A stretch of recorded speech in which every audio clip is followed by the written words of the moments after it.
Chapter 273. I'm afraid I can't help you. Danny smiled apologetically and explained, we just came back from King's Landing and are heading north. Seeing the disappointment on the skinny monk's face, she pointed at the wolf carcasses and asked, Brother, do you want these wolves? Yes, of course, we're short of food. The old man who was pulling the cart shouted. More than 100 people cheered and ran to the riverbank to skin and kill the wolves. But when she saw a peasant woman directly draining the blood, Danny quickly stopped her and said loudly, Don't waste the blood, you can feed them blood sausages. The Dothraki especially liked to eat blood sausages, but in the Westeros and the major free cities, she rarely saw people feed them blood sausages. How did these wolves die? There's not a single wound, so strange. Someone was puzzled. Danny taught the women how to feed them blood sausages and said without thinking, Do you see that red-nosed old man? Look at the chain around his neck, there are 40 sections. He's a master of poison. But don't worry, this poison is harmless to humans. Dr. Perestan glanced at her with a wooden face and said nothing. However, although he secretly criticized the Dragon Queen for being a witch who liked to lie, he was also shocked by her behavior of mingling with the sloppy peasant woman. In this environment, no one knew her, so she didn't have to pretend to be close to the commoners to win their hearts. Moreover, her expression and the smile on her face came from the bottom of her heart, without any reluctance.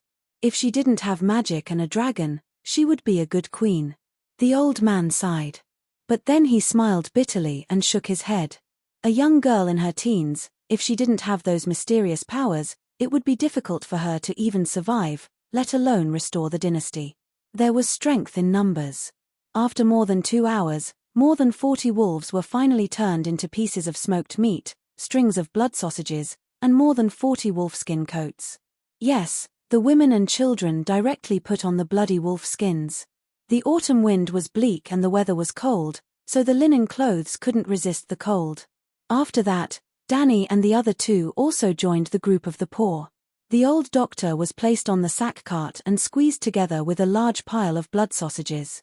Through the chat, Danny learned about the origins of this group of people. They came from Saltpan Town in the east and followed the Trident River to the west. They reached the King's Road a few kilometers away and then went south to King's Landing. Sigh, we don't want to leave our hometown, but 2 months ago, there was a light snow in our village. Winter is coming, and we have almost no food left. 1 cow, 10 sheep, a few sacks of barley, and half a cart of turnips. That's all the food in the village. If we don't go to King's Landing, we'll starve to death, the old man said with a sad expression. Saltfield Town is a small seaport after all. It should be able to provide a lot of work, right? Beristan was confused. The burly man spat out a mouthful of saliva and cursed, Don't even mention it. Saltworks Town has been destroyed. There was nothing left but Quincy Cox's nave of stone, burned to the ground by the brigands brought by the Hound. Clegane, that bastard, should go to hell. He killed anyone he saw, raped any woman he saw, burned any house he saw, and didn't even spare the babies and nuns. Clegane has fallen to this extent. The old knight's eyes widened in disbelief. By the way, why are you cursing Sir Cox? He asked again. Saltfield Town was located by the Trident River. There was a small dock that connected the inland river to the bay. It was the fief of the productive knight, Sir Cox. That old man Cox didn't care about the lives of the townspeople. When the bandits raided the town, not only did he not send his men to resist, he even closed the gate of the castle and forbade us to go in and hide. A young man said angrily, Hey, there's someone. Danny's pupils contracted. She took a short bow from a beggar's brother next to her and nailed an arrow into a crooked tree in the center Shulin forest. A man in grey leather armor slid down the trunk and ran into the forest without saying a word. Damn it, it must be the bandits' secret sentry. A tall woman in the group cursed. Is the Three River Basin so chaotic? Beristan murmured. Sigh, there are refugees, deserters, and bandits everywhere. Without the company of a dozen brothers, we don't even dare to go out. The skinny monk sighed. It's useless not to go out. The lions in the western region and the wolf cubs in the northern region take turns to rob our village of food and women. The king doesn't even do anything about it. The old man shook his head. The king is useless. We can only protect ourselves and our families if we unite and build our own strength. The skinny monk waved his fist and said firmly, "Yes, our own strength." A star warrior patted his chest and began to recite the scriptures loudly. The others slowly joined in. Just like when they first met, they were in unison. The sound waves rolled and spread into the distance. Needless to say, the beggar's tactic was quite effective. Along the way, they encountered several groups of bandits hiding in the forest. Their greedy eyes swept back and forth between the water buffaloes, goats, and the smoked wolf meat on the shoulders of the beggar brothers. But in the end, they retreated under the imposing prayers of the crowd. About 2 kilometers to the west, the center forest became thinner and they encountered the first corpse. It was hanging under the branches of a charred tree trunk. As the group praying loudly approached, the scavenger crows that were pecking at the flesh on the human face spread out. Danny found that the calf of the corpse near the ground was only left with white bones and a few pieces of rags. There were also traces of being bitten by sharp teeth on the bones. The corpse's face was a ghastly grayish-green, its mouth was propped open, and someone had placed an uneven white stone. Something was stuffed into its teeth. "Salt," Beristan said with a sullen face. After walking for a few dozen meters, they found the second corpse. The scavenger dragged it down. The remains were scattered in the withered grass. A tattered rope loop was hanging on a branch, swaying in the wind. A 10-year-old child tripped and almost fell. As a result, he dug out half a helmet from the soil. The head of the dead man was inside. The rotten flesh was crawling with squirming maggots and small black beetles. There was also a lion's head emblem on the top of the helmet. Lion's helmet, good steel. The burly man took the helmet and knocked off the rotten head and insects on the tree trunk. No rust, no dents. It can still be used after washing. After that, they would encounter one or more corpses every few steps until they reached the intersection.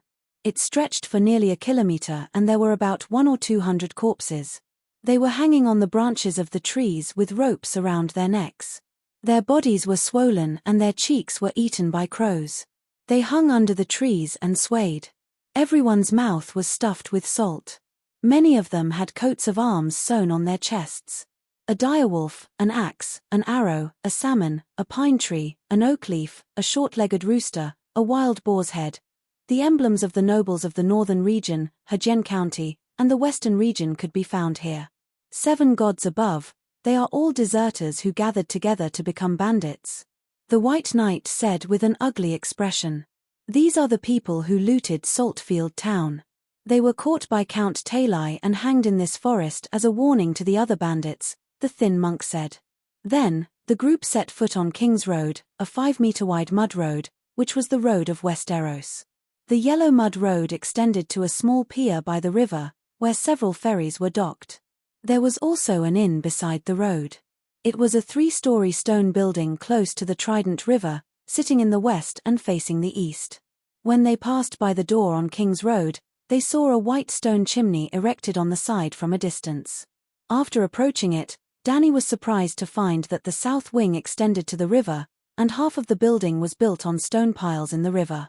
If the traveler wanted to, they could even open the window, lie in bed, throw a fishing line into the river and catch a few trout. On the north side of the inn, there was a thatched cowshed and a bell tower. The whole building was surrounded by a broken white stone wall. Danny and the other 2 parted ways with the group of the poor peoples gathering at the inn. Before leaving, the White Knight secretly stuffed a handful of gold royals into the monk's hands. This place is 600 kilometers away from King's Landing, and it will take about a month. This food is not enough for you to eat. The courtyard of the inn was a large piece of brown mud. Danny stood at the entrance of the courtyard and hesitated for a while before she gritted her teeth and stepped on it. A shabby gallows stood in the courtyard, and a little boy was holding the rusty iron chain and swinging it back and forth. 4 girls stood in the porch and looked at him. The youngest was only 2 or 3 years old. She had a watermelon hairstyle and was crawling on the ground naked. The oldest was about 10 years old. She had brown hair and brown eyes. She was as thin as a match, and her cheeks were pale. She was wearing an old blue dress. When she saw Danny and the others coming over, she immediately used her body to protect the little ones behind her. "Who are you?" Perestan covered his butt and limped. He shouted impatiently, "Of course we are guests. Quickly call your mother out and prepare a basin of hot water for me. I don't have a mother. She was killed." The girl in the blue dress said anxiously, "Little girl, where is the shop owner?" Danny asked with a smile. The gentle smile infected the girl. She curiously looked at Danny and said, "My sister Jenny is the shop owner. She went to the river to get fish. We set up a net in the river and can catch a few trout every morning. Miss, you are so beautiful. Even if you are wearing men's clothes, you are still beautiful." The little girl blushed and said, "Hihi, iron armor is not only for men." Danny shook her head and asked, "What is your name?" "Weeping Willow." "My name is Weeping Willow. Miss, do you want to eat or stay? By the way, do you have silver coins? We are only staying for one night. Do we need to pay a silver coin? Why don't you just rob us?" The old doctor said angrily. Weeping Willow glanced at Danny and gritted her teeth. She insisted, "Not one, at least 3. We need money to buy food." "Okay, 3 then. It is normal for prices to rise in a chaotic world." Danny walked to the porch and found a wooden stick by the stairs. She scraped the mud off her iron boots before stepping on the wooden floor. She looked at the little girl who was rolling around on the ground and said, "Isn't she cold? Why don't you let your sister wear clothes?" Weeping Willow shook her head and said, "There is a fireplace burning in the house. It is warm. You also saw that Trish likes to crawl on the ground. Her clothes are dirty and worn." She picked up the little girl and walked into the house while saying, "Trish is not my sister. Some of them were brought here by the sparrows. Some of them were found by themselves. They are all poor children without parents." "They?" Weeping Willow whistled. As if by magic, boys and girls in ragged clothes with messy hair came out from under the table, beside the window, next to the fireplace, and in the stairwell in the blink of an eye. A few of the older girls were still holding a fully loaded crossbow in their hands. The boys were holding slingshots or stones. All of them were fully armed. "Are we really going to rob them?" Peristain shouted. Weeping Willow glanced at the old man. She was like a queen in a castle, commanding the group of orphans loudly, "Put down your weapons. They are not enemies.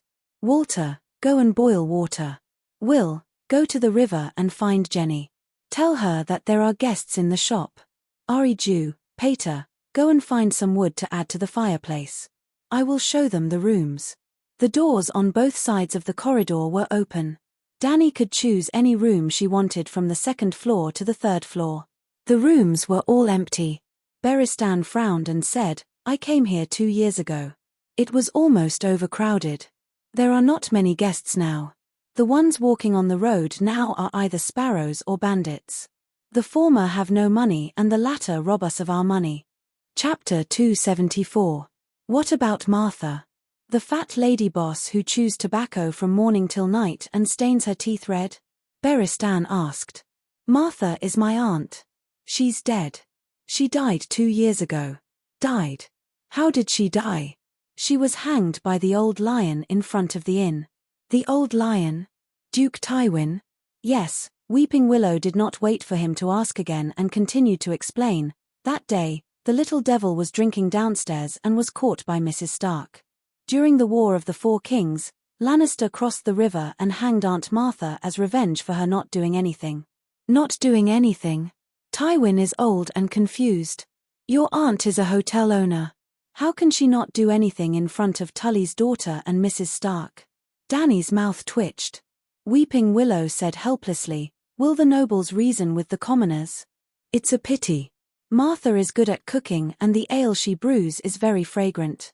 Perestan smacked his lips and said regretfully, "You know Martha too?" Danny asked in surprise. "Sigh, this is a legendary old inn that is as famous as the Feather Pen wine bottle. I stayed there when I was traveling through the 7 kingdoms." The old professor looked around and ran to the 4th room in the north. He smiled and said, "This is the room where the kind Queen Alisan and the King of Runruay His Majesty Jarlis lived 200 years ago. Are you talking nonsense? Weeping Willow stared and said in surprise. Ha ha, the old professor pulled the long chain in front of his chest and said proudly, little girl, do you see this? 5 red copper chains, Doctor of History. Weeping Willow, the price of this room will increase in the future. Danny entered King Runrue's former bedroom. It was not very spacious, only 40 square meters. It had a small bathroom and a fireplace compared to the other rooms. She took off the large canvas bag behind her and put it on the chair in front of the fireplace. She looked around and said, the feather quilt on the bed is a little moldy. Change it to a cleaner one for me. Light the fireplace and fill the water tank in the bathroom. The 2 of us will stay in the rooms on the left and right. Beristan said. After that, the old knight asked Weeping Willow about the recent events that happened near the inn. Wolf cubs and lions are going back and forth. The nearby villages have all been destroyed by the soldiers. There are bandits, sparrows, and orphans who have lost their families. There are fewer and fewer tourists. Our inn has long run out of food. We can only rely on hunting and fishing to survive. Is this considered a big deal? Weeping Willow said. Does Lannister have any plans? Organize the disaster victims to return to their homes and plant. In this weather, they would probably be able to plant a wave of cold-resistant crops such as turnips and cabbage. The lions won the battle, so Hadjen County belongs to them. They should be managing their own territory, shouldn't they? Danny asked. There are many lions nearby, but other than killing and snatching, they don't do anything else. Last time, the hounds killed a few lions here. In the end, my cousin followed in Aunt Martha's footsteps and was killed by the lions to vent their anger. Weeping Willow said sullenly. Danny's heart skipped a beat as she asked, is Hound alone? Weeping Willow's eyes flashed with vigilance. Why do you ask? Who do you want to know? Danny looked at the little girl strangely. Child, you are really too young and inexperienced. I didn't ask anything, but you took the initiative to reveal the fact that you know that the little girl beside the hounds is Arya Stark. You even want to protect her whereabouts. What is your relationship with Arya? She rolled her eyes. You also said that the hounds killed a few lions. He is not the legendary hero Beristan who has no companions. How can he kill a few warriors at once? Is Beristan that strong? The hounds fought 1 against 3, and even with the help of a girl, he was still seriously injured. Weeping Willow doubted. Danny nodded silently. This was the normal strength of this world. If the equipment and physical fitness were similar, if one could win 1 against 1, he would be considered a master. If one could win 2 against 1, he would be considered a master. If one could win 1 against 3, he would be considered a supermaster. If one could win 1 against 4 or 5, he would be considered a legendary hero, such as the Sword of Dawn. If she did not cheat with the lion's roar, Danny could only fight 1 against 2 with the same equipment, and the opponent could not be too strong. Beristan once fought against 11 in the City of Knowledge. 10 fully armed elite soldiers and a fully armored Grand Knight. He was unscathed, but 6 of them died. Even the knight's head was chopped off. Wow, I didn't expect the fearless Beristan to be so strong. He is much stronger than the infamous hounds. The little girl's face was full of admiration and longing. Beristan rubbed his nose awkwardly. Your Majesty, you think too highly of this old man. Without this armor, this old man would have been chopped in half. After Weeping Willow left, the old knight told Danny many things related to this crossroads inn. For example, other than King Renaud, Robert and Cersei also stayed here for a day when they returned from the north. During the War of the Usurpers, Prince Rhaegar and Robert fought at the riverbank south of the inn. Because Rhaegar's chest was embedded with a red 3-headed dragon with rubies, he was hammered in the chest by Robert's iron hammer. The rubies shattered on the riverbank, which was also known as the Ruby Beach. That day, Arya and the swineherd practiced swordsmanship at the Ruby Beach. Joffrey and Sansa also went for a walk at the Ruby Beach. In the end, Arya's direwolf Nymeria was exiled, and Sansa's lady was stabbed to death by Ide. Tyrion was also kidnapped by Catelyn in this inn. It was as if all the big events started here. It was like the Lyojar village of the Game of Thrones world. Soon, a few boys brought them hot water and a few bundles of firewood. They lit the fireplace, washed their bodies, and went downstairs to eat a few pieces of roasted horse meat. The three then returned to their rooms and slept. They slept until the sky was dark, and the heavy footsteps in the corridor outside the door woke Dany and Beristan up. When she heard Weeping Willow introducing the room to the guest, Dany lay back on the feather bed and stared lazily at the dark sky outside the window. It was going to rain. The guest seemed to be staying opposite them. From time to time, the sound of footsteps could be heard. Dany thought that the other party must be a tall and burly warrior, even wearing iron armor. The sound was exactly the same as Baristan's when he walked. Dany could not sleep anymore. She got out of bed and practiced swordsmanship in her room in her underwear. During this time, she had flown tens of thousands of miles and even learned the powerful Dragonflame fire control spell. However, she still did not slack off on the training of her body. Yes, she did not give up on her dream of becoming the Night King. After sweating, she took a hot bath with the kettle hanging on the fireplace. She washed the dye off her hair and returned it to a brilliant silver. Then she cleaned the iron armor again and applied a layer of oil. The whole process took more than 2 hours. The sky outside was completely dark, and the drizzle of icy rain drifted in through the window. At this time, even the red-nosed old doctor woke up. He limped over and knocked on the door. "Do you still want to go on the road as planned tonight? It's raining. Haha, don't you know that the sun rises in the east and the rain in the west? It's raining here. The rain will naturally stop after half an hour in the north." Dany replied with a smile. "Maybe it's snowing in the north." The old man muttered and went back to his room to get dressed. In fact, flying on the back of a dragon, as long as one wore a helmet to block the wind, it would not be cold even at the high altitude in the north. This was because the Megalosaurus scales were hot. With the help of the old knight, Dany put on leather and iron armor, then put on a woolen sweater and a thick cloak. The Shadow Lynx cloak with black stripes was bought at the King's Landing clothing store. It was almost the warmest fur in the world. 10 gold royals. It was very expensive. According to the owner, it was the only one in the whole King's Landing. Dany had suspected that it was second-hand. Although the cloak was clean and tidy and had the fragrance of orchids, the color of the fur was a little light. However, the old knight advised her to buy it. No matter how old it would keep her warm. Dany guessed right. She was wearing Tyrion's second-hand leather coat. That's right. There was only one Shadow Lynx cloak in the whole King's Landing. It was the one that Tyrion brought back from the Mountain of Tomorrow. The little demon left the house with nothing, and the leather coat was also wandering outside and bought by the peddlers. By the way, the Shadow Lynx was also a legendary creature. It was weaker than a dragon, but stronger than a glacier wolf. It was very rare and even harder to catch. How powerful was it? It had sharp teeth and a sharp mouth. It was as fierce as a tiger, as strong as a bull, and as light as a cat. There was no need to mention the basic configuration of these beasts. The scary thing was that it could smell blood from 10 kilometers away. When Dany and the others went downstairs with their backpacks, they saw the boys trying to push the tables together in the hall into 3 long lines.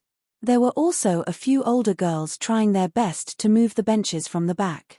More than 30 children were busy working like ants under the command of Weeping Willow. While the orphans were busy, there were 2 strong men sitting leisurely by the bonfire. One of them was a skinny young man. Hey, that's not right. The strong man in iron armor who was almost 2 meters tall had a rough face and gentle eyebrows. He seemed to be a woman. Beauty brain. Weeping Willow walked to the stairs and looked at Dany's silver braids in front of her chest. She said in surprise, "Miss Knight, your hair." Dany threw her long braids to the back of her head and smiled. "I dyed my black hair before." "Oh, the silver hair matches you very well. You're even more beautiful." Weeping Willow touched her messy brown hair and lowered her head shyly. Soon, she noticed that the 3 of them were carrying backpacks. She asked doubtfully, "Are you leaving? It's so late and it's raining. Where are you going? Would you believe me if I said that we're going beyond the Great Wall to fight the deviant ghosts?" Perestan chuckled. Weeping Willow glanced at him. Let the deviant ghosts eat this lying old man. However, she did not ask further. She only reminded them, it's very dangerous to travel at night. The three of you must be careful. Let's have a meal first. You haven't started eating yet, right? Beristan said. We're cooking porridge. The three of you can go to the bonfire to warm up first, Weeping Willow said, and return to the hall to instruct the little ones to work. The man who took off his boots and warmed himself by the bonfire had his back facing the stairs. He did not notice Danny and the other two. He was still talking non-stop. Very strange words. To be honest, I want you. Be confident. Don't doubt my love for you. How many people are willing to marry a retard? That retard was even raped dozens of times on the street. He got a bastard son for free. However, the return he got was not even half of what the Tass family got. You're the only living child of Count Selwyn, the man said sincerely. Tass. It seemed that Brain did not run away. And this man idolized Bronn and was wooing Brain. Chapter 275. When Brittany saw Danny and the other two walking over, she was very embarrassed and blushed from her cheeks to her neck. The man thought she was shy and continued, I know you like Renly. I knew it when we were at the Bitter Bridge. I'm not as handsome as him, not as rich as him, and not as high as his title, but I have two advantages that he will never be able to match. First, I didn't have my throat slit. A living person is better than a dead person. Second, I have the ability. I swear to you, I have at least one confirmed illegitimate daughter. But don't worry, I won't let that girl cause you trouble. I just want to say that marriage is good for both of us. I get the land and the title, you get the castle. He pointed at the children running around the room. Brittany said angrily, don't say that. My father is only 54 years old. He's not too old to have children. There are risks in everything. If your father remarries, if the bride can get pregnant, if she can give birth to a baby boy, it proves that I bet on the wrong thing. But it's not a loss for you. You're a virgin. I'm afraid you don't understand the game between men and women. After playing, your attitude will naturally change. In the dark, you're as beautiful as any princess. I'll also spoil you like a princess. Tonight, don't bolt your door. I'll sneak into your bed and prove my words. The man said teasingly. Damn, this guy is so cheap. Brittany couldn't help but be embarrassed and said angrily, if you dare to do that, I'll turn you into a eunuch tonight. We have a guest. The silent young man with brown hair and blue eyes reminded her in a low voice. The man sat on the chair and looked back. He was surprised to see Danny, but his eyes were finally attracted by the long chain around Pereston's neck. 7 gods above, I actually met a doctor here. You're Dr. Perestan. I've seen you in the City of Knowledge. Why are you here? The man had thick and messy brown hair. There was a thin and long scar on his left ear. His buttocks had a chin, and his nose seemed to have been broken many times. It was a little crooked. You are. The old professor was puzzled at first, but when he saw the family emblem on the man's breastplate, a brown dead deer hanging from a crossbar, he suddenly understood. You are Hale Hunt of the Horn Hill. You have been studying in the City of Knowledge for 2 years, but you have misspelled your father's name, the stupid pig hunt. Ahem. Haya coughed dryly and said awkwardly, that was a mistake. Are you Miss Brittany of the Tass family? The old doctor turned to Brittany and asked in confusion, why are the two of you together? Doctor knows me. Brittany asked curiously. Your looks are unique under the heavens. The old man said harshly. Ah. Brittany blushed and lowered her head. Brittany was 2 meters tall, with broad shoulders. Because of her flat chest, her pectorals were bigger than her breasts. Her face was round and rough, covered with freckles. Her nose had been broken many times and was crooked. Her teeth were protruding out of place. Her mouth was wide, almost split to the roots of her ears, and her lips were fat like caterpillars. Her hair was yellow, like dirty straw, fragile and dry. It was truly unique. Doctor, where are you going? Haya asked. To the north, beyond the Great Wall. The commander of the Night Watchmen sent a message saying that there are deviants outside the Great Wall. I represent the Academy. Danny interrupted him. Don't flatter the Academy. The scholar has completely failed in his duty regarding the deviants. He has done nothing. The red-nosed old man touched his nose and found a chair near the fireplace to sit down. He put his backpack aside and stopped talking. Deviants? Are you talking about deviants? Brittany and Haya looked strange. Are you telling a legend? Danny shrugged and skipped the topic. She asked Brittany, are you looking for Sansa Stark in Hadjen? Who are you? How do you know? Brittany was shocked at first, then quickly shook her head and denied it. I'm not looking for Miss Sansa. Sigh, you ask everyone you see.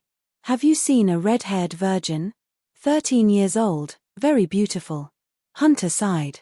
I guess the entire Three River Valley knows that Brittany of Tass is looking for Sansa Stark. What's the next plan? Danny asked again. I won't say. Brittany said stubbornly. Haha, who is this kid? Danny pointed at the shy brown-haired boy and asked. My name is Podrick Pine, Miss Brittany's attendant. Haya looked at Danny suspiciously and reminded her. Miss, you haven't introduced yourself yet. Danny walked to the window. Under the night sky, the river flowed endlessly. She held the hilt of her sword with her right hand. The cold wind blew the shadow of the lynx cloak on her shoulder. She sighed. Lonely shadow in the cold river, old friends of the martial arts world, why do we have to know each other when we meet? Brittany, Beristan, old doctor. They were stunned for a moment. Haya was confused. What are you talking about? You don't know? I don't want to tell you my true identity, but I can't bear to make up a name to deceive you. So, I want you to stop asking. Ah, is that what you mean? Haya was even more confused. Dr. Perestan broke the awkwardness and asked, Sir Haya, I remember you are a knight under Count Talai. Why are you here? I'm pursuing Miss Brittany. Pursuing her family's fief. Danny mocked. Miss, you are very beautiful. Many people will pursue you because of your beauty. But what's the difference between this and me pursuing Miss Brittany because of her inheritance? Haya was shameless, but what he said did make some sense. Time to eat, children. Get ready to eat. After a while, Weeping Willow came to the center of the hall. His thin body let out a deafening cry. A group of monkeys obediently sat on two long tables far away from the fireplace. They blinked their eyes and looked in the direction of the kitchen. You can eat at this table. Weeping Willow pointed to the empty table by the fireplace and said to Danny and the others. Where's your sister Jenny? There isn't even an adult in such a big inn. Danny was puzzled. She came back with a few trout in the afternoon and went out again in the afternoon. While they were talking, a grey-haired old man walked out of the kitchen with a steaming pot in his hand. Behind him were a few boys around the age of 11 or 12. They were carrying plates, wooden bowls, and large loaves of black bread that were overflowing with the aroma of wheat. Dinner was simple.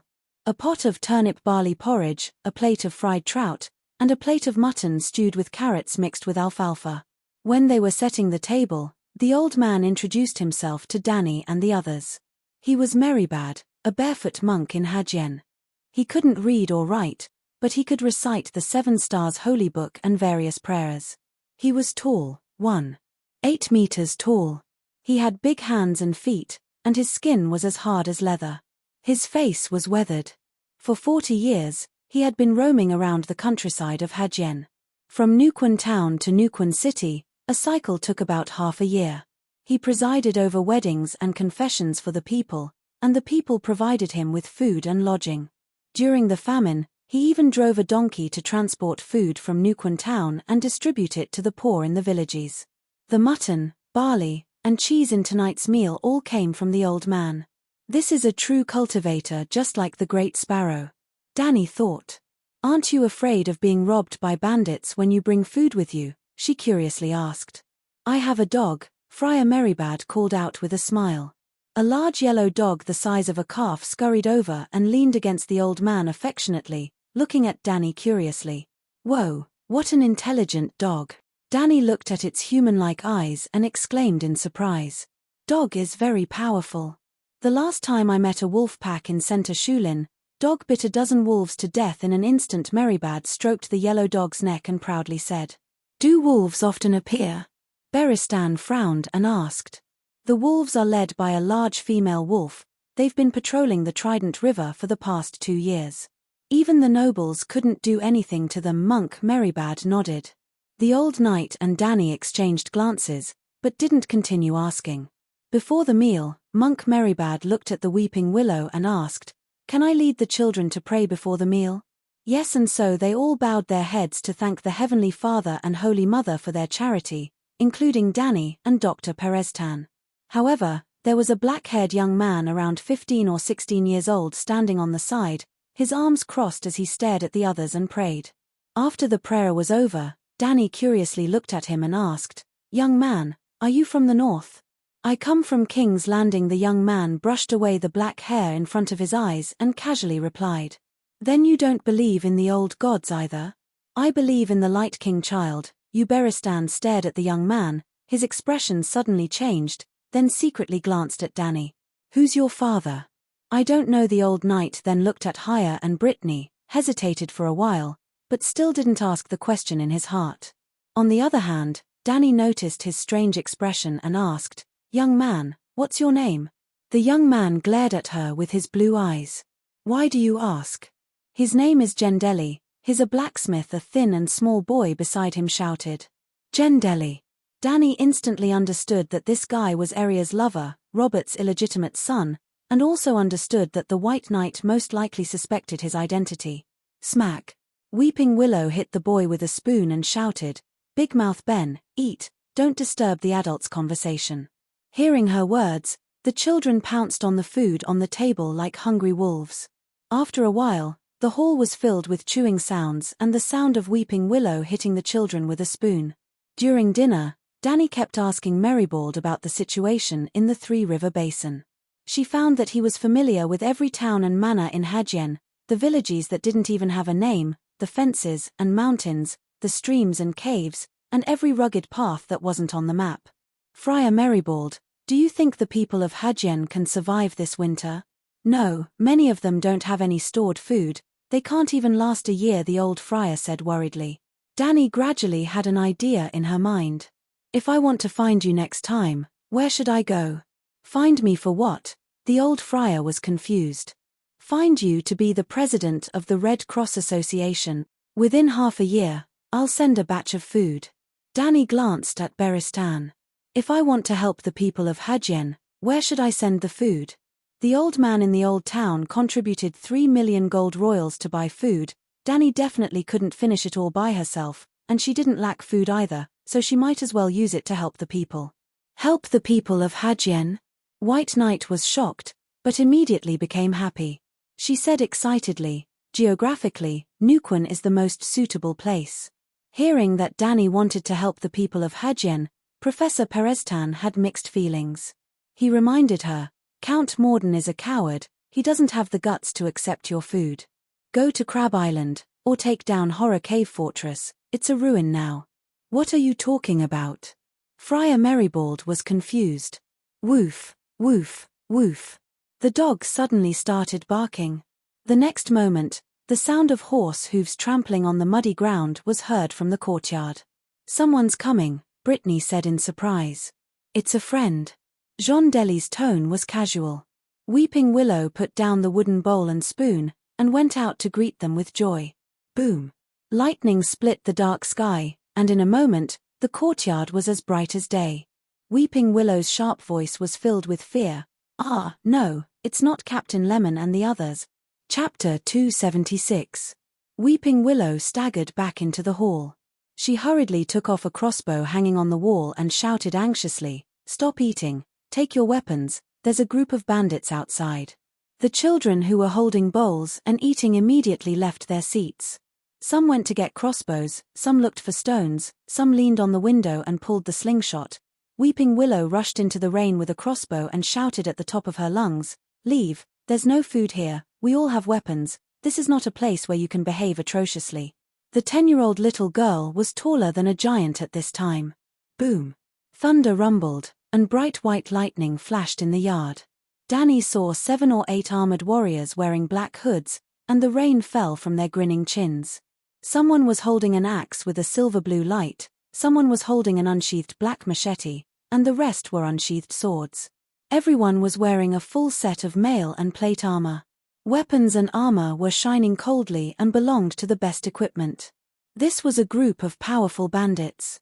The leader, a man wearing a dog helmet, said to Weeping Willow fiercely, "If you dare to shoot, I'll stuff that arrow into your hole and use it to asterisk asterisk asterisk asterisk asterisk asterisk asterisk. You dare to stare at me? Very well, you're dead. I'm going to dig out your damn eyes and stuff them under you." Dany pulled Weeping Willow's collar and took her back to the house.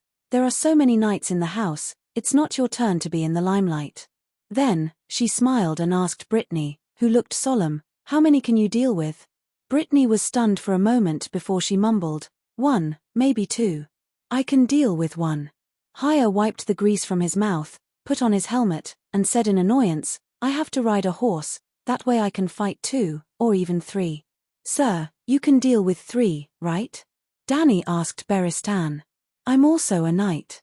Jendeli raised his hammer and said, "You don't have a helmet, so stay behind me and act according to the situation. I'm going to kill that dog-headed man first." "Everyone, protect my flanks," Dany said as she pulled down her helmet and rushed into the rain. "Kill."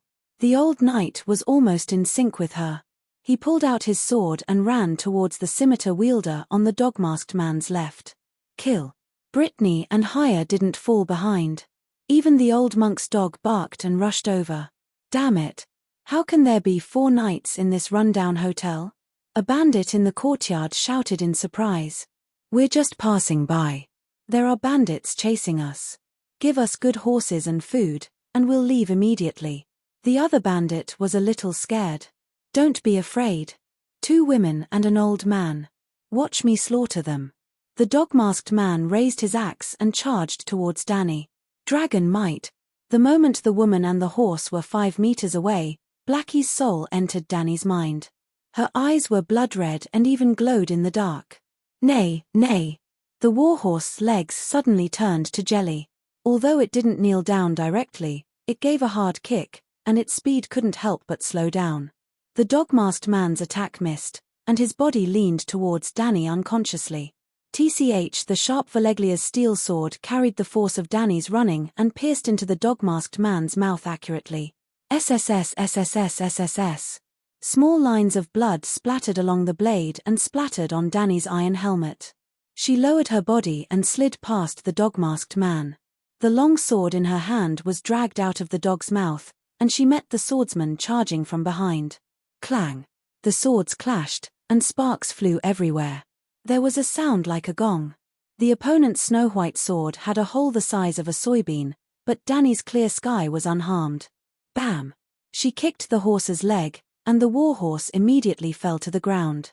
The rider on the horse screamed in panic and fell in front of Dany. She showed no mercy.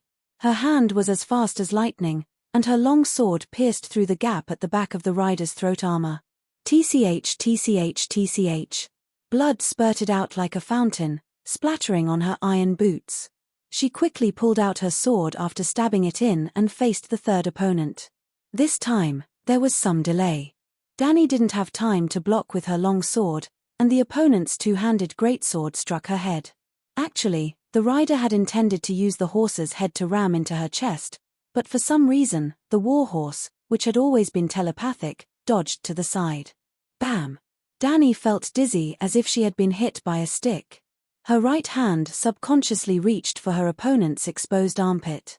TCH, the rider howled in pain, and the long sword in his hand slipped out. Dany shook her head. She felt a little heavy.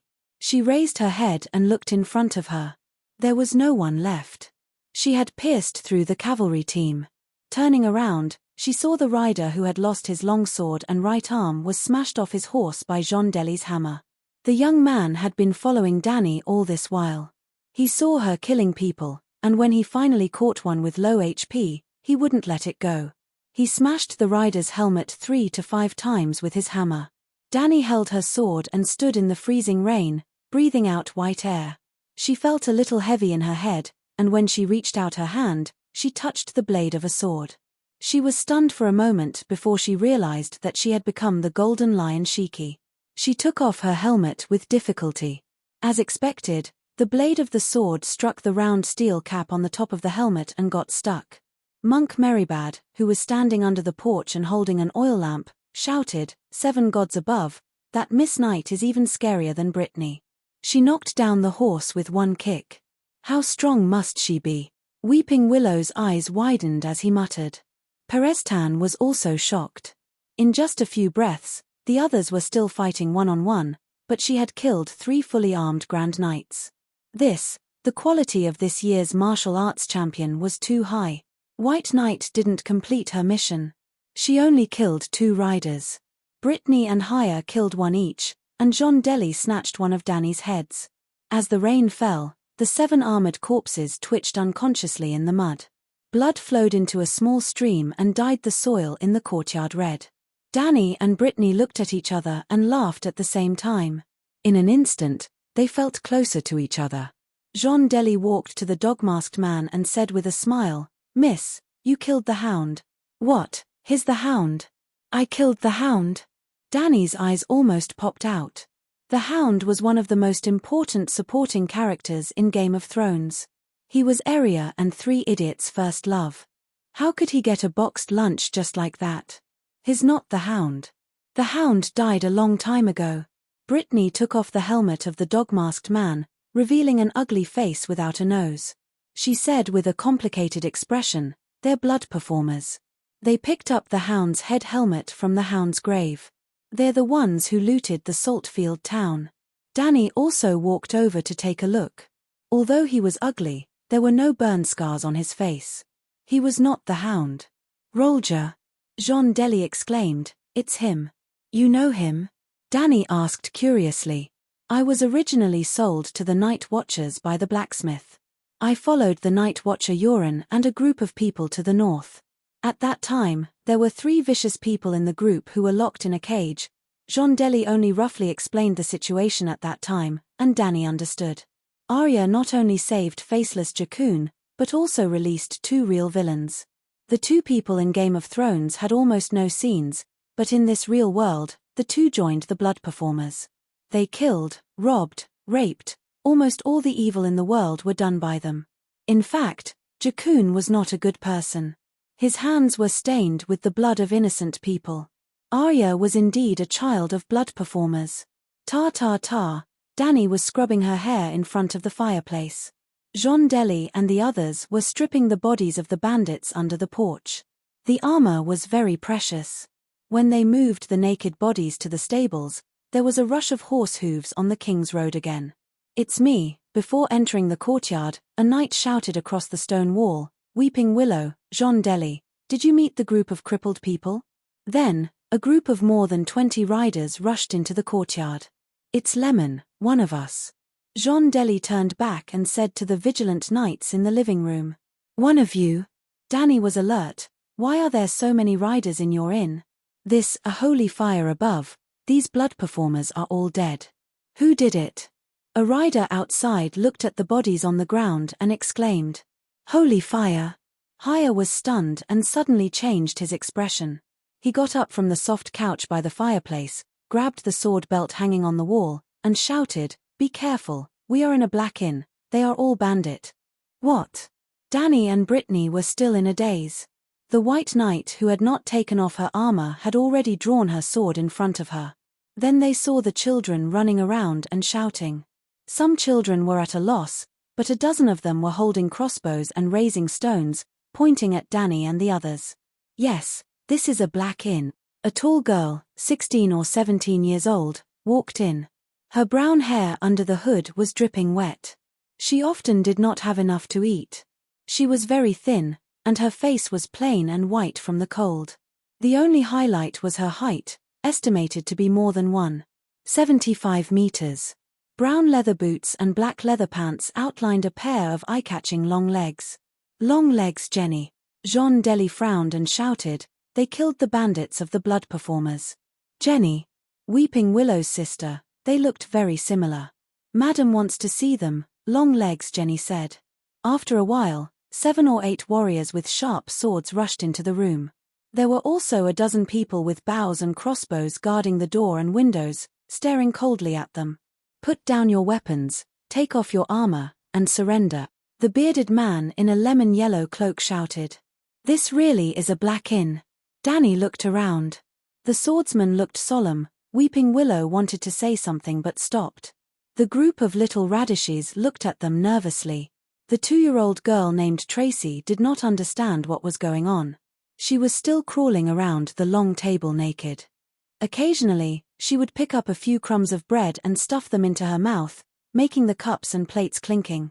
"You believe in the Red God, are you from the Brotherhood without a flag?"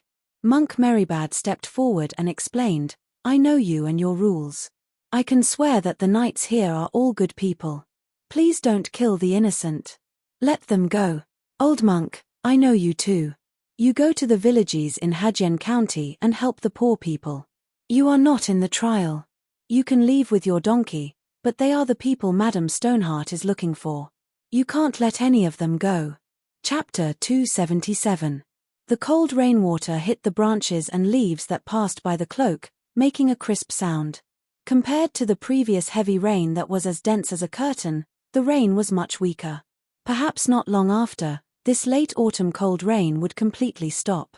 It was close to midnight. A group of more than 20 people set off from the Crossroads Inn in the middle of the night and wandered around the dark and damp forest. Under the complaining and puzzled gaze of the old man Pereztan, Dani gave in. She did not summon the Megalosaurus to save the day. However, she also made her own request. She did not care about Brittany and the rest, but she and Beristan could not take off their armor. Their swords could be removed from their waists, but they had to be kept by the old doctor. Due to the red-nosed old man's characteristics, the bandits only hesitated for a moment before agreeing. Dani was very interested in the strange Madame Stoneheart. There was indeed a brotherhood without flags in the plot, but the leader of the brotherhood seemed to be a man, a minor character. She did not remember the name, so she wanted to meet the madam. Dani was just a fat sheep. After all, she had helped them kill the blood trickster, so she could get good treatment. Brittany was not so lucky. The brotherhood without flags seemed to be targeting her. Not only was her armor stripped, her weapon was taken away, and even her hands were tightly bound. Yes, Haya and Bodrick were treated the same. Just like that, the group rode through the cold and wet black forest in the middle of the night in the rain. The raindrops wet their cloaks along the leaves, and the cold air seeped into their bones. They seemed to be numb from the cold, and no one spoke for the entire journey. When they finally got out of the forest, the bandits brought them to the river and asked them to dismount. A bandit ran to the river and shouted a few times. A ferry about 10 meters long slowly sailed out from the reeds. Then, they dismounted from their horses. Other than Merrybad's donkey and dog, the rest of the people's horses were taken away. Other than a dozen people escorting them, the rest of the bandits led their horses back to where they came from. The ferry glided on the dark and misty river without making any sound. At this time, Dani was shocked by the strictness and formality of the brotherhood without flags. Even the paddles were wrapped in thick cloth to suppress the sound. How cautious was that? "Who is Madame Stoneheart?" She couldn't help but ask. "I've never seen her before, and I don't know where she came from." He had only heard that she was a cold woman of few words. She liked to judge the unjust and sentence them to death by hanging. Therefore, other than Madame Stoneheart, people also call her Sister Silence, Merciless Saintess, and Gallows Woman, Haya said. "Don't talk. There might be soldiers patrolling the river." Big Beard Lemon scolded in a low voice. "Let's keep it down." Dani did not care whether he agreed or not. She turned to look at Friar Merrybad and whispered, "How much do you know about the Brotherhood without a flag?" The old cultivator had been roaming the river for a long time, so he must know a lot about that organization. The No Flag Brotherhood was founded by Earl Berry Donderian. Prime Minister Stark ordered him to clean up the bandits harassing Hadjian County. In fact, they were the Blood Troop and Gregor Clegane arranged by Duke Tywin. In the end, not long after they left King's Landing, King Robert passed away and Prime Minister Ide was imprisoned. However, Earl Berry and his men still insisted on carrying out Prime Minister Ide's orders. They kept going against Lannister, who harassed the people. Later, the Northerners came south. The wolf cubs were not good people either. They still burned, killed, and looted. Earl Berry treated them equally. Those who deserved to be hanged were hanged, and those who deserved to be caged were caged. He did not distinguish between factions, and only insisted on upholding justice. Because he had been fighting the bandits and protecting the people, all the villages, churches, and inns in Hajian County became the strongholds of the No-Flag Brotherhood. All the people in the Tri-River area were their protectors. The name Lightning King made the bandits and the crippled tremble in fear, and boosted the morale of the people and made them united. The emblem of the Donderian family was a purple forked lightning bolt. The No-Flag Brotherhood developed into a worker, peasant, and soldier guerrilla group. If the nobles of the Seven Kingdoms continue to fight, can they go one step further and create a Red Party? Danny asked in surprise. Red Party? The old cultivator nodded. That's right. They almost formed a Red Party. The people of Hajian County began to abandon the faith of the seven gods, and turned to believe in the Red God who could often perform miracles. This Red Party is not that Red Party. What miracles? Reviving the dead? Danny asked. The old cultivator nodded with a complicated expression and sighed. The Lightning King is not invincible. The No-Flag Brotherhood also cannot win every battle. They have been defeated many times, and Earl Berry has been killed many times. From what I know, he was killed by the Demon Mountain at least twice. One time, a spear pierced through his heart, and the other time, a sharp sword pierced through his head from his eye socket. He was even captured alive a few times and hanged to death. Every time he was killed, he would be revived by Shorosh, a Red God believer from Mill.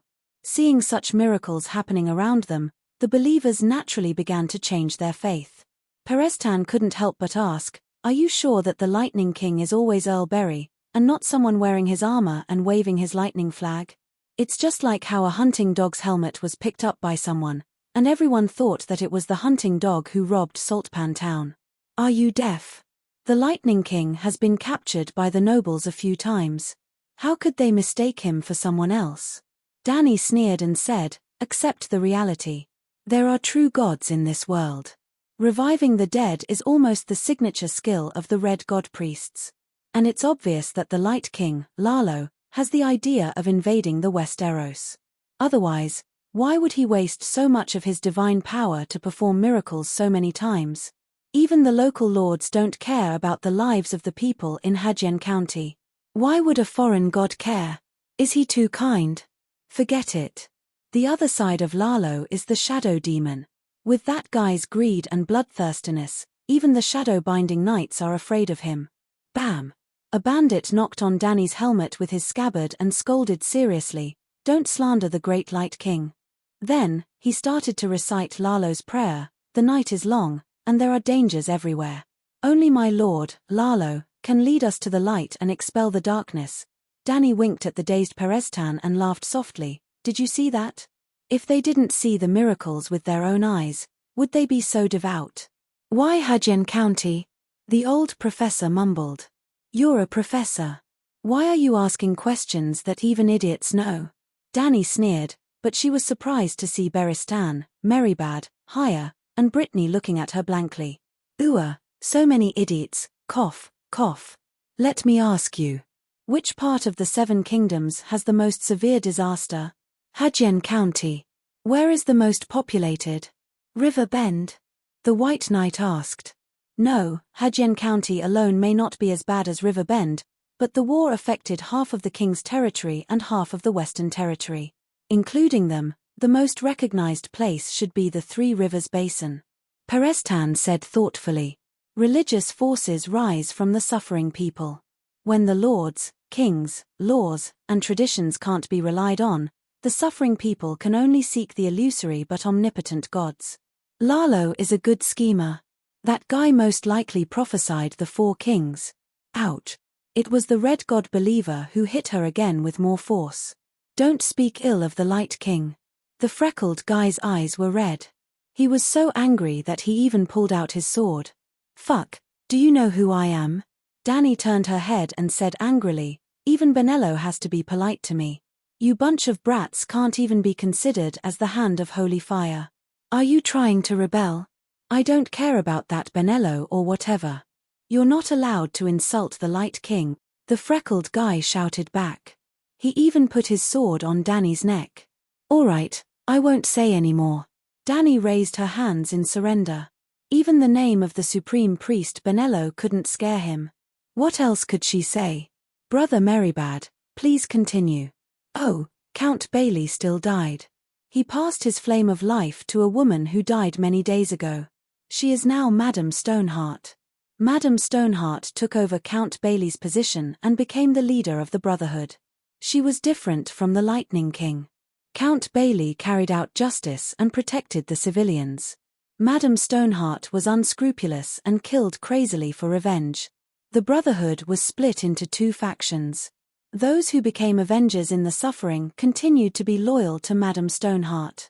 Those whose hearts were still filled with light and hope left the Brotherhood and continued to help the people. Bread and salt. Brittany seemed to have thought of something. Her expression changed. She shouted to Longlegs Jenny, at the inn, Brother Meribad brought food for the children. We shared bread and salt with your sister. We are your guests. You can't violate the guests' rights. Ever since Madame returned from the wedding, the way she treats her guests is different from before. Jenny sighed and looked at the dark river. She said calmly, "Do you see the corpses hanging by the river? Some of them think they are guests too." Wedding? Dany frowned. Is it a red wedding? Who is Madame Stoneheart? She also attended the bloody wedding? And she wants revenge? Is she a survivor of the northern region? No, she died a few days before she was revived by the Lightning King. Could it be? Don't you feel ashamed? Barristan's face turned red. He was extremely angry. You trampled on the guests' rights and acted as if nothing happened. Do you have any sense of honor? Do you have any sense of shame? Aren't you afraid of the gods' judgment? We have our ways, Jenny said calmly. Lemon put on the hound helmet and laughed coldly. She said, there is no honor in this world. As for the judgment, go to River Rapture City and take a look. Thousands of ghosts of the Northerners wailed at night. The king, the church, the city of learning, and the nobles ignored them. They even tacitly approved of Wade Fry's actions. The family that violated the guests' rights prospered and became the new masters of Hadjen.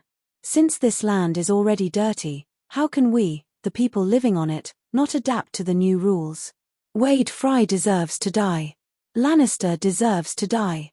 The church and the city of learning that didn't do anything are all guilty. Barristan's tiger-like eyes were filled with tears. He said sorrowfully, morals have fallen, etiquette has collapsed, Westeros are hopeless. No. He glanced at Dany beside him and suddenly became abnormally agitated.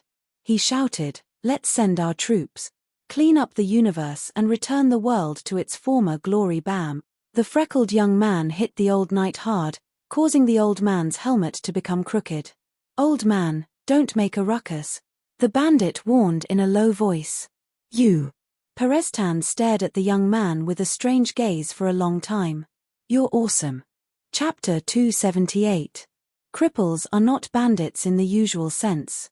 When Dany asked what cripples meant, Monk Meribad had a complicated look on his face, as if he was deep in his memories. After a while, he sighed. They were once simple commoners who never left their huts, not even 3 kilometers away. Until one day, the suzerain summoned them. They bid farewell to their wives and children, wore tattered shoes and tattered clothes, and set off under the suzerain's beautiful flag. They carried sickles, sharpened hoes, and perhaps a hatchet. Or worse, they could only use leather ropes to tie rocks to sticks to make simple hammers. Brothers, father and son, and friends embarked on the journey together. Although they lived in the countryside, they had all heard the songs and stories of legendary heroes. When they set off, they were all eager, dreaming of witnessing wonders, winning wealth and glory, and even fantasizing that they would one day become the main character in the story. Unfortunately, war was a noble game that seemed noble but was actually cruel to the extreme.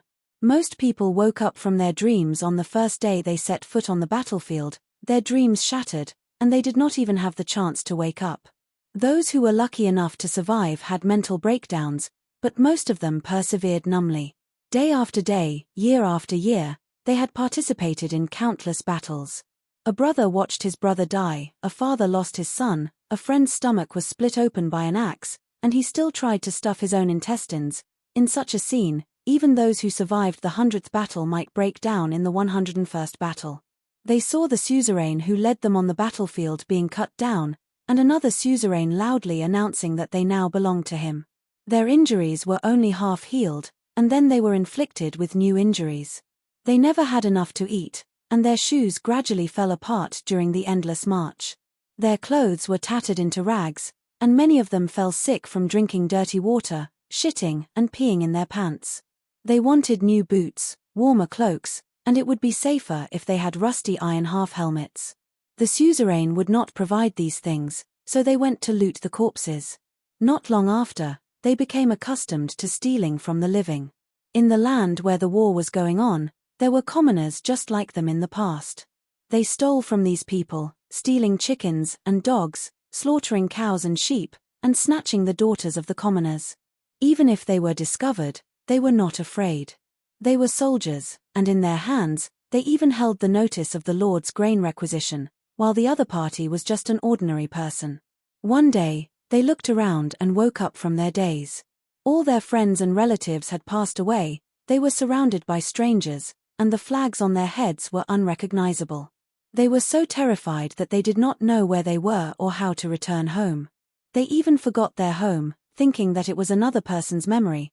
They fought for their lord, who did not know their names, and would only shout in a commanding voice to them to form up, and to take up spears and scythes and sharpened hoes, and to stand their ground. Then, the knights attacked. Those knights were fully armored and their faces couldn't be seen. When they charged, the sound of metal clanging filled the entire world. Finally, they broke down and decided to escape. After the battle, they would crawl away from the corpses and sneak out of the camp in the dark night to find a place to hide. They deserted the army and became disabled. By that time, all the traditional values and glory had disappeared.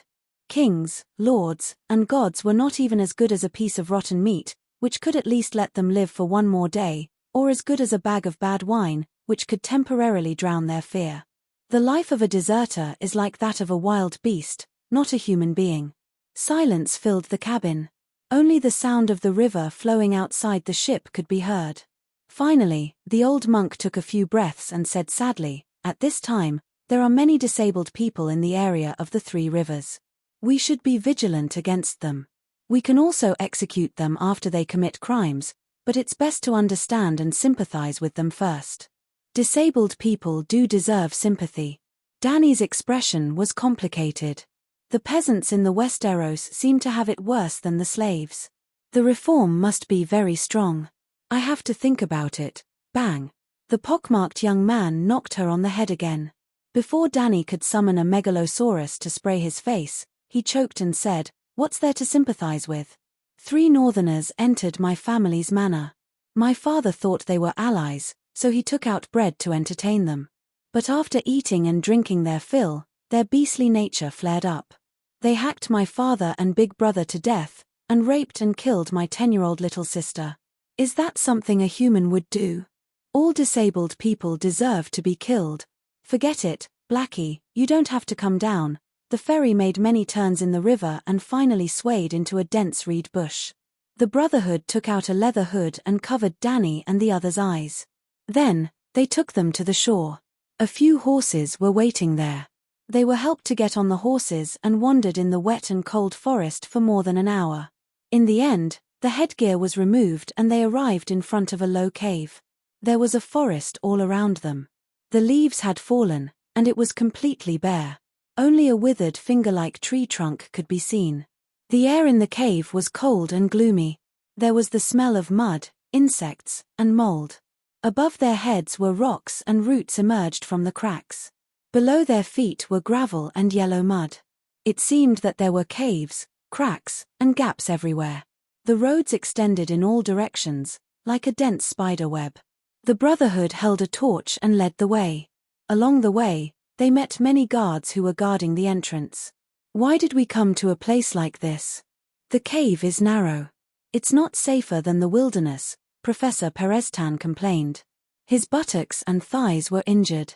It was difficult for him to move. He was carried on Barristan's back. Danny understood his reminder. But even though the old professor had seen the process of her true dragon roar killing wolves, He did not fully understand her trump card. The Megalosaurus could not enter the cave. But in a narrow space, her true dragon roar was more powerful. With Beristan in Valeglia's steel armor as a meat shield, Dany was confident that she would be safe.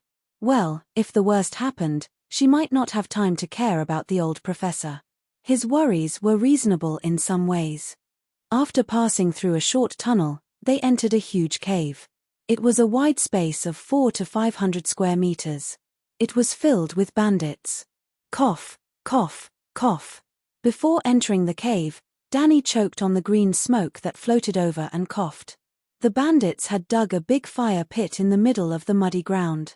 Many people crowded around the fire to keep warm and resist the cold air in the cave.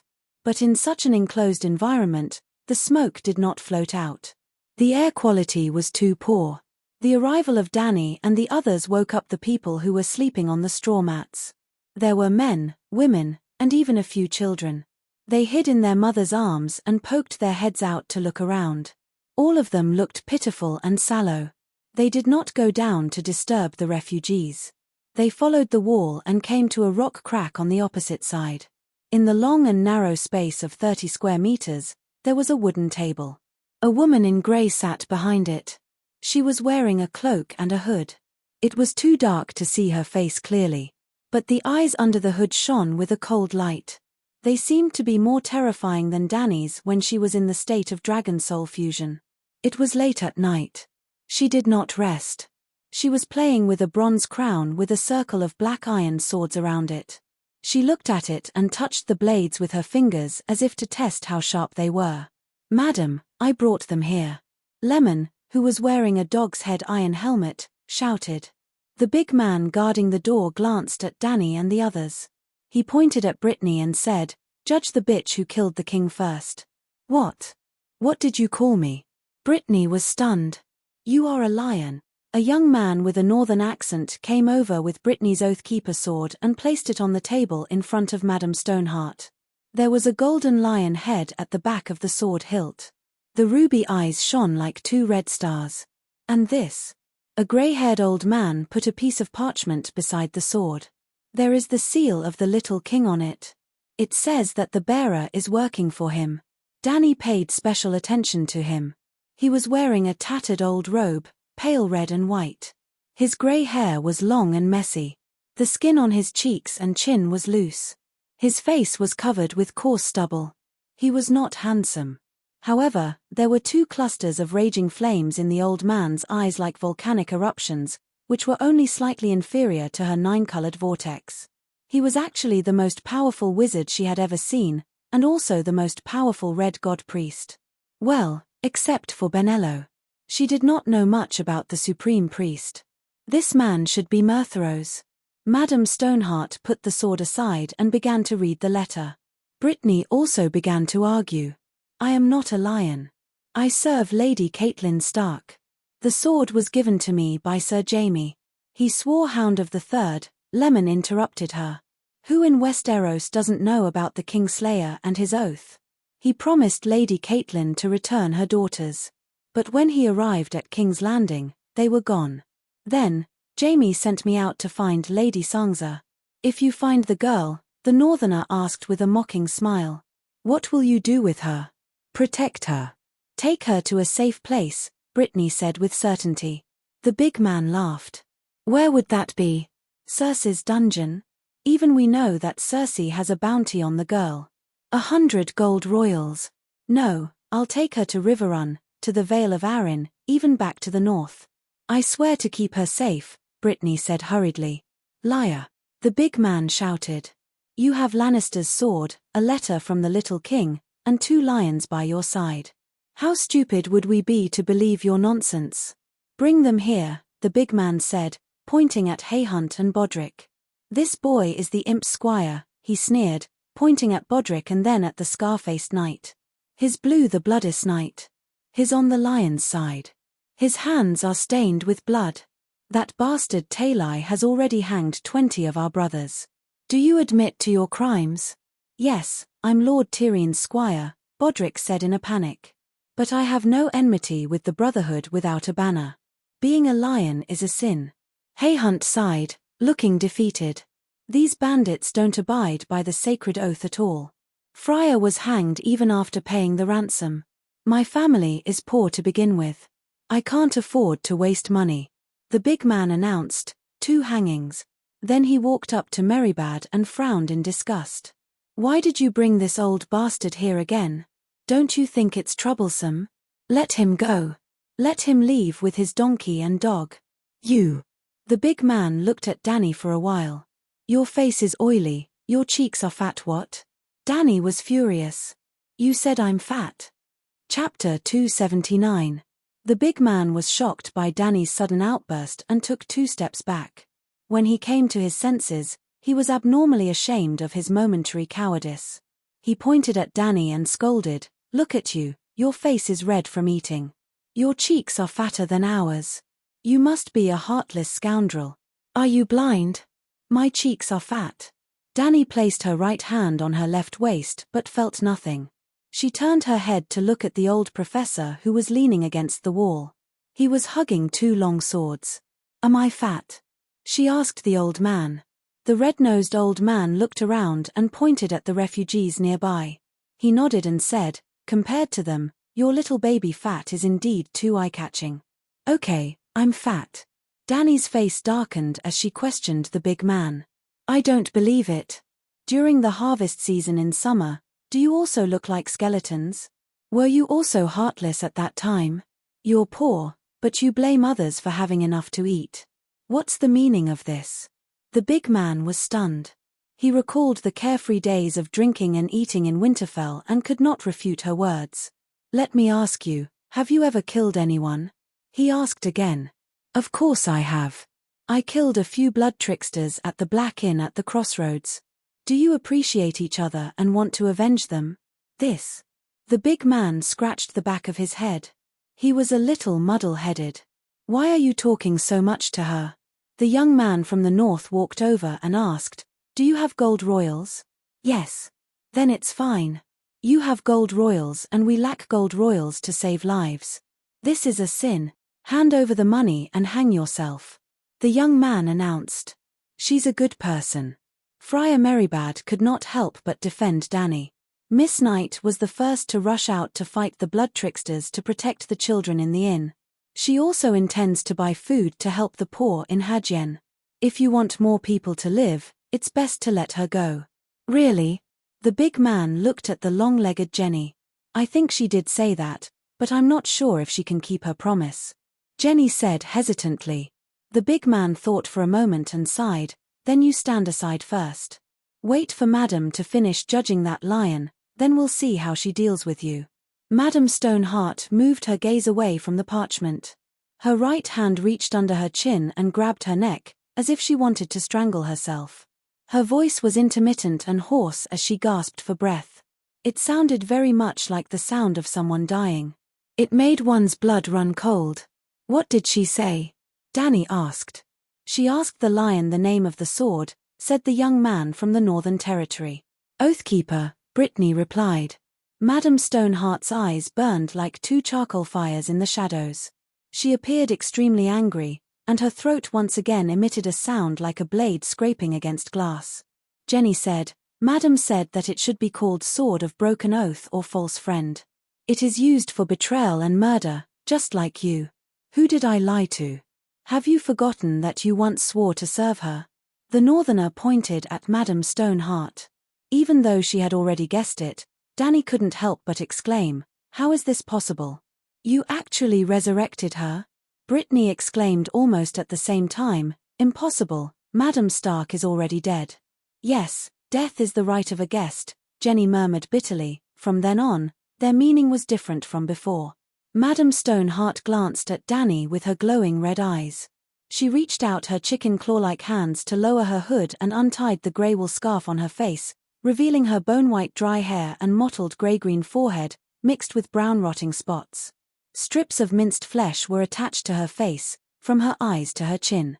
Some of the gaps were covered with dried blood clots, and some even revealed the white skull underneath. "Madam Caitlin?" Brittany and Beristan exclaimed. 7 gods above, Dr. Perestan looked as if he had seen a ghost. His face was pale. You are dead. You died at the Red Wedding. Shorosh said, that's right. Fry slit her throat from one ear to the other. When we found her by the river, she had already been dead for 3 days.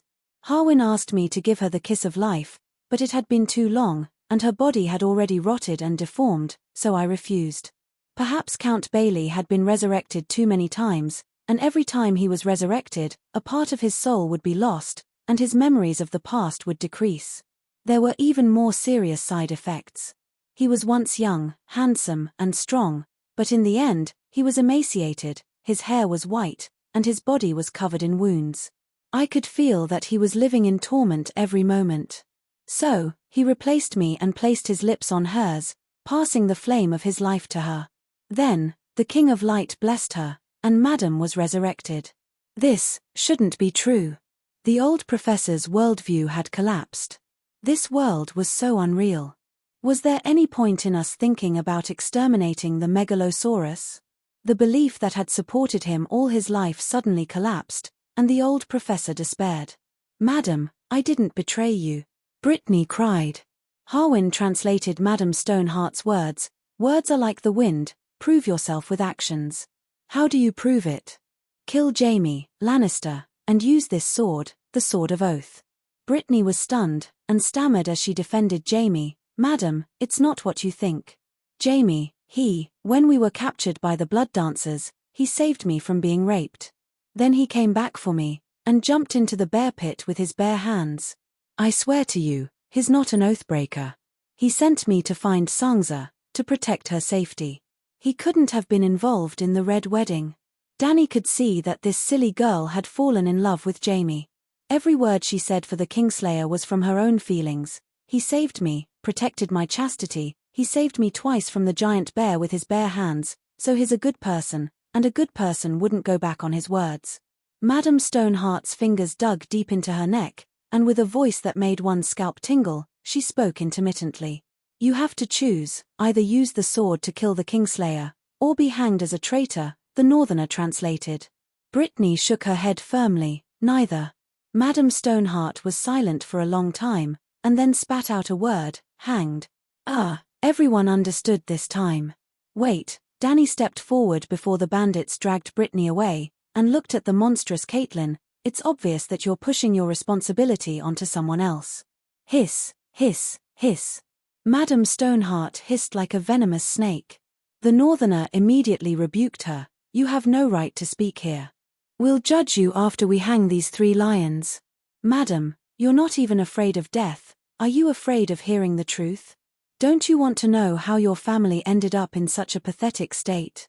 Dany crossed her arms in front of her chest, and said calmly, Stark's family style is the best among the nobles of the 7 kingdoms.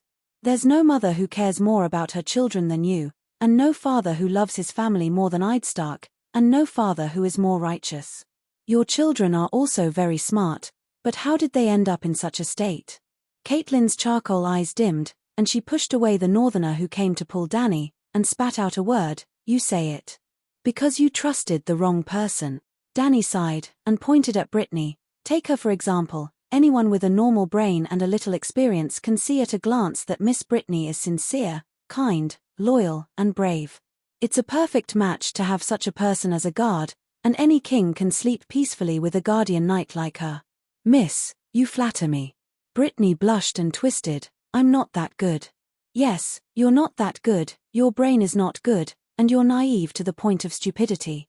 That's your weakness. Dany rolled her eyes, and continued to speak to Madam Stoneheart. Madam Caitlin, do you know how she found your daughter Sansa? She asked everyone she met on the way, have you seen a 13-year-old red-haired virgin, very beautiful? So, do you understand? You shouldn't have sent such a simple-minded person to deal with Lannister. Not to mention the Kingslayer. What kind of ruthless characters are the imps and Duke Tywin? For the purest person in the 7 kingdoms to accept the task of negotiating with the most treacherous person in the 7 kingdoms, there's nothing more ridiculous than this. That makes sense. The big Harwin muttered. Jenny, Shorosh, and the young Northerner nodded in agreement. They didn't think there was a problem before, but after this female knight said it, they suddenly felt uncomfortable in their hearts, How stupid is our boss to make such a choice? Madame Stoneheart's expression changed a few times, and finally said unwillingly, "The Kingslayer, swear to me." Danny facepalmed. "The heavens have pity on you. You already called him the Kingslayer, a white knight who killed the king. You expect him to keep his oath? You know, when he put on the white robe, he swore a sacred oath. It's 100,000 times more valuable than your oath with a sword on your neck." Brittany couldn't help but say, "Sir Jamie didn't break his oath. He arranged for me to idiot. Don't make a fool of yourself here." Danny scolded her unceremoniously. She asked the brawny woman in return, "Were you arrested by Roose Bolton?" "Yes, Jamie saved me," and Danny waved her hand, and asked again, "Did Lothbolton betray Robb Stark, and collude with Tywin and Wald Fry?" "Yes." Brittany was honest, and didn't say any more nonsense.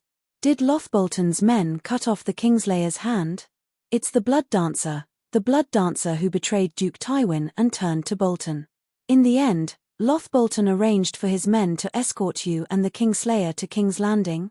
"I thought Lothbolton listened to me about the negotiations, and obeyed Lady Catelyn's orders," Brittany argued. "Yes, with your intelligence, it's normal to be fooled so easily, but now? Now you already know about the Red Wedding, you know that Lothbolton has already betrayed Stark, and now you still think that there's nothing unusual about what happened in Hellenberg?" Brittany's expression changed dramatically, and said with a trembling voice, "You mean, Sir Jamie knows? Whether he knows about the blood wedding, I'm not sure. But at that time, Jamie must have negotiated the price with Bolton to betray Stark in front of you. From that moment on, Bolton will participate in the blood wedding without any scruples, and the tragedy of the Northerners is doomed." Danny looked at Madame Stoneheart and said, "You shouldn't have let the Kingslayer go in the first place. After knowing that his heir is safe, Tywin lost his only concern about the blood wedding. With his intelligence, he must have guessed that Jamie had an agreement with you. But even if he fulfilled his son's vow, it would have been meaningless to you, because the direwolf would have been finished by then. If you let Sansa go, where can she go? The Northern Territory already belongs to Bolton, and Fry of River Delta City won't let the remnants of the House of Stark go. If I were Tywin, I would definitely fulfill my son's reputation as a man of his word. I would even make this matter known to everyone and release Sansa in public. I would let everyone in the Seven Kingdoms know that Lannister's words were as good as gold. Then I would use Bolton and Fry's hands to get rid of the problem. Sansa can never decide the direction of the situation, but Jamie and Robb can, but you chose your own daughter. You," Dr. Perestan pointed at Danny and said in horror, "You're ruthless, even more vicious than Tywin." The bandits couldn't help but take a step back, looking at Danny in horror, as if she had really become Tywin, and then carried out the above vicious plan. Chapter 280. 7 Levels of Hell. Seeing Madame Stoneheart glaring at her, Danny stomped her feet and said, "Can't you be more reasonable? I'm just analyzing how I failed for you. I didn't do anything bad. I still don't understand. Since Bolton has already joined forces with Tywin, why did he cut off the Kingslayer's right hand? That's his sword hand.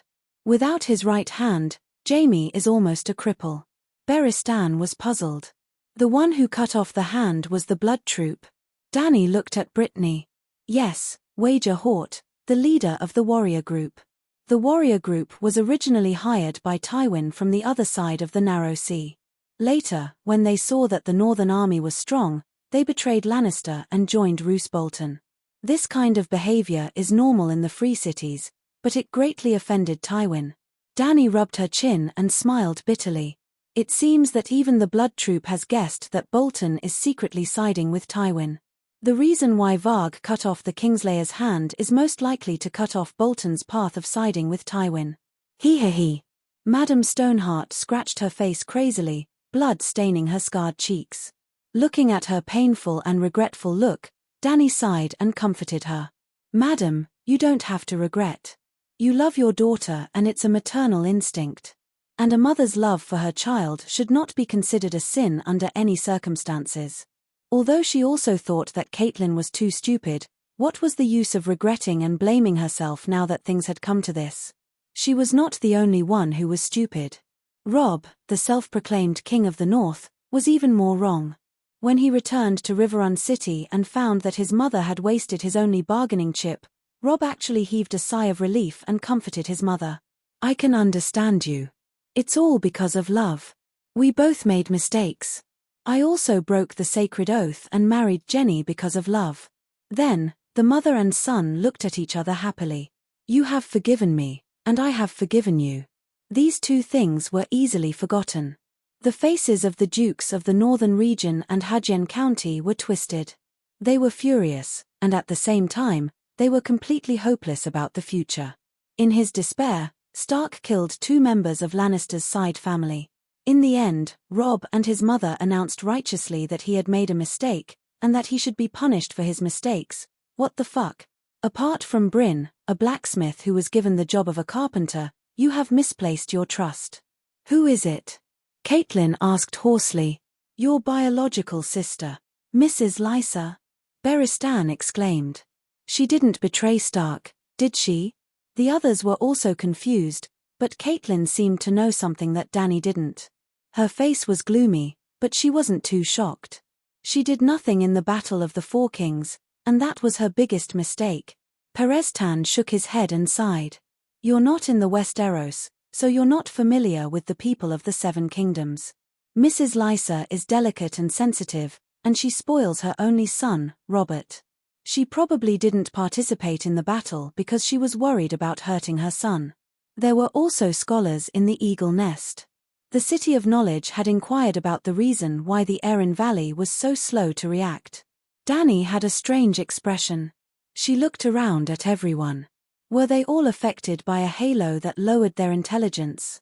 Her biological sister's family was destroyed, and her biological brother's family was destroyed, but she was unscathed. Is this normal? Okay, even if she loves her son more than anything, but even a fool knows that if the 3 Dukes of Tully, Stark, and Erin work together, they are almost the strongest force in the Westeros. Because Dorne won't work with Lannister, and neither will Bella and Theon. Gotting and Dorne have a feud. Simply put, the other 4 kingdoms have many conflicts, and it's almost impossible for them to form an alliance. What's more frightening is that on the young Wolf Master's side, the 3 territories are connected, and they are controlled by the siblings. There won't be a conflict of interest like the one between the young Wolf Master and Fry. Mrs. Lysa, Ide, and Duke Mu don't seem to have ambitions for the Iron Throne, and the matter between Stannis and Renly won't happen again. As long as the 3 sides have the intention to cooperate, they will be close and united. Even if Robb lost everything in Hajien, there's Neck in the north and the Bloodgate in the east. The most easily defended and difficult to attack natural strongholds in the Westeros are in your hands. How can you lose? According to the young Wolf Master's talent on the battlefield, not to mention finding Lannister to avenge his father, he is even the strongest contender for the Iron Throne. In fact, the young Wolf Master has never lost on the battlefield. Lysa is really worried about her son's safety. She can wait and see for a while. After witnessing the great victory in the Forest of Ravings, she should be relieved. Send at least a few thousand cavalrymen to the Bloodgate and station them in Harren Castle. Bolton won't dare to rebel even if he has 10 gut. Even if Mrs. Lysa is extremely timid and terrified of Duke Tywin, she can also arrange for soldiers to take a boat to the north. White Harbor is just beside the Erin Valley. Help your nephew take back Winterfell and guard your home. There shouldn't be any danger now, right? Everyone looked at each other, not knowing what to do. If you really want to help, you can always find an opportunity to do so. If you don't want to help, you can find 10,000 reasons to refuse. Dany poked her chest. That's the key. It's obvious that the madam's sister doesn't care about you at all.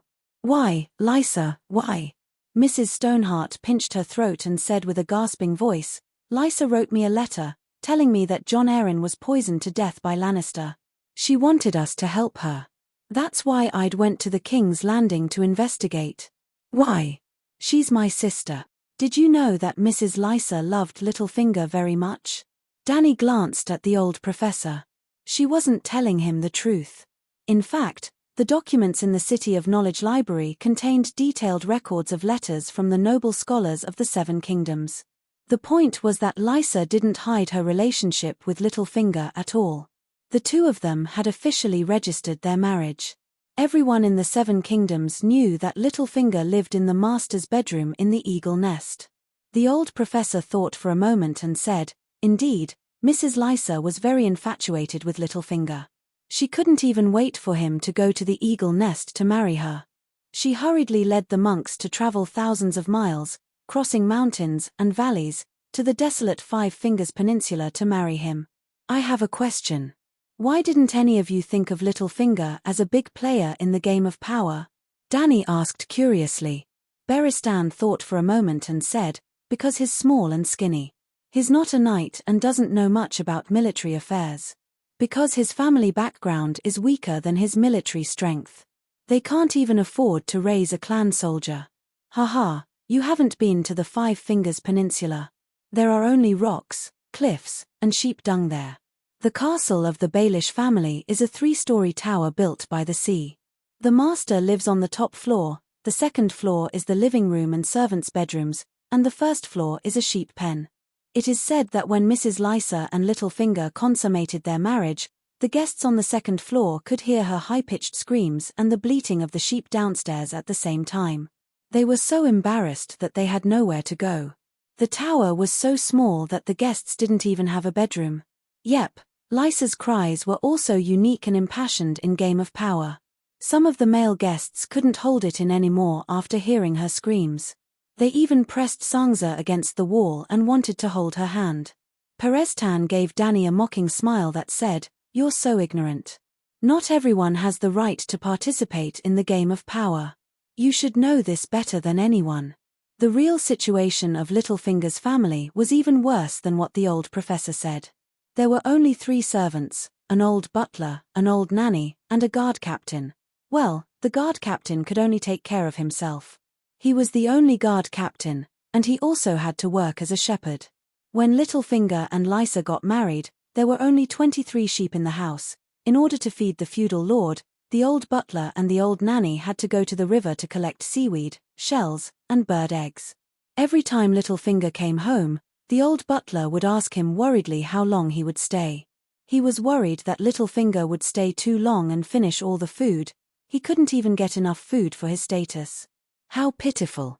It could be said that Littlefinger was the poorest and most shabby feudal lord in Westeros. Because Littlefinger's background was too shallow, Tyrion, Tywin, Varys, Lady Alina and the other big shots in the Game of Power all knew of his ability. They also knew that he had ulterior motives and had evil intentions, but they never treated him as an opponent. Catelyn and Littlefinger grew up together, but her evaluation of him was that he had been very clever since he was young, but being clever did not equate to being wise. For example, now that her family was ruined, she became Madame Stoneheart. She was still looking at Danny with a look of confusion and disapproval. "Sigh, my lady, tell me Littlefinger's current identity." Without waiting for Catelyn to answer, Danny counted with her fingers and said, "Duke Hellenberg, the 10th Duke of the Seven Kingdoms. He is one of them. Lady Lysa's husband, the guardian of Duke Robert Arryn, and the regent of the Arryn Valley. At the same time, he has been the finance minister for more than 10 years. The customs and finance personnel of the Seven Kingdoms are all his subordinates, and he has accumulated a lot of wealth. By the way, more than half of the brothels in King's Landing are also his property, and every prostitute is an intelligence agent. Did you notice? Now, he has a title, an army, money, and a perfect intelligence network. Only 2 or 3 dukes of the Seven Kingdoms can beat him, and that definitely does not include the King of the North, Stark. Facing someone with a higher status than you, why do you feel superior?" She looked at Madame Stoneheart and asked. Seeing her expression gradually become serious, Danny sighed and looked around at everyone. She asked, "Who benefited the most from the rebellion of the 4 princes?" The King of the North's family was ruined, excluded. Lannister was only protecting what they already had, excluded. Theon Bella was a loser from the beginning to the end. He lost so much that he lost his underwear, excluded. Looking at it, Gao Ting benefited the most. And Dwayne had been hiding and watching the show, and he was also suspected of sowing discord and taking the opportunity to take revenge. But everyone knew that Gao Ting had bet on Lan Li first and suffered a great loss. Dwayne's pace was slow, and his actions were completely going with the flow. He did not have the aggressiveness to lead the situation. Thinking about the Red Viper who died tragically at the hands of the Demon Mountain, it was clear. Was that something the mastermind behind the scenes would do?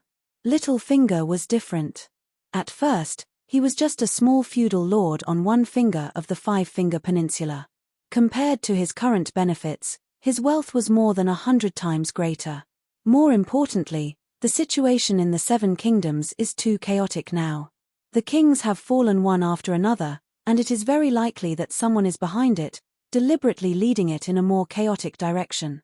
A chaotic political situation is actually disadvantageous to the great nobles, because they are the ones with vested interests.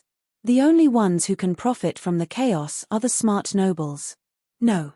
The red-nosed old man pointed at Danny and shouted in realization, the chaos in the Seven Kingdoms is more beneficial to you. It's you. Are you the mastermind behind the scenes? Danny. Chapter 281. Why her? Who is she? Harwin was puzzled. She is. Facing Danny's cold gaze, the old potion shuddered. She is, the heir of an exiled lord. Then the old man slapped his forehead and exclaimed, oh, I got it wrong. It has nothing to do with her. She is only 16 years old. Although she is more cunning than Tywin now, she was still young and weak back then. She should not have been able to interfere with the affairs of the Seven Kingdoms. I wanted to send you directly to the Great Wall, but now it seems that I have to take you to the northern frontier to see the snowy scenery. Yes, I will let you have a good talk with the real master of the northern frontier. I still don't believe it. The old potion knew nothing about his future and continued to talk. Maybe it is all a coincidence, an accident. I don't believe that Littlefinger can cause chaos in the Seven Kingdoms by himself. It is hard to believe. Hale and Beristan nodded in agreement. I have seen Littlefinger. Harwin glanced at the gloomy Madame Stoneheart and smacked his lips. I can take on 10 of him. Danny could not be bothered with these fools. She asked the old potion, don't you know the power of wisdom? How does the current situation compare to the dance of the blood dragon? The scholar was weak and did not even have half a territory. How did he manage to kill the powerful Targaryen with his schemes? The old potion's expression changed drastically.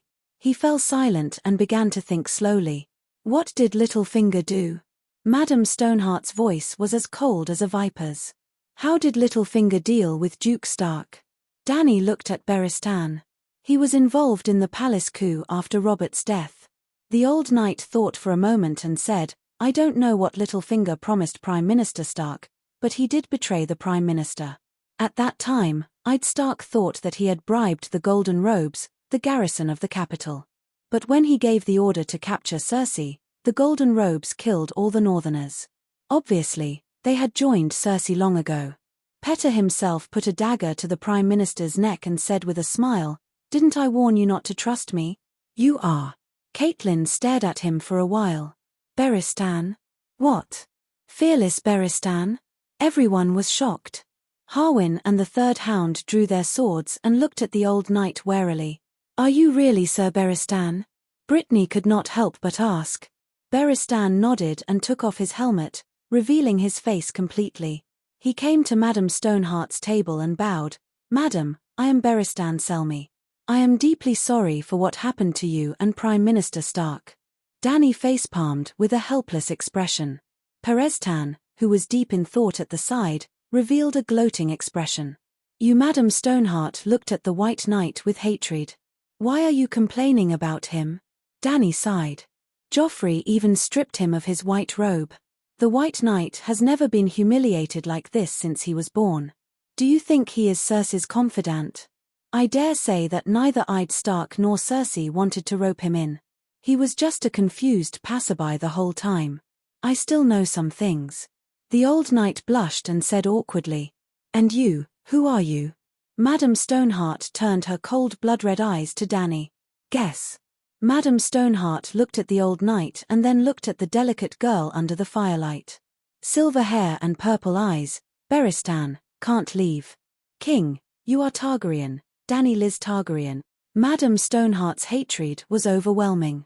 In an instant, The stone cave seemed to have opened up. The cold air penetrated into people's souls along with her voice, freezing their bones. Everyone who was shocked by Danny's identity did not dare to make a sound. Did I offend you? Danny was puzzled. Madame Stoneheart stood up for the first time. She held her throat with one hand and pointed at Danny with the other. She said a long sentence with hatred. Danny did not understand at all because she spoke too quickly and too long. Madam said that you cursed King Rob. About 1.5 years ago, after the Battle of Babbling Forest, King Rob dreamed of you. The big Harwin had a strange expression on his face. He hesitated and stammered. He stole a few glances at his madam. Seeing that she was still determined, he had no choice but to continue. You cursed him in the dream. It was a horrible dream. In a hall, there were cups and plates in a mess, and there were dead people everywhere. King Rob himself was beheaded and sewn with the head of a tundra wolf. Didn't that happen at the blood wedding? Peristane said in surprise. Robb Stark actually predicted the blood wedding? What is going on? Madam, you are not lying. Did your son really dream of that scene? Beristan stepped forward in shock and said in disbelief, we also. No, it's Her Majesty Danny Rise. She also predicted the blood wedding. What? You also predicted it? The old professor almost broke down. The world was so mysterious that everyone could predict the future. How could the City of Knowledge plot against them? What is going on? The big man muttered. Let me calculate. When Her Majesty saw the blood wedding prophecy in the Immortal Hall, in West Eros time, it was probably. Beristan thought for a while and said a date. Madame Stoneheart's pupils suddenly shrank when she heard that. It was that day. Someone wanted to change history and failed. Danny's face was gloomy. Damn it, that bastard actually connected the cause and effect to me. Who wants to change history? Why are you talking nonsense? Isn't that the future? The red-nosed old man said in confusion. Standing at the point of time after the blood wedding and reminding Robb Stark before the blood wedding, it was changing the future for Robb, but for that person, it was changing history. The others were confused, but the old professor's intelligence and knowledge were enough to understand Danny's words. But because he understood, he found it even harder to accept. Foretelling the future was not the first or second time, but the person in the future changed the present, the past? Wasn't it too mysterious? How is that possible? Who is he? Who else could it be that wants to save Stark? Danny asked. It must be another Stark. Could it be the son of the young Wolf Master? The red-nosed old man was puzzled. Son? Madame Stoneheart's eyes widened and asked anxiously, Jenny is pregnant. The Jenny she was asking about was definitely not the female bandit beside her, Longlegs Jenny. No, I mean illegitimate child. Does the young Wolf Master have an illegitimate child? My son, clean and good. So your son has no descendants. Danny shook her head and said, your wife will never be pregnant with Robb's child. Her mother won't allow it. Why? You still don't know that your in-law is a spy for Duke Tywin? Danny was shocked. No, Reynold is very loyal. He would rather die than surrender. Madame Stoneheart took a deep breath. Reynold was Jenny's brother. He had attended the blood wedding with Robb, but he didn't know that his mother was in cahoots with Tywin. During the incident, Fry had been persuading Reynold to surrender. He even told him that his mother had a part to play in the blood wedding and that they were all on the same side. But Reynold still refused to surrender. After Grey Wind, Robb's Icefield wolf, died in battle, he jumped into a river filled with despair and shame to commit suicide. He was definitely a very loyal subject. That was why Madame Stoneheart had never doubted the Westlin family. Danny sighed. Maybe Reynold didn't betray you. But his mother, your in-law, only received benefits from Lannister. She didn't receive any punishment at all. For example, your daughter-in-law's uncle, Robb Spicer, has been promoted to Count of Castile.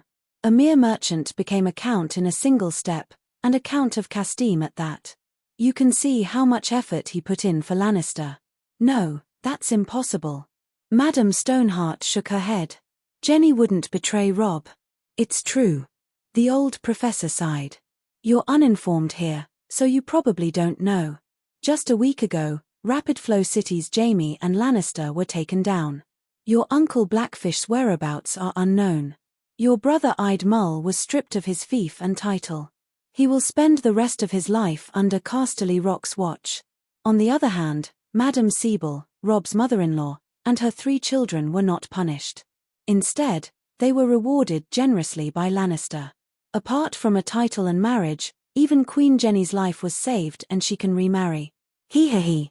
Madame Stoneheart slumped in her chair and laughed like an owl. Betrayal, traitor. Madam, aren't you forgetting something? Dany reminded her. The Westlyn family of Cliff City is actually Lannister's vassal. The Northerners pillage and burn in the western region and are the enemy of all the nobles there. Don't you even know the relationship between us and the enemy? And what kind of person is Tywin? Everyone knows about Castim's reign. What gave you the misconception that the Westlyn family would rather give up Cliff City, which has existed for thousands of years, and risk being exterminated by the ruthless Duke Tywin to side with the Northerners? They were captured by the young Wolf Master. That's true, but captured nobles can be ransomed. Everyone knows that. Being captured doesn't mean losing your title or land. And even if there's no bloody wedding and Jenny Westlyn goes to the north and becomes the queen of the king of the northern region, what can the Westlyn family get? A new land. Everyone knows that's impossible. There's no land left in the northern region. Giving up the title of count, giving up the rich and historical Cliff City, and going to the north to become a jobless knight, the Westlyn family will be cut off. No one in their right mind would do that. Dany said a lot of things, and the others nodded in agreement. But Madame Stoneheart didn't listen at all. She only scratched her face and pulled her hair, cursing in a terrifying and cold voice, "Betrayal, betrayal." Dany finally understood that no matter how good Stark's family was, they couldn't hide a fatal flaw. They were used to thinking about problems with their own heads. Seeing Madame Stoneheart go crazy and almost go crazy, Dany felt like she was watching a horror movie. Damn it, she was dealing with the dead. And the dead were mentally ill. It was scary just thinking about it. So she decided not to provoke her any further. She had to say something nice. "Madam, you don't have to be sad. After all is said and done, only one of your 5 children died." "What?" Madame Stoneheart looked up. "We saw your youngest daughter, Arya Stark, on the river this morning." "Oh, yesterday morning. Which river?" Madame Stoneheart asked anxiously. Chapter 282. Each of your 6 children has a direwolf? Dany asked. 5 of them. Snow is a bastard. Ah, all right. Jon Snow is a bastard. Dany nodded happily in agreement. Then have you noticed that your children have a special relationship with the direwolves? The direwolves are especially smart, almost as if they can understand humans. Madame Stoneheart was silent for a long time. She pinched her neck and hissed, "The little devil sent an assassin to assassinate the Bran. Summer saved him. Rob's grey wind." It reminded him. It barked at Siebel and Rofo Spicer and wanted to bite them. However, it was very close to Reynold. In River Delta City, Grey Wind bit Rob's trousers and dragged him out. It bared its teeth at Fry. Rob, however, locked it up. That's it. Your 5 children are all the lucky ones blessed by the old gods. It is very likely that they all have the talent of transfiguration. No, don't slander my children. Madame Stoneheart denied. Dany frowned. Don't you know your own situation? Children of the forest, magicians, gods, old gods, and transfiguration are all real.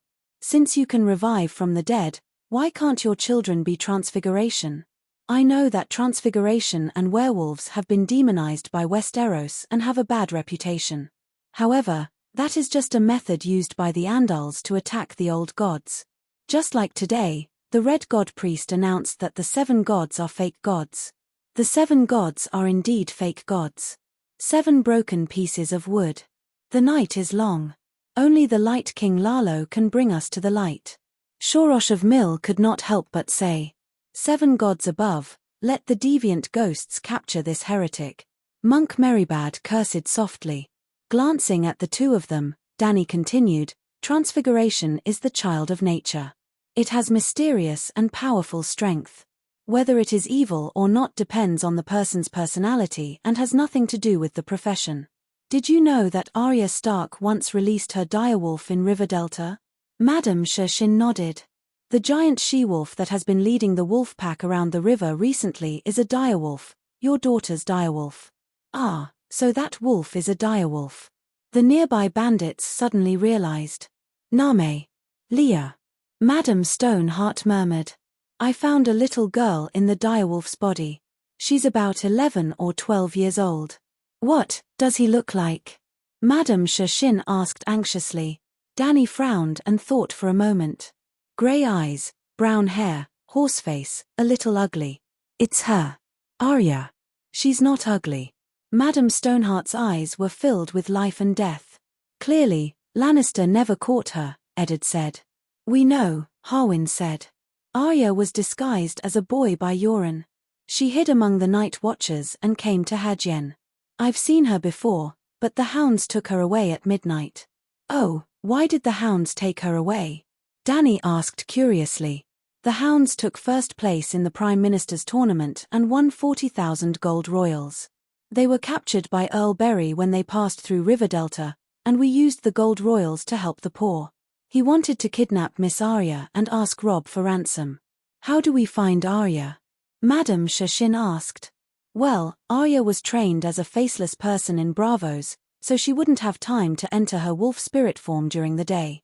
She would most likely enter Nymeria's body through the wolf dream at night. You can look for the direwolf, but don't approach it during the day. At night, you can ask someone to climb up the tree and shout Arya's name. If it responds, shout Arya, your mother is looking for you. If it's agitated, you can try to climb down the tree and communicate with it. It's a little dangerous. It's not just a little dangerous, it's very dangerous, the red-nosed old man shouted. Yesterday morning, that she-wolf almost ate us. She's already a wolf child, and she's no longer human. Madame Shin's icy glare made the old man shrink back. She continued to pinch her broken vocal cords and asked, You said, 4 children. Where is Sansa?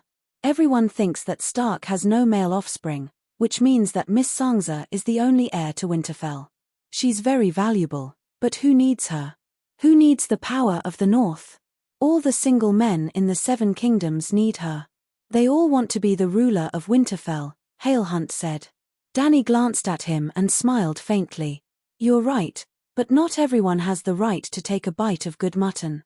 Miss Sansa disappeared at Joffrey's wedding, right after he was poisoned. She left the Red Keep without anyone noticing. Someone must have helped her and even used her to poison Joffrey. There are 2 kinds of people who want Joffrey dead. First, profit.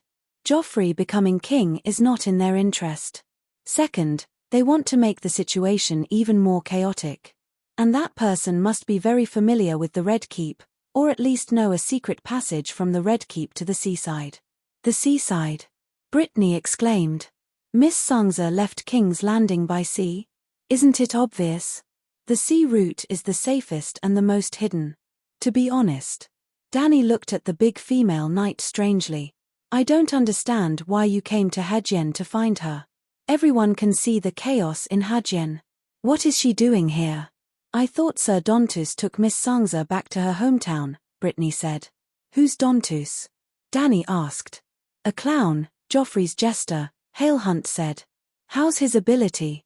No ability. He's a useless wine barrel, but Miss Sansa saved his life once.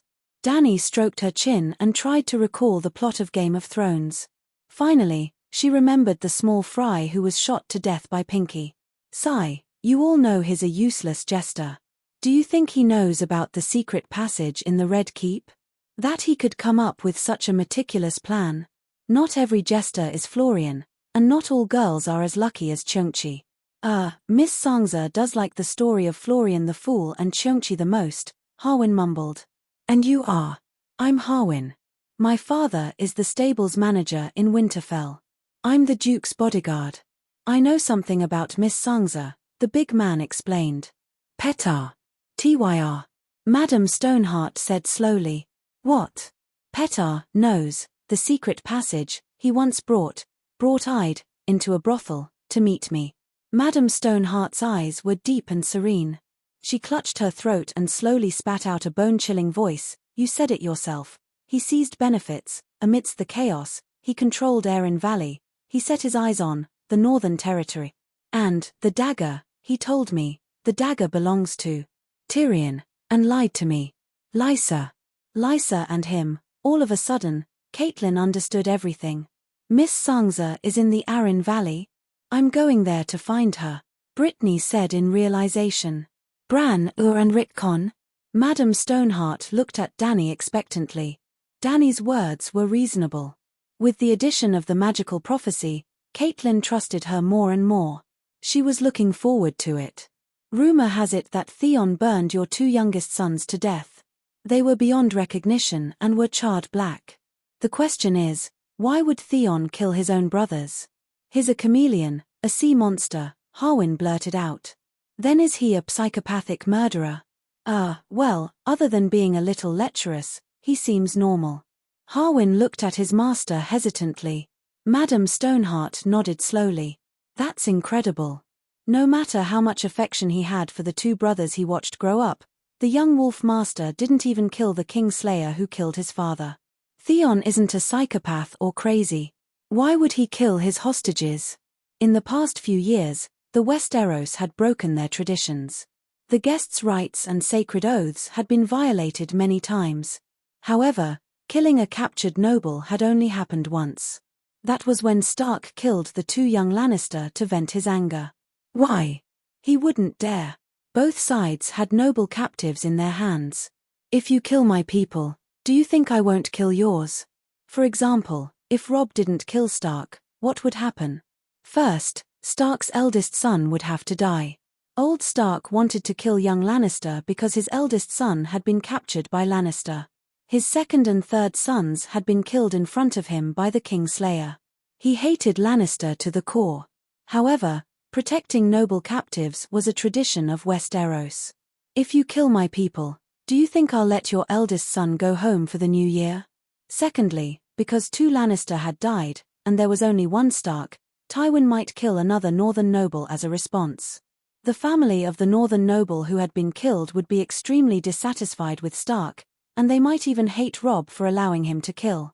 In the end, if you kill my captives, I kill yours, there would be no money to ransom them. This would cause the nobles to wither like farmers and soldiers, and the war would be completely out of control.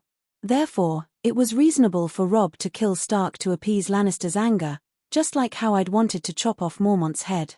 Both father and son's insistence was not wrong, but their methods were not slick enough.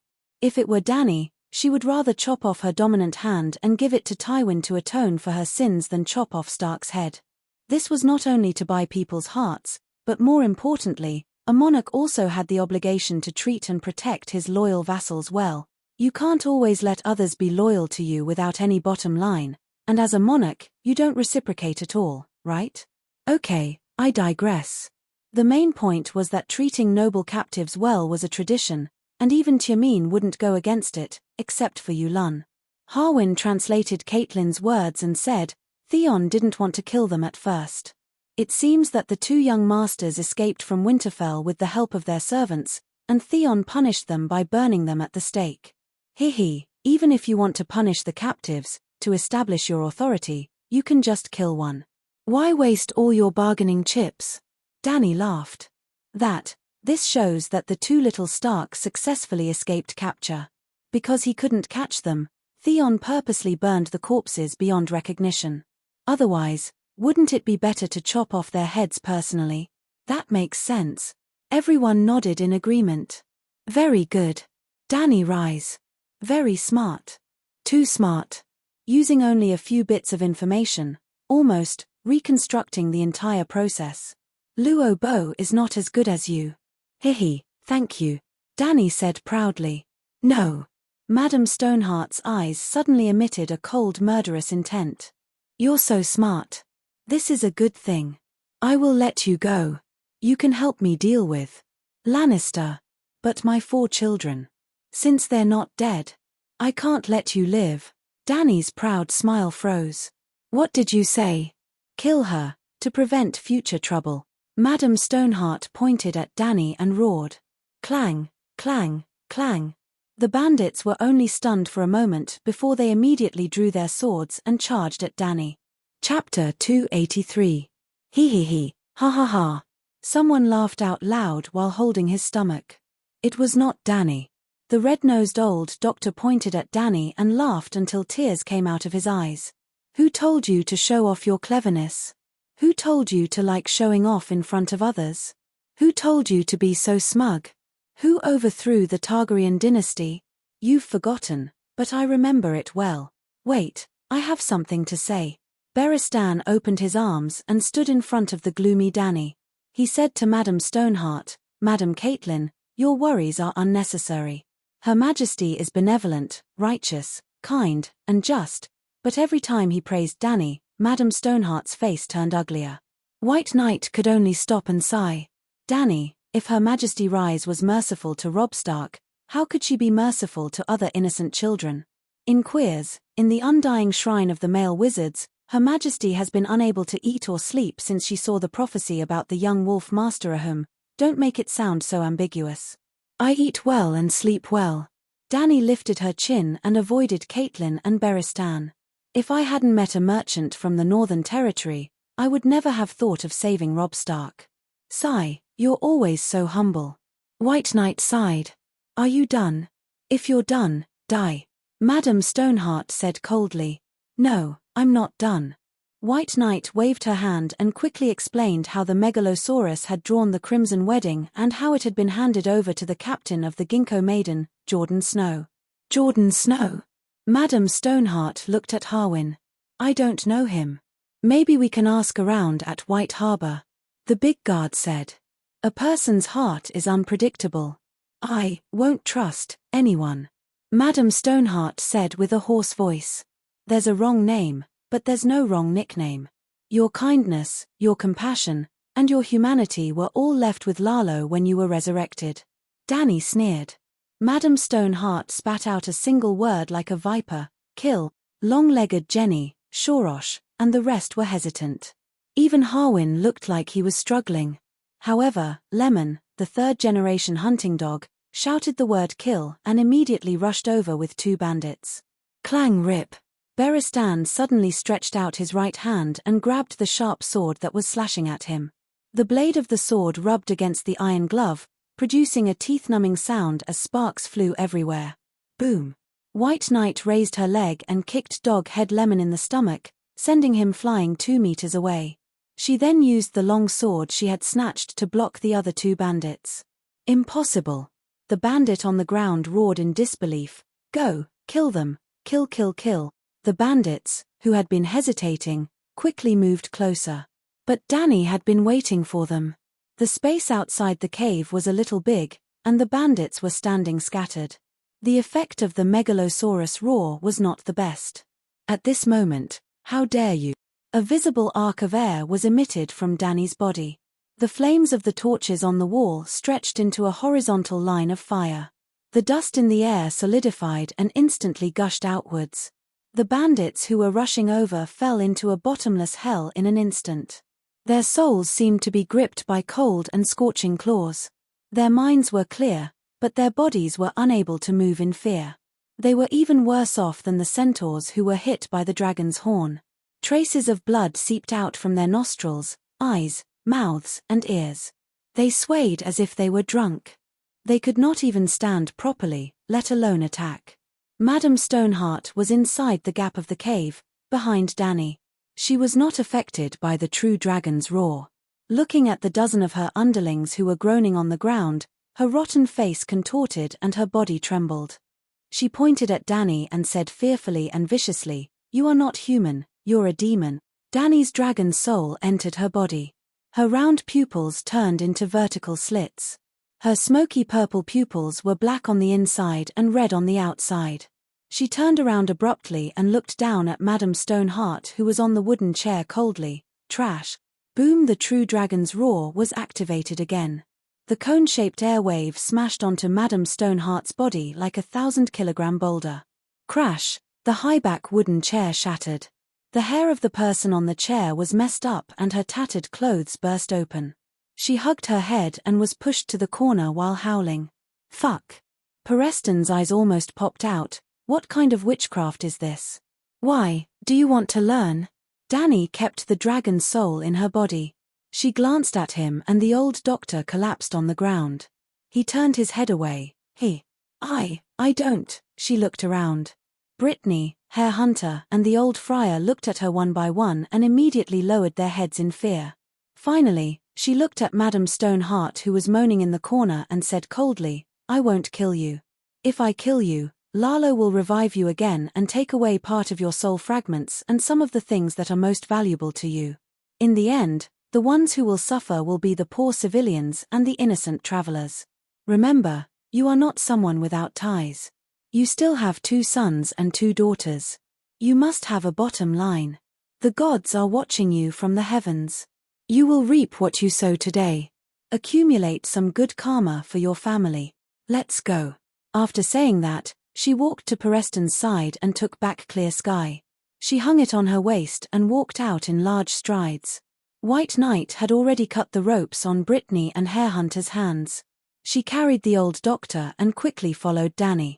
At the entrance of the stone cave, Dany paused for a moment and looked at Shorosh, who had a complicated expression. Why, are you planning to stop me? Well, when the others were charging towards Dany, Shorosh stood there without moving. He even wanted to say something a few times but stopped himself. He was prepared to dissuade Madame Stoneheart. He was also affected by the true dragon's roar, but it only shook his mind for a moment. The holy fire in his eyes rose to a height of 3 feet and suddenly shrunk.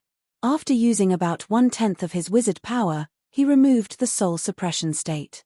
I feel the aura of a true dragon, Shorosh said hesitantly. The dragon has been revived. Your news is really outdated. Follow me. Dany walked past him and walked out in large strides. The bandits who surrounded her, or rather, the ragged, skinny farmers, peasant women, and children hesitated and made way for her when they met Dany's gaze. After exiting the giant cave, they met a dozen guards at the corner of the tunnel. They also gave up after Shorosh's persuasion. The musty and rotten air was dispersed by a fresh and cold breeze. They walked out of the maze-like tunnel and came to the soft and wet forest. The old monk led his donkey away at the entrance of the cave. The donkey's back was empty. All the food had been taken away by the bandits. The dog happily circled around him. Suddenly, the dog's body trembled. It stood in front of the old monk to protect him. It lay on the ground and barked softly. There was fear in its voice. The group suddenly realized that the forest nearby was unusually quiet. There was not a single sound of birds or insects. The air was suffocating. Hiss hiss in the early morning, the forest was steaming with fog after the rain. The sky was grey, but when the terrifying roar of a beast sounded in the air, the group looked up and saw 2 huge black shadows descending. Crash! The tree branches were crushed and broken. The black dragon and the white dragon landed beside Dany with smoke and water droplets falling from the sky. Dragon, Megalosaurus, it's really Megalosaurus. The true dragon has been revived. Brittany, Shorosh and the rest were shocked. Monk Meribad was also dumbfounded. It was as if he had seen the 7 gods appear in front of him. On the other hand, Perestan, the red-nosed old man, looked proud. He said proudly, the dragon was revived 2 years ago. The dragon brought magic to this world. Shorosh of Myr, you should know better. Because of the revival of the Megalosaurus, the magic tide surged. You, who could only rely on wildfire to fool people, gradually gained wizard power and the divine power to communicate with the Light King. Monk Meribad, return to Maiden Springs City. Don't wander around. After some time, I will transport a batch of food from Crab Bay to the Trident River. You will help distribute it. How long will it take? The old monk asked hesitantly. Within half a year. It depends on the speed of the merchants on the other side of the narrow sea. When will you lead the troops into the West Eros? The old monk asked worriedly. Probably in the 2nd year after next summer. Dany stood in front of Blackie with her hands behind her back. She looked at the empty sky at a 45-degree angle and said with deep emotion, the people are already so poor. If the 7 kingdoms are affected by the chaos, the Westeros will definitely be in hell. Moreover, the Iron Throne does not mean much to me. I am even less interested in the game of power. I only care about upholding justice for my dead family and this trampled and humiliated world. I want to restore glory. I will not use force against the 7 kingdoms for the entire winter. However, the people of the 7 kingdoms are innocent. I can't make things worse, but I can help them in their hour of need. This time, I came to investigate the situation of the 7 kingdoms. Your Majesty, the 7 kingdoms are lucky to have you. The people of the 7 kingdoms are lucky to have such a benevolent ruler. The old monk's eyes were brimming with tears. He was so emotional that his whole body trembled. Brittany, Shorosh, and Halhunt also looked at Dany with admiration. They were deeply moved by her magnanimity and courage. The red-nosed old man smacked his lips and said coldly, "Forget it. You didn't plan to land in Hadjen. If it wasn't for me," Beristan frowned and explained to the queen, "you don't know anything. Back at Slavers Bay, we had already planned the itinerary of Queer's Volantis race son Halberd City Old Town Hadjen. Her Majesty the Queen came to the Westeros mainly because she heard that winter was coming. However, Hadjen did not have any food because of the war. She wanted to come here to investigate. However, in the City of Knowledge's archives, we have already obtained most of the information about Hadjen and even the 7 kingdoms. That's why we changed our direction and went to the more dangerous Great Wall. Her Majesty thinks that famine is easy to solve, but the long night is difficult to guard against. She is very worried that the information about the deviant ghosts is true. You know that we sent you to the Great Wall mainly to investigate the deviant ghosts. There are deviant ghosts. Brittany also remembered when they first met. The old professor laughed and said that he was going to fight deviant ghosts beyond the Great Wall. They thought that the old man was joking. Let's go and see. As she spoke, Dany climbed onto the back of the white dragon's neck. Your Majesty, wait. Halhunt trotted over and looked at the white dragon in fear. He shouted, Your Majesty, I am willing to pledge my loyalty to you. Take me with you. Kid, stop fooling around. Continue to pursue Brittany. Count Taz is more suitable for you. Dany touched her nose and said in a tired tone. I can be a white knight and not marry. Halhunt gritted his teeth and decided to lower his request. The captain of the White Knight snorted and scolded, Go away, don't insult the White Knight. Chapter 284. Haya felt wronged. He had already taken a huge risk by coming to the Dragon Queen's cold stove, and now he was being despised. Beristan turned his gaze to the silly brain, hesitated for a moment, and said to Dany, Your Majesty, if there is a female knight in the Queen's Iron Guard, she can act as a maid under certain circumstances, and it will be more convenient to protect you. For example, bathing, sleeping. You like Brain? Dany asked with a frown. Beristan nodded and said, Miss Brain is skilled in martial arts, simple and loyal to the Queen. If you really want to find a female white knight, there is no one more suitable than her. Brain was indeed the most loyal and brave female knight in Game of Power. Even compared to men, there were less than 5 who could surpass her in terms of the overall quality of a guard. Scientifically and rationally, Brain was definitely worthy of a spot in the Queen's Iron Guard, and Dany should even be thirsty for her. But from a metaphysical point of view, Brain was almost the most jinxed guard in Game of Power. At first, she followed Renly, but Renly did not live past 2 episodes and immediately received a boxed meal. Then she pledged her loyalty to Catelyn, and Catelyn's family met with misfortune one after another, and finally the Northerners were wiped out.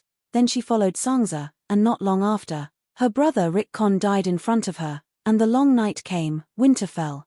Although the misfortune of those masters had nothing to do with Brain, it was too evil, and Dany was a little scared. But Dany was only stunned for a moment, and then she abandoned those superstitious metaphysical thoughts, and sent an invitation to Brain, Miss Tass, what do you think? Haya Hunt looked at the silly girl who was at a loss, and his heart was filled with envy and jealousy. Brain herself was in a complicated mood. For the first time, she was truly recognized by someone, and it was the legendary White Knight Beristan. She could not help but feel excited. Her thick caterpillar-like lips opened and closed, and several times she was about to open her mouth and loudly swear allegiance to the Dragon Queen, But in the end, she shook her head and said, "Your Majesty Dany rise, I can't swear allegiance to you." "Are you stupid?" Haya screamed. Brittany's hesitant blue eyes gradually became clear and firm. "Sir Beristan, Her Majesty Dany Lizzie, I'm really grateful. Obtaining your recognition has almost achieved the greatest goal of my life. But I have sworn to Lady Caitlin, and I am bound to her. That monster wants to hang you, hang you. Didn't you hear her trial? Hang him." Haya waved his arms and cursed at Brain. "You idiot, you've always wanted to be a knight, but everyone, including me, laughed at your body size, your ugly face, your unrealistic dreams. Now, the greatest white knight of the Seven Kingdoms personally invited you to be his brother, and you refused. Is there something wrong with his head? It is precisely because Sir Beristan's invitation is so precious that I have to make myself worthy of his recognition." Brain's expression was as firm as granite. "If I go back on my oath to Lady Caitlin and willingly wear the white robe, it will be a great insult to the sacred oath, to Sir Beristan and Her Majesty Dany Rise, and even to the White Knight itself." "Good." Dany and Beristan cheered loudly. "Miss Brain, I apologize to you." Beristan climbed down from the black dragon and bowed solemnly. He looked at Brain, who had become confused again, with admiration and said, "I invited you to join the Queen's Iron Guard because I value your identity as a woman, and you are suitable to protect the Queen in places that are inconvenient for me. Now I realize that you have the noblest chivalry, whether you have been anointed with the holy oil or not, whether you have been canonized as a knight. I have to say, with your character and ability, you are absolutely qualified to wear the white robe." "Sir, Brain's ugly face turned red. "You don't have to apologize to me. Ha ha ha." Dany laughed. "Brain, you don't understand what you have done." She glanced at everyone present and said loudly, "Today, Westeros, from the kings to the people, have lost their morals and honor. Sacred oaths have been violated repeatedly, and the rights of guests are no longer respected. People are like wild beasts that have broken free from their chains, driven by greed and desire, and they have abandoned the beautiful traditions and great spiritual beliefs that bound us in the past. In this bad world of music and etiquette, your appearance is like a ray of light that shames all the beasts and gives hope to those who are lost." I am not as good as you say." Brain cried emotionally. Perestan had a complicated expression, and he began to reflect on his actions with shame. At the same time, he had a kind of inexplicable recognition and admiration for Dany, who said such words. "Brain," Dany said loudly to the ugly knight, "they all call you Beauty Brain. This is an insult to your noble chivalry. I won't allow it. From today onwards, as the King of Knights, I grant you the title of Roseless Ironguard. You don't have to be loyal to me, you can even be my enemy. You don't have to protect any king, you only have to uphold justice and justice. I want more people to know that in the long night, danger is everywhere. The one who can light the road ahead and lead us to the light is never God, not the King of Light, not the seven gods, not the old gods. It is only the humans who have a noble spirit and hold the torch of justice. Yes, it's me." "Good, well said." Perestan's eyes were red, and he clapped his hands excitedly.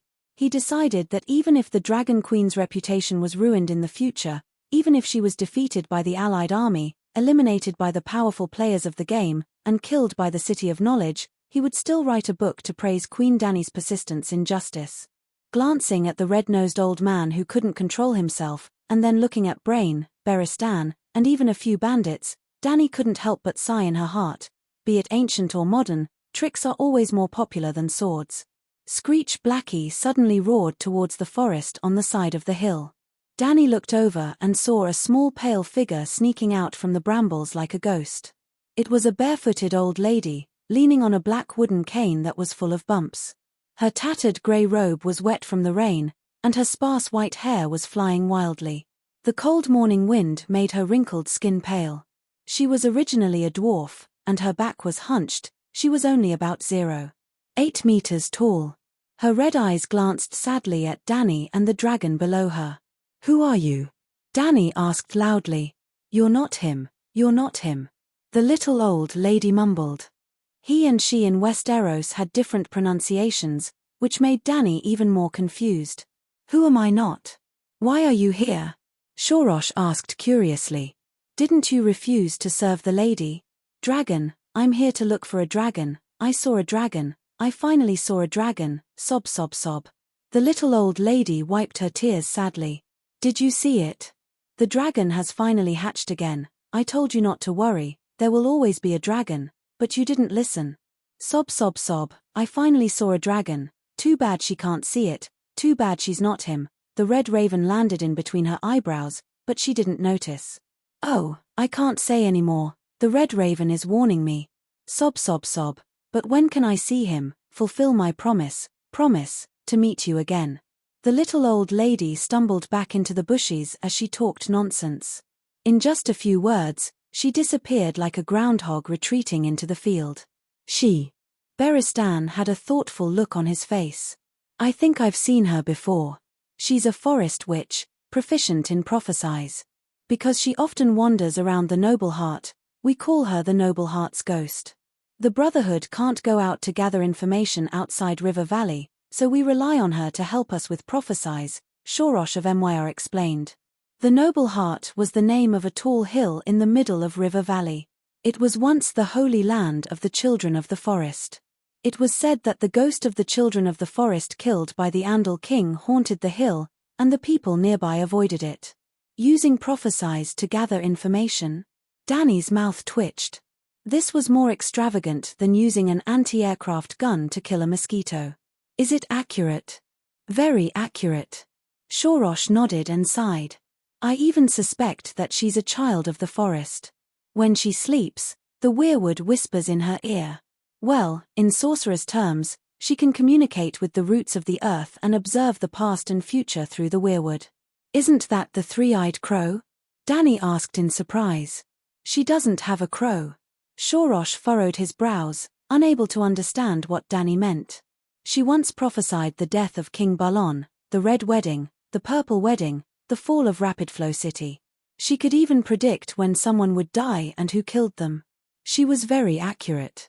Sometimes, when the Brotherhood's team got separated, we asked her to help us with prophecies. If the nobles sent troops to hunt us down, she could also predict the danger in advance. She asked for very little in return, a bag of wine and a song called Jenny of the City of Barren Stone.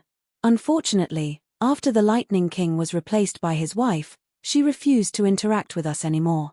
7 gods above. Beristan shouted in disbelief. Jenny, yes, it's the female dwarf that Her Highness Jenny brought into the Red Castle. Everyone thought that she died in the fire at the Summer Hall. I didn't expect that not only did she not die, she even lived for so long. Female dwarf. The witch who brought my parents together. Danny recalled as well. Yes, that's her, the root of everything. Beristan nodded heavily. She prophesied to your grandfather that the child of prophecy, the reincarnation of Azar Ahai, would appear among your parents' descendants. We used to think that he was Lager, but now. At this point, he suddenly paused and muttered, she said that you're not him, that you're not the child of prophecy. She had already predicted the tragedy in the Midsummer Hall, and even persuaded. She even predicted that the dragon would appear. Then who is the child of prophecy? Who do you think is the child of prophecy? Danny looked at Shorosh. I have never seen any enlightenment related to the child of prophecy in the holy fire. Perhaps the Light King did not want to burden me anymore. Taking care of the Brotherhood has already exhausted me, the Red Priest of Mill said bitterly. Your Majesty, don't worry about the child of prophecy, Monk Merribad suddenly interjected. Like you said before, only the righteous and noble spirit of the 7 gods can illuminate the road ahead. Old man, isn't it too obvious that you are adding private goods? Chapter 285. Even Danny could not deny that the Great Wall of the Impasse had already surpassed the original Great Wall of the Celestial Empire. 500 kilometers was nothing, but the average height of the Great Wall was close to 200 meters. 200 meters. Looking from afar, it looked like a continuous mountain range that stretched across the land. Even after 10,000 years, it still showed no signs of decay. If the Night King had not attacked, it would probably have lasted for another 100,000 years, or even 1,000,000 years. The Great Wall of the Impasse was 500 kilometers long, and there were a total of 19 castles. At its peak, Dark Castle alone had 5,000 night watchers, and all 19 castles together had close to 10,000 people. 10,000 people was not a small number. That was a regular army. The King's Landing had a population of more than 500,000, but only 3,000 night watchers. A strong military force would breed uncontrollable ambitions. There had been commander-in-chief who had broken his oath in the history of the night watchers. The night watchers had had 997 commander-in-chief. Among them, there were lunatics, dictators, and idiots. For example, Lency Hyder tried to leave his position to his illegitimate son, and Roderick Furlent tried to make himself the king of beyond the Great Wall. For example, 600 years ago, the commanders of the Blizzard Gate and the Night Castle fought. The commander-in-chief tried to stop them, but they joined forces to kill him. However, the lords and kings of the Seven Kingdoms never thought that the Night Watchers would be a threat to their rule. It was not that they believed in the integrity of the Night Watchers, but that the 19 castles of the Great Wall were defenseless against attacks from the south. Well, the purpose of the Night Watchers was to guard against the barbarians from the north. Deviants were a legend. Their castles were built close to the Great Wall, and there were no walls at all on 3 sides, making them easy to attack. This was originally designed to prevent the Night Watchers from rebelling, but now it had become the fatal weakness of Jon Snow and the others. Mance Rayder, the king of the barbarians, had been a Night Watcher for more than 10 years and knew the weaknesses of the Great Wall very well. Now, there were only 3 castles left on the Great Wall. Shadow Tower and Eastwatch were on the left and right, and Dark Castle was in the middle of the Great Wall, which was also the main camp of the Night Watchers. Before Jerome Mormorn, Jorah's father, led his men north to die, the Great Wall had 1,000 guards, Shadow Tower 200, Eastwatch 200, and Dark Castle 600. In order to investigate the movements of deviant ghosts and barbarians, Elder Sheong led 300 elite Night Watchers from the Great Wall to the north. 200 of them went to Dark Castle. However, the Night Watchers didn't carry any weapons to deal with the deviant ghosts. The 300 Night Watchers were almost wiped out. Except for Jon and a few of his companions, only 30 to 40 people survived. After that, Mans Red purposely sent the savages to the east and west of the Great Wall, causing the Night Watchers to be exhausted while he secretly arranged for a 200-man assault squad to climb over the Great Wall, intending to take a detour and steal Dark Castle from the rear. Jon Snow and Jergret were in the assault team. After all, Jon was the main character. He managed to escape. However, Dark Castle only had 40 to 50 soldiers left, and most of them were old and weak. As mentioned before, Dark Castle had no walls, not even wooden fences. The enemy could march straight in, and the Night Watchers had no choice but to face them head-on. Therefore, after receiving Jon's information, the Night Watchers abandoned the kitchen, the hall, the stable, the tower, and emptied the armory. They only defended the gate that connected the Great Wall to the north. They piled up wooden barrels filled with iron ingots and pickled mutton, wicker boxes, bundles of dyed black wool, wooden stakes, and sacks of grain into a 3-meter-high curved rampart. There were only 2 things in the defensive circle: the gate and the huge zigzag wooden staircase that climbed up the wall. The staircase was like a zigzag bolt of lightning, climbing up the wall. The wooden beams were as thick as an adult's thigh, deeply embedded in the ice. In addition to the Night Watchers, there were also more than 100 civilians from the nearby villages. The strategy of the Night Watchers was very simple. They wet the stairs at the bottom with oil and defended the rampart first. If they couldn't defend it, they would retreat to the wooden stairs at the back. They would retreat step by step and use bows and crossbows and other long-range weapons to weaken the strength of the savages. Finally, they would detonate the barrels of oil buried at the bottom of the zigzag wooden stairs, burning down the wooden stairs below and burning or falling the savages to death. It was still uncertain whether they could kill all the savages, but at least they could help the Night Watchers of Dark Castle survive this night. The moonlight in the snowy night was hazy, and the silent land was covered by a layer of grey and silver. Only the bone-chilling north wind was blowing. The enemy used the moonlight to launch a surprise attack on Dark Castle in the middle of the night. The horn sounded, and the war instantly became white-hot. The savages rushed into Dark Castle like a tide, burning the hall and the stable. They crossed the rampart and chased after the Night Watchers and civilians in the yard. Some savages even climbed up the wooden stairs. John retreated from the rampart to the first level of the wooden stairs, and then from the first level to the second level. At this time, he leaned against the railing of the wooden stairs on the fourth level. The wound on his left leg that was shot by Jegrit was tearing apart. He was sweating profusely and gasping for breath. The arrow in his hand was aimed at the barrel of oil at the bottom of the wooden stairs.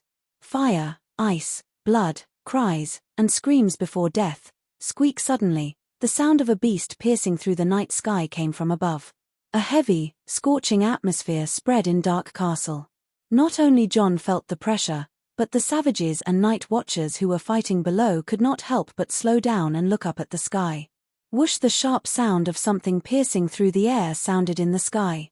When it landed below the top of the wall, everyone could finally see what it was. A javelin. A wooden javelin that was 3 or 4 meters long. Whoosh! The javelin stabbed into the mud in the center of the yard that was stained with blood. Under the confused gaze of the savages and night watchers, the flag wrapped around the tip of the javelin slowly opened up. A gust of wind blew through the wall and made the flag fly high. A red dragon with a black background, a 3-headed dragon, this. Jon Snow was stunned for a moment. He pulled back the arrow on his bow and suddenly shouted, "Targaryen?" The flag of the true dragon. Almost at the same time, the other night watchers also recognized the symbol of the royal family that had ruled this continent for 300 years. Dragon, Megalosaurus. Someone shouted at the sky. Jon looked up. On the top of the wooden ladder, the old scholar who had always been calm was waving his hands wildly. "It's a dragon. That's right, that's a dragon's roar.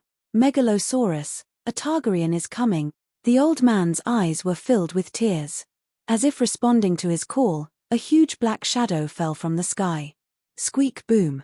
A white dragon. A white dragon that was bigger than any creature Jon had ever seen swooped down at high speed. It drew an arc over the savages' heads and breathed out a bright red dragon flame that was 15 meters long. He could see the savages' faces twisted in fear. He could even feel their fear. He was also trembling. A strange mixture of excitement and fear filled his heart. The white dragon did not burn any savages to death. After it flew past the yard, it landed at the outermost edge of Dark Castle. Step by step, it walked towards the courtyard that was surrounded by simple walls. Its heavy footsteps seemed to fall on everyone's hearts. "Put down your weapons, surrender, and you will not die." A crisp female voice rang out. "A dragon knight. Who is she?" Jon Snow looked around, but other than the sparks that splashed out from the dragon's nose, he could not see anything. When the Megalosaurus approached the walls made of wooden barrels and sacks, one of the savages shouted, "It's a woman, kill." Jon recognized it. It was the leader of the Thurn clan, Sti. He was also the leader of the assault team.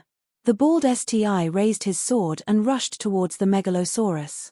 The white dragon seemed to be stunned.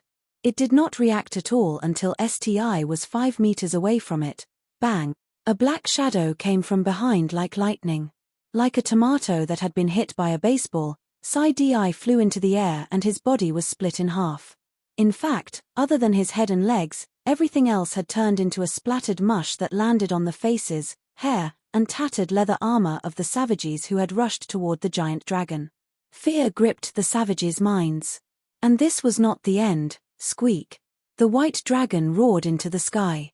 A dark red fireball gradually expanded from the size of an orange to the size of a dustpan.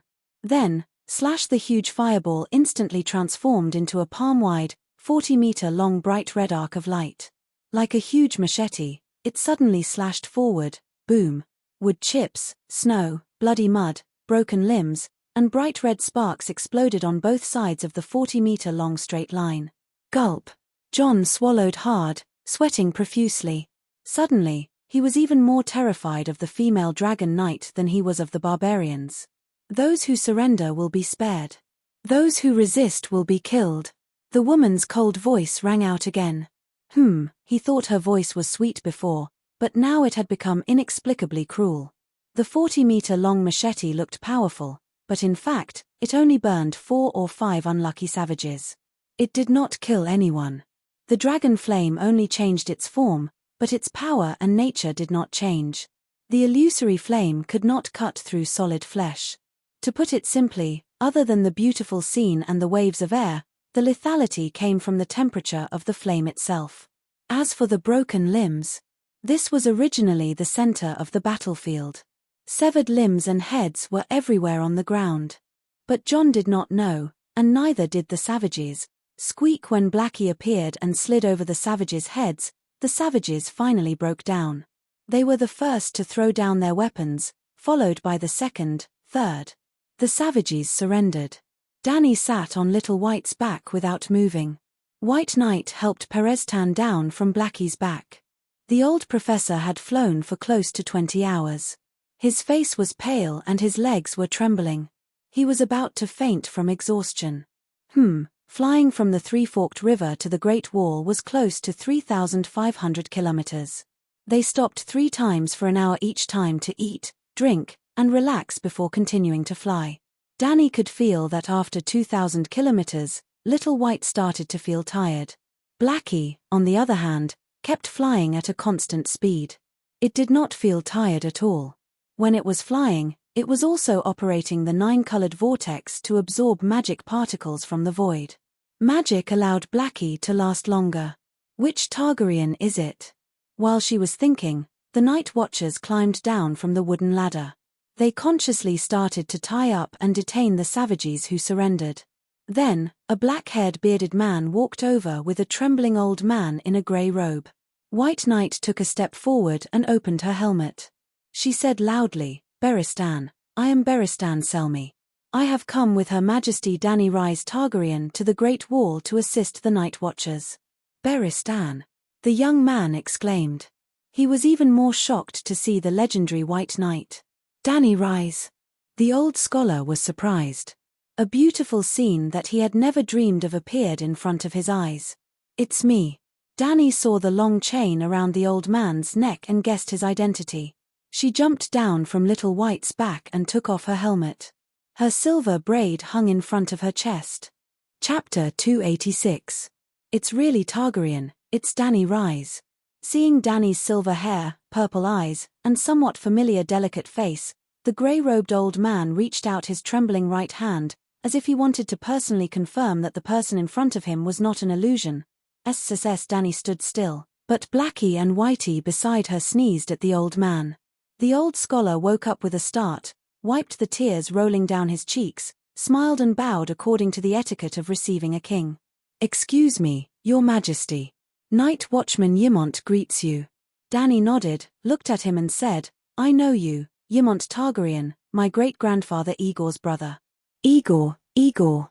The old man was stunned, his eyes showed a look of reminiscence, and muttered, "You call him Igor? Yes, he is Igor, my younger brother." "I've been to the City of Knowledge, and read the history of the Targaryens," Danny said. Danny Rhys' great-grandfather's real name should be Aegon Targaryen, the 5th-generation Aegon, but he had the nickname Igor. His family and friends called him Igor instead of Aegon. Well, in the common language of the Celestial Empire, Igor, egg, was iron egg, egg, egghead, and so on. As for the relationship between Igor and Ymont, well, it could be seen from the love between Erizuko and Itachi. In order for his younger brother to inherit the throne, Ymont chose to exile himself, put on black clothes and came to the Great Wall to be a night watchman. After the death of the eldest brother, according to the order, Ymont should have inherited the throne. The Great Council even secretly gave the crown to Ymont, but Ymont rejected the nobles with the reason that he was a scholar. In order not to affect his younger brother's rule, he took the initiative to stay away from the King's Landing, put on black clothes, and used the double oath of a scholar and a night watchman to cut off the possibility of some nobles using his name to rebel against Igor. Similarly, in order to not let his brother go north to the Great Wall alone, Ymont cleared out the open prison, made countless prisoners swear with Ymont, and sent the royal fleet, carrying thousands of people, to the Great Wall. "Brotherly love. Who are you?" Danny looked at the bearded man who was supporting Ymont. Your Majesty, hello." The bearded man awkwardly knelt on one knee, and bowed to Danny and said, "My name is Jon Snow, the clerk of Commander-in-Chief Mormorn." Needless to say, standing up straight and looking down at the male lead made Danny secretly happy, but, The bastard of Eddard Stark? She asked. Your Majesty knows about me too. Jon looked up in surprise. Dany crossed her arms, tilted her head and looked at Jon's weather-beaten face, messy beard, and experienced eyes. She asked curiously, I remember that you are about the same age as me, why do you look so old? Old? Jon was confused. Ha ha ha. Perestan, who was trembling at the side, couldn't help but laugh. She thinks you are too old, but it's no wonder. You are only 16, not 17, why do you look like you are in your 30s? This scholar, oh, doctor. Ymont looked at the chain hanging from Perestan's chest and the bronze ring on his right index finger, and asked curiously, which doctor are you? Hello, Scholar Ymont, I am Perestan, Doctor of History. Oh, I know you, I didn't expect you to come here. Ymont looked at Dany, then at the old doctor, and smiled with relief. It seemed that the little girl who had been wandering outside respected the traditions of the Westeros, and specially went to the City of Knowledge to find a scholar to assist her. The City of Knowledge was also very sincere, and directly arranged a well-respected old doctor for her. Ymont's expression became serious again, and he glanced at the embarrassed Jon, and said seriously, Your Majesty, Dr. Perestan, please don't laugh at Jon. This is the Great Wall, he was once young and tender, but the Night Watchers are not the young nobles of the south. They face the wind and snow to guard the borders of the Seven Kingdoms, and all of them are weather-beaten men. He. Dany smiled and nodded, and said to Jon, I am sorry, Jon Snow. I am not laughing at your appearance, it is just that I heard about you when I just entered the Westeros, and I also saw some of your files in the City of Knowledge, so I am a little curious about you. I am very famous. Jon's bearded face scrunched up into an awkward shape. I rode a dragon and flew west from Slaver's Bay, passing through Volantis, Lies, and Sun Halberd City. I met Dane on the way, and even circled above Starfall City for a while. And this white knight beside me has deep feelings for your rumored mother, so we have talked about you many times. Your Majesty, there is no need to be so detailed. Beristan said awkwardly. Who is my mother? Jon asked excitedly. Ashara Dane, the sister of Sir Arthur, the Sword of Dawn, but Sir Beristan denied this. Screech Blackie suddenly screamed. Dany tilted her head and looked in the direction of the courtyard, and said, Someone is coming. Jon and Ymont turned their heads at the same time, and saw a big-bellied, one-armed man walking towards them. He is the blacksmith Tanner Noe, and also the temporary commander of the Night Watchers of Dark Castle. Ymont introduced. The blacksmith Tanner looked to be in his 40s. He did not have a left arm, and his left sleeve was tied to his shoulder with a pin. His chin was full of black beard, and he was tall and muscular. He walked over without saluting, and frowned at Dany, and asked rudely, Are you Targaryen? Ymont carefully glanced at Dany, and saw that she only raised her eyebrows and did not get angry, so he whispered to the blacksmith, This is the daughter of King Aerys, Her Majesty Dany Rise. In the 2 years since King Robert's death, there have been 6 kings in the Westeros.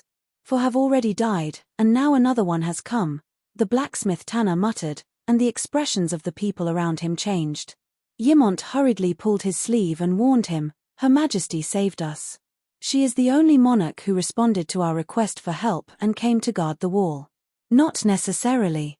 The blacksmith stopped talking and bowed reluctantly. Your Majesty, we are very grateful that you have come to the wall's rescue.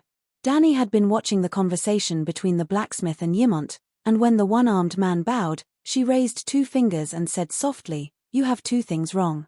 First, I am not a king. At least, don't put me together with that bunch of trash. The 6 of them together are not worthy of being my opponent. The kings you speak of are all fighting for the title of King of the Andals, Loiners, and Forerunners. I am on the path of conquering the world. The Westeros are not even the hardest bone to chew. Are you crazy? What nonsense are you talking about? The one-armed blacksmith looked at Dany in shock, as if she had become the second Mad King. Your Majesty, you. Ymont looked worried, and did not know how to persuade her. Robb has never been defeated on the battlefield. He is not trash. Jon retorted with a red face. Dany lifted her chin slightly and looked at the moon hanging in the sky. She sighed. The information here is too restricted. You have no idea who I am. Aren't you Dany Liz Targaryen? Jon said. Do you think you are so great just because you brought 2 dragons here? Jon Snow, you know nothing. Dany pointed at the red-nosed old doctor. Tell them.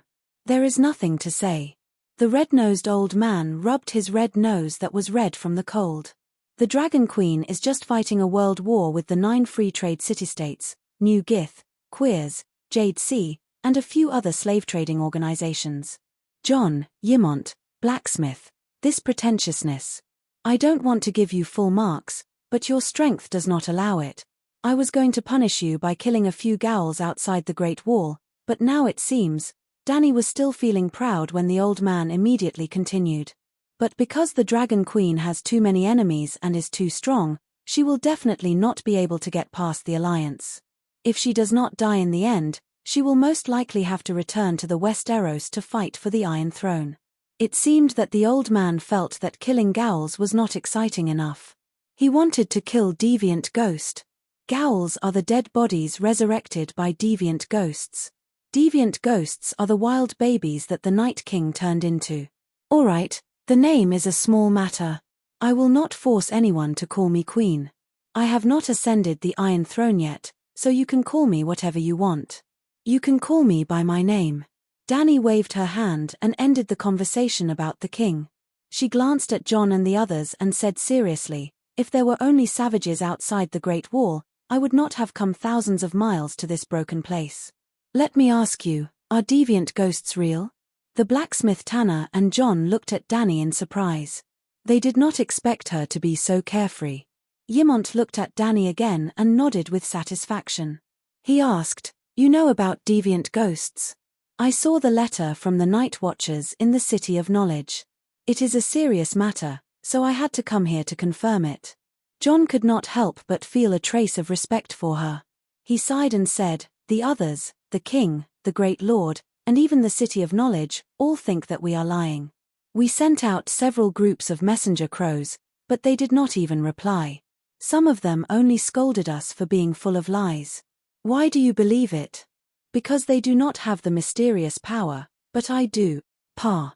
Dany snapped her fingers, and a small flame the size of a broad bean burned quietly on her finger. Magic. Fire witchcraft. The 3 were shocked. Putting away the flame, Dany said, judging from your reaction, deviant ghosts are probably real. Absolutely.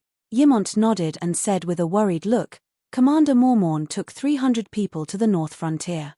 They did not encounter the barbarian army at all. Even if they did, there was no need to worry. 300 fully armed elite rangers could disperse 10 times the number of barbarians. But they encountered hundreds of deviant ghosts at the Fist Peak. They could not be killed by ordinary weapons. Even if their heads were chopped off or their hearts were pierced, they could still get up and continue to fight. Even our dead brothers could be resurrected as new deviant ghosts. You are not lying. The red-nosed old man opened his eyes wide and asked in a trembling voice. Alas, how could I dare to lie about such a serious matter? Old Ymont shook his head and sighed. The old blacksmith looked at Dany with a complicated expression and said, Your Majesty, it is cold at night. Let's go back to the castle and talk. Dany looked at the red-haired female barbarian who was struggling and screaming in front of her and said with a smile, No hurry. I will stay here and watch you send all the captives to the prison. Otherwise, when I leave, I am afraid that the barbarians will rebel again. It seemed that her appearance had saved a poor person who should have died in this small battle. Chapter 287. Stinky Crow, don't touch me, I'll walk on my own. Under the light of the fire, a woman with disheveled red hair stumbled to her feet. 2 black-robed night watchers went over, one violently strangling her waist from behind, the other slapping her in the face, and chaining her hands and feet from the front. The 3 of them did not stop their actions, cursing and swearing. The savage called the night watcher a crow, and the black-robed night watcher an uncivilized woman with a spear. Ygritte. Jon heard the red-haired woman's sharp curses, turned around and trotted a few steps, stopping a few steps away from the woman, and said hesitantly, Ygritte, are you hurt? Ah, you're burned by the dragon flames. Jon Snow, if you're a man, come and tie me up yourself. Ygritte shouted. John was both happy that his lover did not die in the battle, and embarrassed that she had exposed their affair in public. Dany stepped forward, curiously looking at the female savage who had taken John's virginity. She was about 20 years old, relatively short, less than 1.6 meters tall, and skinny. She had a round face, a flat nose with light-colored pockmarks between the nostrils, and a mouth full of uneven but white teeth. Of course, the female savage's most striking feature was her head of fiery red hair. However, she seemed to have been burned by Dany's 40-meter-long flaming blade. Half of her hair was burnt, her face was black, and her tattered leather coat was scorched black. "Go deal with the others first, I have something to ask her," Dany said to the two black-robed men. "This." The two night watchers looked at the blacksmith Tanner hesitantly, and only let go of Ygritte after getting his permission. They took a step back, bowed, and turned to another savage. "You ride a dragon?" Ygritte stared at Dany, her hands clenched into fists, as if eager to try, but the sound of the chains on her wrists made her loosen her fists in frustration. Dany pulled a wooden bucket upright, sat on it, and said calmly, "Your name is Ygritte, right? Now that you're my captive, I'll ask you questions and you'll answer. Do you understand?" Ygritte opened her mouth, and finally glanced at John, who was in a daze. She nodded and said, "Yes, we surrendered to the woman riding the dragon, not the crows." "When did deviant ghosts first appear?" Dany asked. "Well," Ygritte thought for a while and shook her head. "I don't know. Those monsters seem to have always existed. Anyway, as far back as I can remember, I often encountered walking dead people when I left the tribe to hunt in the wild. 7 gods above, how long is that?" Beristan and the others exclaimed. "At least 10 years ago, or even earlier." Scholar Ymont frowned. "Why didn't you say so before?" John was also shocked. "Jon Snow, you never asked me," the red-haired savage shouted at him. "You've been living with those monsters?" Dr. Perestan asked in disbelief. "We wanted to go over the Great Wall, but the crows wouldn't let us. Later, more and more monsters appeared and became stronger. Even the largest tribe's camp was broken by them from time to time. Mance Rider decided to go over the Great Wall and take refuge in the south before the more dangerous times came." The female savage shouted. The red-nosed old man asked in surprise, "What do you mean by more dangerous times? Are you stupid?" Dany rolled her eyes. "Of course it's winter. Deviant ghosts are so rampant even in the hot summer. What about winter?" "Yes, winter." Blacksmith Tanner said worriedly, "All the savages went south. All of them. Hundreds of thousands of troops have come under the Great Wall. We have giants, hundreds of giants. Even the Megalosaurus is no match for the giants. The Megalosaurus can fly. Can the giants fly too?" Dany laughed. "The giants have bows and arrows and spears." Ygritte smiled proudly. "Strong Marg has a longbow taller than the city gate. The bow is thicker than your leg. He once stood at the foot of the mountain and shot a vulture on the top of the mountain with an arrow. Your dragon can't burn him if it flies too high. If it flies too low, it will be shot through the head, just like my arrow shot through the neck of a pheasant." "Oh, I was careless." Dany slapped her forehead and said solemnly, "I neglected the power of the giants. Fortunately, you reminded me. Otherwise, it would be dangerous tomorrow." Ygritte's proud smile froze on her face. Her blue eyes were filled with annoyance and frustration. Dany was secretly amused. She almost didn't use the trick of riding a dragon and breathing fire. When she really needed to breathe fire, she would carefully observe the enemy's situation. For example, tonight, she came early. She quietly circled several times in the sky. After making sure that the savages had no crossbows and only a few arrows, Little White swooped down from the sky. And she didn't breathe fire. Instead, she stayed far away and used the dragon flame with special effects to deter the enemy. Dany was very careful even with ordinary people's crossbows. How could she not be wary of the giant's bow? "Is there any chance that Mance Red will surrender?" Dany asked again. "Free people never surrender," Ygritte said proudly. "Didn't you surrender now?" Beristan laughed. "The first time I saw a dragon, it breathed a fire knife and hit me in the face. I was very scared. the female savage said frankly. Then, she touched her left cheek, which had turned black and red from the heat, causing the female savage to grimace in pain. But I'm not afraid anymore. Even such a strong dragon flame blade was only like this on my face. I think the giant dragon isn't that scary. Oh, I hope all my enemies think so. The Dark Castle was composed of a wooden main castle connected to 6 stone towers. The main building included public facilities such as dining and meeting halls, crow's nest, armory, barracks, and so on. The 6 towers were the Commander's Tower, King's Tower, Harding's Tower, Spear Tower, Guard Tower, and Silence Tower. The King's Tower was specially prepared for VIPs. Dany, Beristan, and Perestan were staying there tonight. A night watchman named Galen and 2 peasant women cleaned the master bedroom overnight, covered it with a brand new feather quilt, and lit the fireplace. The savages attacked in the middle of the night. After the battle, the remaining 130 savages were all sent to the dungeon. It was already dawn in the east. But none of the night watchmen were in the mood to sleep, including Jon. They were all curiously looking at the 2 dragons sleeping by the gate of the King's Tower. That's the Megalosaurus. It's so big. Look, there are sparks coming out of its nostrils. Piper, who had a pair of protruding ears, clicked his tongue. It's just a baby dragon. The short and ugly man, Todd, shook his head and proudly showed off the story he heard from the bards in the tavern. Legend has it that Balerion can swallow a mammoth in one gulp. Queen Dany Rye's dragon is still much longer. Toad, how long do you think Balerion can spit out a dragon flame machete? Piper asked dumbly. This. Toad scratched the back of his head. In the story, Balerion had burned Helen Castle, created the Prairie of Wrath, burned down the great cathedral of King's Landing, and burned the cities of Dawn into ruins. But he didn't seem to have spat out a machete. But he didn't want to weaken his reputation as a knowledgeable know-it-all, so he directly made up a story based on the size of the dragon, at least 2 kilometers. Wow, how many people can he kill with one strike? Sigh, this is the power of the Megalosaurus. Toad shook his head and said proudly, no matter how many savages Manslade brings this time, they are destined to be defeated by Her Majesty's 2 Megalosaurus.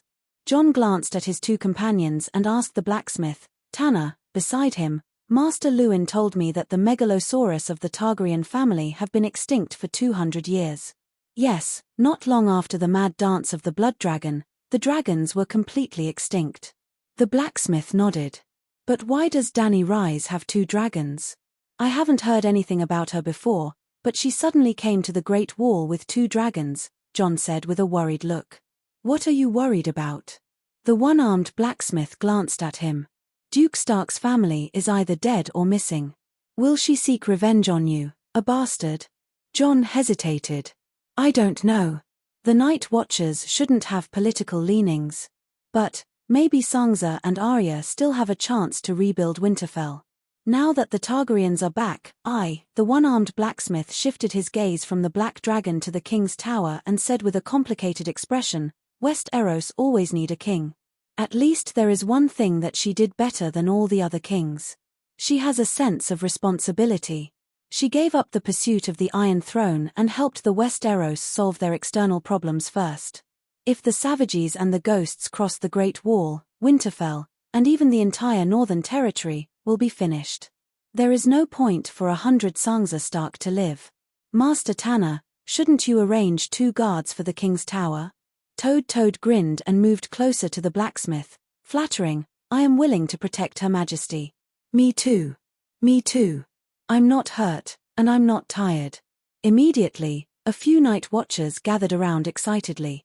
The one-armed blacksmith thought for a moment and felt that the Toad suggestion made sense. The Dragon Queen was protected by 2 dragons and fearless Beristan, so she was safe. But arranging guards for the Queen was the Night Watchers' etiquette. Jon, you will be responsible for guarding the Queen's gate for the next few days. The one-armed blacksmith felt that he should create an opportunity for his little brother to get close to the Queen. His worries were not unfounded. Stark and the Targaryens had a blood feud that went back several generations. Perhaps Jon's performance made the Queen happy. Seeing how Stark's family was killed, would she forgive Jon and his 2 sisters? John seemed to understand Master Tanner's good intentions.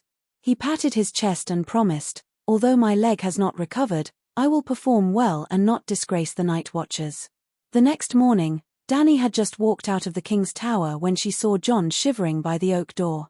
He was holding a spear against the cold wind and snow, guarding the door for her like the most loyal soldier. Seeing him limping over to greet her, Dany even felt a little pity, but that pity was soon replaced by doubt. Big Black and Little White did not drive him away. The two dragons were guarding the door.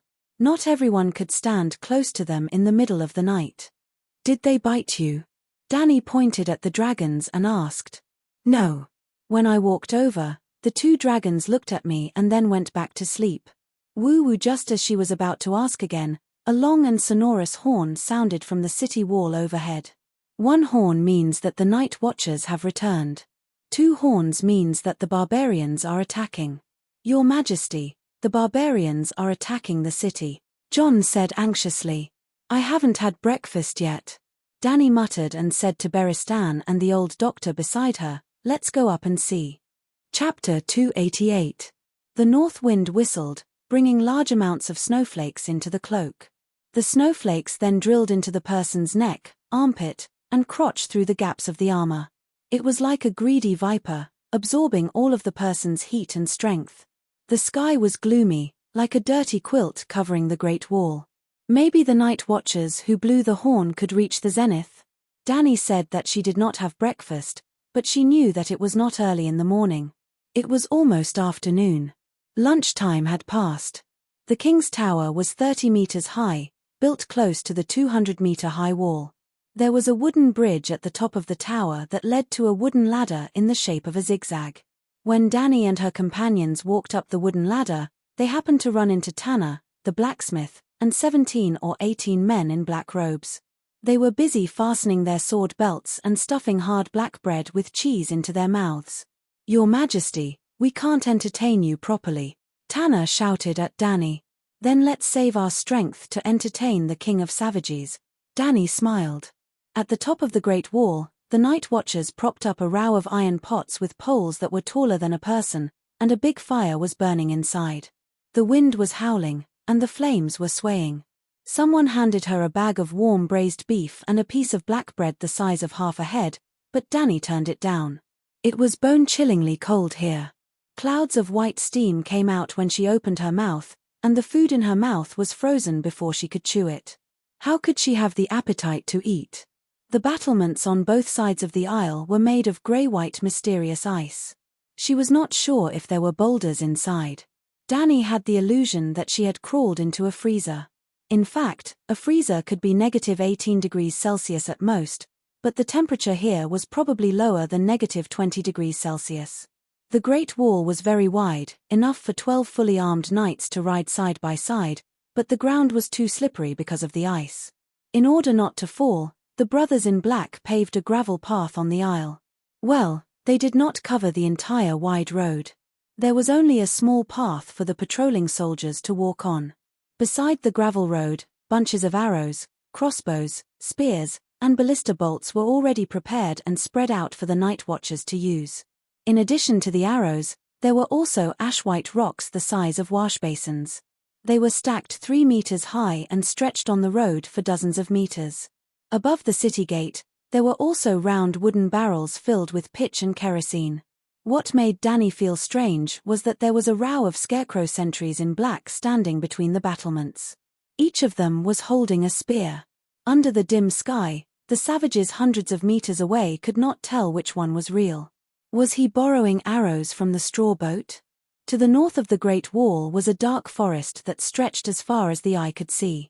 It was as vast as the ocean, and flickering red stars were moving slowly in the forest. The night watchers would regularly clear the trees within 800 meters of the city wall. Therefore, between the grey Great Wall and the Black Forest, there was a broad, white snowy plain that looked like a white handkerchief that was spread out. At this moment, black dots holding torches walked out of the forest, leaving light traces on the snow-white ground. The attack line stretched for 2 kilometers. The savages had almost sent all of their forces into the battlefield. Woo woo woo woo woo woo, the night watcher named Red Ellen blew the horn again. Twice, the sound was urgent, indicating that the savages were about to attack. Woo woo woo woo woo woo woo woo woo. This time, the savages responded. It was not just one horn. More than 10 horns were played at the same time on the open snowy ground. Danny could not tell the number. It was just too noisy. There were also loud flutes and dull drums. But for some reason, Danny could hear an unusual excitement in these monotonous and chaotic sounds. She understood the savage's voice. We are coming. We will destroy your city wall, plunder your land, and take your daughters and wives. The savages are so arrogant. John shouted. You can hear it too. Danny looked at her cheap nephew in surprise. Catapults, prepare to throw in oil barrels. Burn. Tanner waved his single arm and roared at the 6 night watchers beside the 2 giant catapults. The oil barrels were quickly stuffed into the catapults. Then, the cloth stuffed into the barrels was ignited by the torches. The wind fanned the fire, making it even more violent. Fire! Neuer shouted. As the balance arm fell, the throwing arm smashed into the crossbar with a bang. The burning oil barrels flew out under the dim sky, emitting a strange flickering light and rolling smoke. Boom! The oil barrels landed on the snowy ground and exploded into a flaming lotus. Although none of the savages were burned to death, it scared the nearby savages into running away. 7 gods above. Those are mammoths. Are those the legendary giants sitting on them? Good. Danny had a strange expression. She said with disappointment, so small, they are not small, right? John shook his head and pointed at the long line of mammoths. He said in fear, the shortest one is 3 meters tall. The tallest one is almost 4.5 meters tall. Ordinary people standing in front of them are like children standing in front of adults. Danny shook her head and sneered, 4.5 meters tall? How can they fight with the megalosaurus if they are not at least 10 meters tall? Do you think they can defeat my 2 dragons? They are still young dragons. They are only 2 months away from being 2 years old. Roar. Danny was immediately slapped in the face. A giant stood up on the back of a mammoth and raised a wooden stick, a tree trunk. It roared angrily at the night watchers above the city gate. The sound was like thunder from ancient times. The snow on the battlements even trembled. The people on the battlements, including Danny herself, were also shocked. It was as if they had been hit by the true dragon roar. So powerful. Danny stopped smiling and said seriously, it seems that I am a bit arrogant. Being twice as tall as a human does not mean that its strength is also twice as strong. I am afraid that if 10 people were to fight a giant in a tug-of-war, the giant would still win. Continue. Neuer shouted. The catapults were loaded again. Then 2 barrels of burning asphalt flew across the sky and fell into the enemy's army. Well, it was very embarrassing. It seemed that another savage was not killed. It was because the barrels flew in a parabola for a long time. Although the savages were reckless, they were not blind. How could they not see the bright flames? Stop throwing. It will be a waste if you can't hit anyone. Danny shouted at the one-armed man. We can't stop attacking. I have to boost their morale. The one-armed blacksmith lowered his voice and pointed at the night watchers who were shivering behind the battlements. What are they afraid of? Danny didn't want him to. She deliberately shouted so that everyone could hear. It is just an army of 20 to 30,000 savages and hundreds of thousands of savage tribes. I have seen this kind of battle many times. The blacksmith was stunned. He sighed and said, we only have 20 warriors left. After the battle last night, most of the villagers of Mole Village left. Wrong. You still have 2 megalosaurus. Then let the megalosaurus go out and burn them. A woman with unkempt hair poked her head out from behind a scarecrow. Danny had met this woman when she was on the wall. She was a prostitute from Mole Village, ZE. She was holding a long-armed crossbow. There was no trace of cowardice on her face. She was as brave as a female warrior. I am waiting for someone. Danny smiled at her. You are very brave. Braver than the men of Mole Village. The prostitute ZE blushed and asked awkwardly, Your Majesty, who are you waiting for? Man's red. John blurted out. The blacksmith Tanner nodded and said, Yes, burn the king of savages.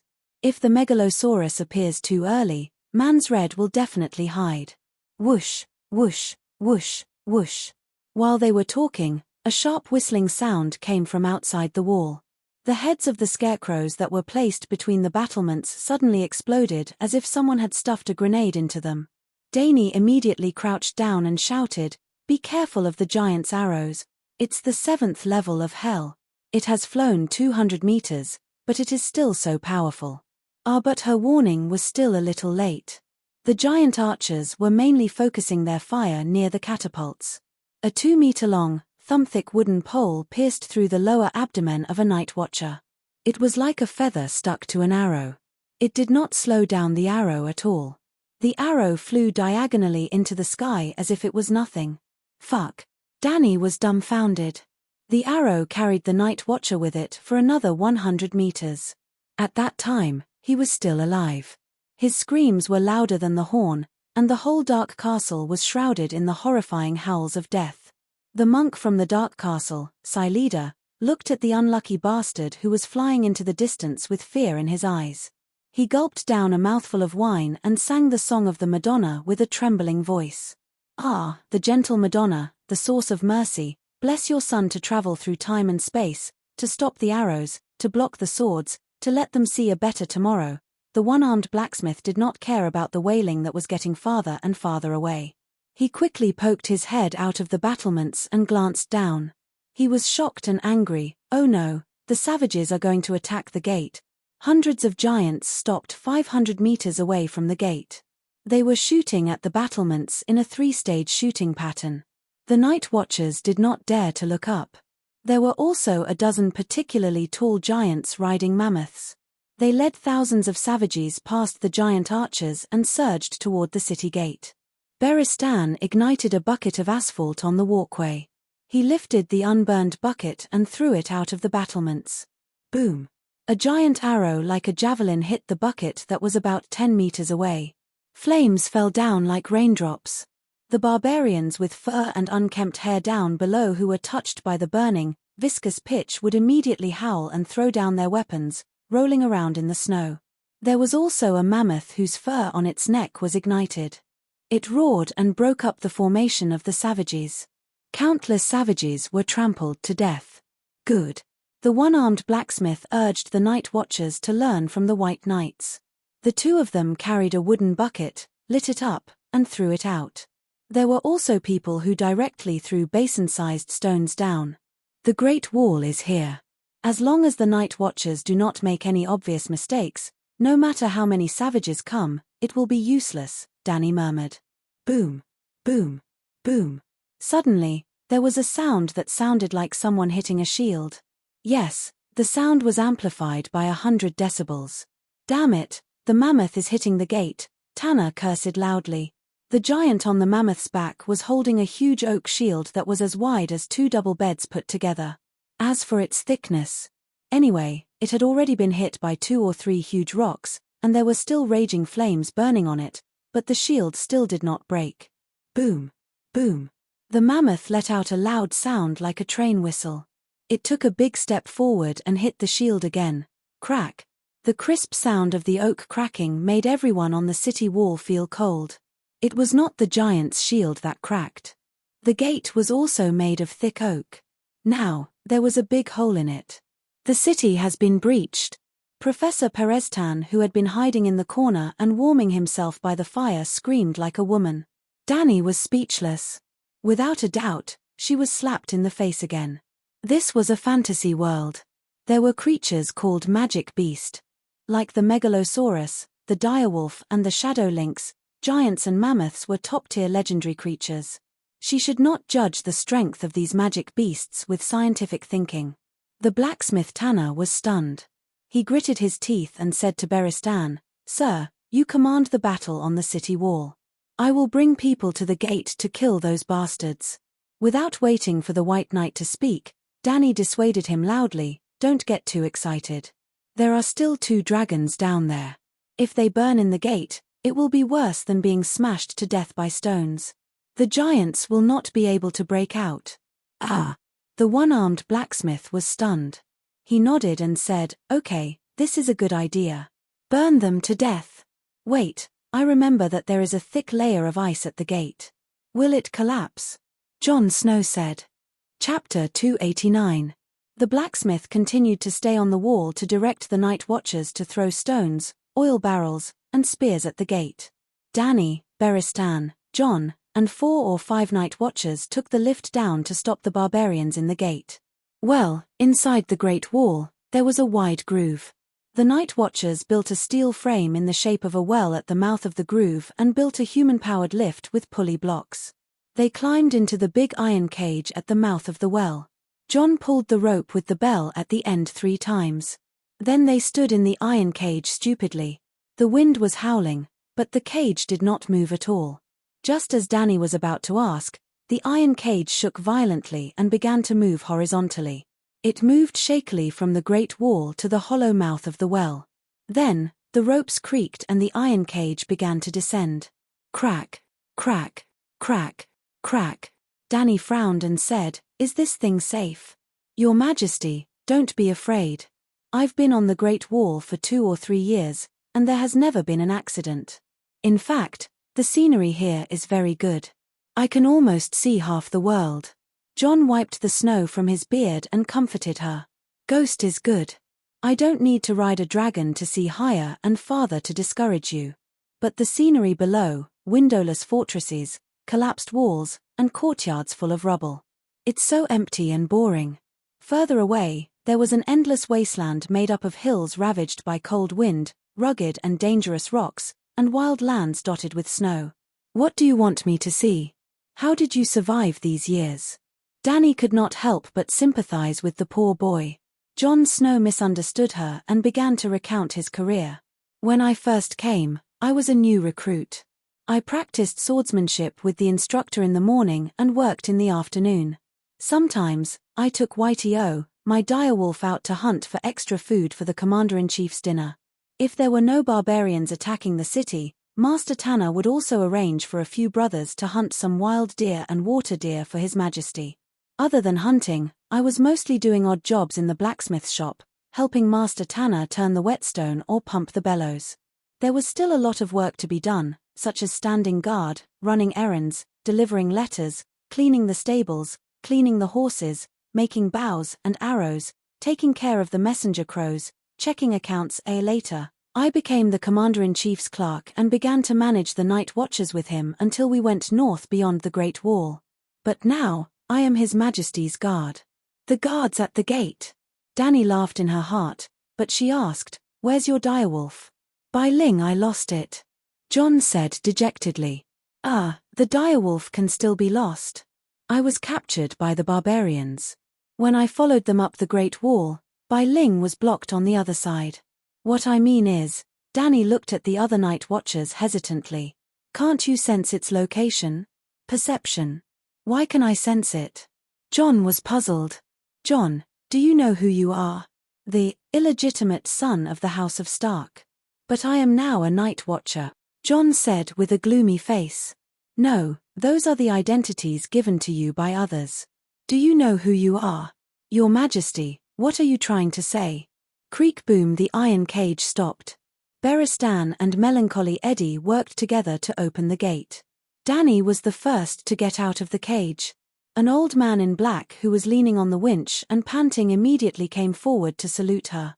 The little boy who was helping him stood there in a daze, not knowing what to do. Clap, clap, clap. Dany clapped her hands in the direction of the king's tower and shouted, "Big Black, Little White, come here." Hiss hiss, the 2 dragons immediately flapped their wings and glided to the courtyard in front of the gate. The ice is indeed a bit thick. The gate was not spacious. It only allowed 1 person to ride in and out. It was difficult for 2 horses to ride side by side. There were also many twists and turns inside. It was not a straight road. Inside the stone cave, the 2 walls, the floor, and the ceiling were all made of rock. However, there was a layer of grey ice more than 10 meters thick at the entrance. If it was burned by the dragon flames, it would be in danger of collapsing. Of course, even if the ice layer collapsed, it would not affect the Great Wall. The key was that the entrance was blocked. The only way in and out of the Great Wall for hundreds of miles would be destroyed in a short period of time. They could not even repair the broken gate at the other end of the gate. Thump, thump, thump. The sound of metal twisting came from the gate. Danny knew that the giants were ramming against the iron fence. There was an old oak door inlaid with nails that was 30 centimeters thick at the entrance and exit. There were also 3 iron fences inside the gate. Why don't we put them in the courtyard and burn them? The gate is narrow and only one giant can enter at a time.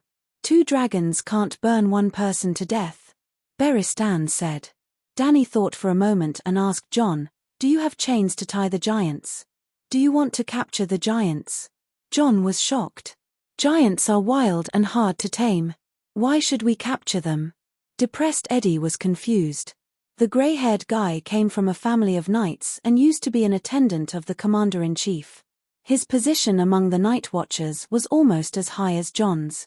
Farming, building the city, working as coolies, and being exhibits. "What can't you do? Isn't the Great Wall that you are guarding built by the giants?" "The Great Wall was built by city builder Brandon Stark." John corrected him. "Brandon only drew the design. At most, he added some magic circles. The farmer workers must be the giants." Danny waved her hand and ended the topic. She asked again, "Do you have chains to tie the giants? Can the chains to drag the iron cages?" John asked. Danny looked sideways. The chains on the elevator shaft were as thick as her wrist. John also said that they had never broken in the past few years. "Yes. Eddie, you take these brothers to move the chains. Knight, John, you two stand aside." Later boom. A thunderous sound from the gate interrupted their conversation. Roar, roar, roar, roar. The giant's roar came through the gap of the gate, almost shattering their eardrums. The giants are here." Galen's face was pale and he could not speak.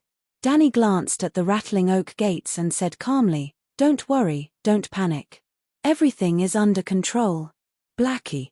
Huff, huff.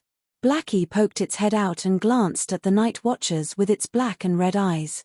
2 thin snake-like nostrils spurted out. Ooh! Galen, Todd, and the rest of the night watchers shuddered. As expected, they were not afraid. They were still afraid, but the target of their fear had changed from a giant to a giant dragon. "We will move the chains now." They breathed a sigh of relief and ran away. The wooden buckets, rice bags, wooden stakes, and other miscellaneous items that stopped the barbarian assault team last night had been cleared out. The courtyard was empty. Well, there were a few towers on both sides of the gate. The stone towers were built on a 3-meter-high stone foundation. Other than that, there was an open space. John and Beristan stood on the stone steps in front of the king's tower and looked at the head-sized fist marks on the oak door. The giant's roar was getting louder and louder. The blacksmiths on the Great Wall had been climbing up the battlements and looking down. After waiting for nearly 10 minutes, Eddie and the others were panting as they carried 2 large baskets of chains to the stone steps of the king's tower. The giant finally smashed a hole in the oak door. They saw his furry arms. His grayish-white hair was longer than John's hair. He looked like a long-haired gorilla that was several times bigger. Roar, roar. The giant at the gate shouted excitedly in an ancient language that Danny could not understand. The excited howls of the giants and barbarians echoed in the tunnel. "That's a bit too much." John was worried. "Don't be afraid. Look at their arms. They are so hairy. If they spit dragon flames, they would be burned into a torch." Beristan said. The frost giants that lived in the extreme north had long body hair. Otherwise, how could they survive in such a cold environment? Boom. Wood chips flew. A 4-meter-tall hairy giant staggered out of the gate. He ran a few steps in the courtyard and fell into the mud. Roar, roar. He did not care about his sorry state. He opened his bloody mouth and laughed wildly. Even Blackie and Little White could hear his pride and joy. Then, bang, the laughter stopped abruptly. As soon as the giant got up from the mud, Blackie, who had been waiting impatiently at the gate, immediately whipped him in the back of the head with his tail. The giant rolled on the ground like a ball and rolled more than 10 meters away. He landed in front of Little White and whipped him with his tail again. Bang! The hairy giant did not even have time to scream before he lay on the ground in a bloody mess. No one knew whether he was dead or alive. Danny saw that the giant's head was deflated, and the blood was like a tap that had been opened. She could not help but grit her teeth and said, be gentle, don't kill it." Roar! Another 3.5-meter tall giant rushed out. He only roared once before he looked at the white dragon in front of him and froze. Even if the giant was stunned, Blackie, who was guarding the gate, did not let him go. Bang! The bowling ball moved, but this time it did not hit the giant's head. Its tail hit the giant's back. Therefore, he could still roll on the ground and howl. The night watchers held the chains and hesitated to go forward to tie him up. "Don't worry about him. Cripple him first, but force him to kneel and surrender later," Danny shouted. The third one who rushed out was not a giant, but 4 or 5 savages with bronze axes. "Surrender and you will be spared," Beristan shouted with a megaphone on the stone steps. "Kill boom." One of the barbarians had a ferocious look on his face. He raised his axe and rushed towards Blackie. Then, a bright red dragon flame poured down from above. The 5 barbarians let out a hurried howl and melted like candles thrown into a steel furnace. Well, the temperature of the black dragon flame was higher than before. The process of Megalosaurus spitting dragon flame was actually casting magic. There was no flamethrower fuel tank in the dragon's stomach. In fact, when they spit dragon flame, their mouths were empty. There was nothing in them. The dragon flame appeared out of thin air in the space between the upper and lower jaws. It was not some kind of chemical liquid that was spat out from the throat. It was a complete magic reaction. When there was a meditation vortex in Blackie's spirit ocean, the magic power changed from disordered to orderly, instinctive to perfect control. Its strength increased several times. 7 gods above, the dragon flame is so scary. Fortunately, it did not directly spray into the city gate. John and the others were stunned by such a horrible scene. Their faces were pale. "Ah, what kind of monster is this?" The savages at the back saw their companions in such a miserable state and quickly stopped. They shrank into the hole and struggled to howl. No, don't use so much force. Don't use too much force. Go back. The giant behind pushed them forward quickly. Chapter 290. There's a monster in front. Don't push so hard. Go back. Don't. The barbarians in front struggled with all their might. Their cries were mournful and pitiful, but the giants behind them did not care. They only pushed forward excitedly. "Surrender and you'll be spared." Beristan raised his metal horn and shouted, "Aye." The barbarian's expression was twisted. He was hesitant. His Blackie stuck his head out. The ferocious dragon head occupied the barbarian's entire vision. Sparks were even spewing out of its wine-sized nostrils. "I surrender. I surrender. I surrender." The barbarians gave up struggling and rushed out of the city gate. They threw away their weapons and ran away from Blackie. Eddie, Galen, and a few other night watchers approached them with crossbows. They shouted, "Kneel, put on the chains." Eddie threw 3 chains used by ordinary prisoners over. Even though there were only 4 night watchers, the 3 barbarians who were scared out of their wits by the Megalosaurus did not resist. They obediently knelt on the ground and picked up the chains hesitantly. A deafening wail came from behind them. When they turned around, they saw the giant King Marg, who was almost 4.5 meters tall, on fire. Thick smoke billowed as he rolled wildly on the ground. That ferocious white monster would whip him with its tail from time to time. Marg's bones cracked and he cried out in pain. Shivering violently, the 3 barbarians quickly put the chains on each other. Seeing that the giant king was lying motionless in the mud, Danny said to John, "Let the barbarian captives tie up the giants." Just like that, the barbarians and giants lined up to enter the city gate and came out from the other side. The barbarians in front refused to give up until they saw the coffin. They fearlessly rushed toward Blackie. After being melted into candles by the dragon's flames, the barbarians at the back immediately wiped their tears and surrendered when they saw the coffin. The people behind them would rather die than surrender, setting an example for the people behind them. This cycle continued. When it was around dusk, the wide courtyard was already covered with the corpses of the giants. There were a total of 45 of them. They were either broken, charred and smoking, or dead. But regardless of whether they were dead or alive, they were all captured by the barbarians. Their hands and feet were tied with chains. There were even more savages, and the handcuffs used to tie them up were not enough. They could only chase them into the stone prison. There's no one else. After waiting for a while, no savages came out. Danny couldn't help but feel strange and said, "Who wants to go inside and see what the savages are doing?" The barbarian army definitely hadn't retreated. The night watchers on the city wall were still fighting. "I'll go." Toad volunteered himself and stepped on the dirty brown human flesh to refine oil into the city gate. Not long after, he ran out quickly and shouted, "There are still barbarians inside. They seem to know that it is dangerous outside, so they are all hiding there and not moving." Danny raised her head abruptly, and her purple pupils contracted. Under the dusky sky, a goshawk was circling and dancing in the snowflakes. Its figure was sometimes hidden and sometimes present. It was so inconspicuous, yet so eye-catching. Transfiguration. She gritted her teeth and laughed coldly. "Big Black." Danny shouted and ran up the stone steps. She jumped and landed on Big Black's back. Squeak, puff, puff, puff. Big Black flapped its wings hard, stirring up a gust of wind in the courtyard, and carried Danny up into the sky. Screech the goshawk was very alert. As soon as the black dragon took off, it let out a long cry and flapped its wings high into the sky. Its speed was getting faster and faster, almost reaching 100 kilometers per hour in 10 seconds. Large pieces of snow were thrown at Danny like small stones. She had to squint her eyes and crawl on Big Black's back. Screech the night watchers on the city wall saw a black shadow jump up quickly, and the wind stirred up by the turbulent airflow blew away the thin layer of snow on the city wall.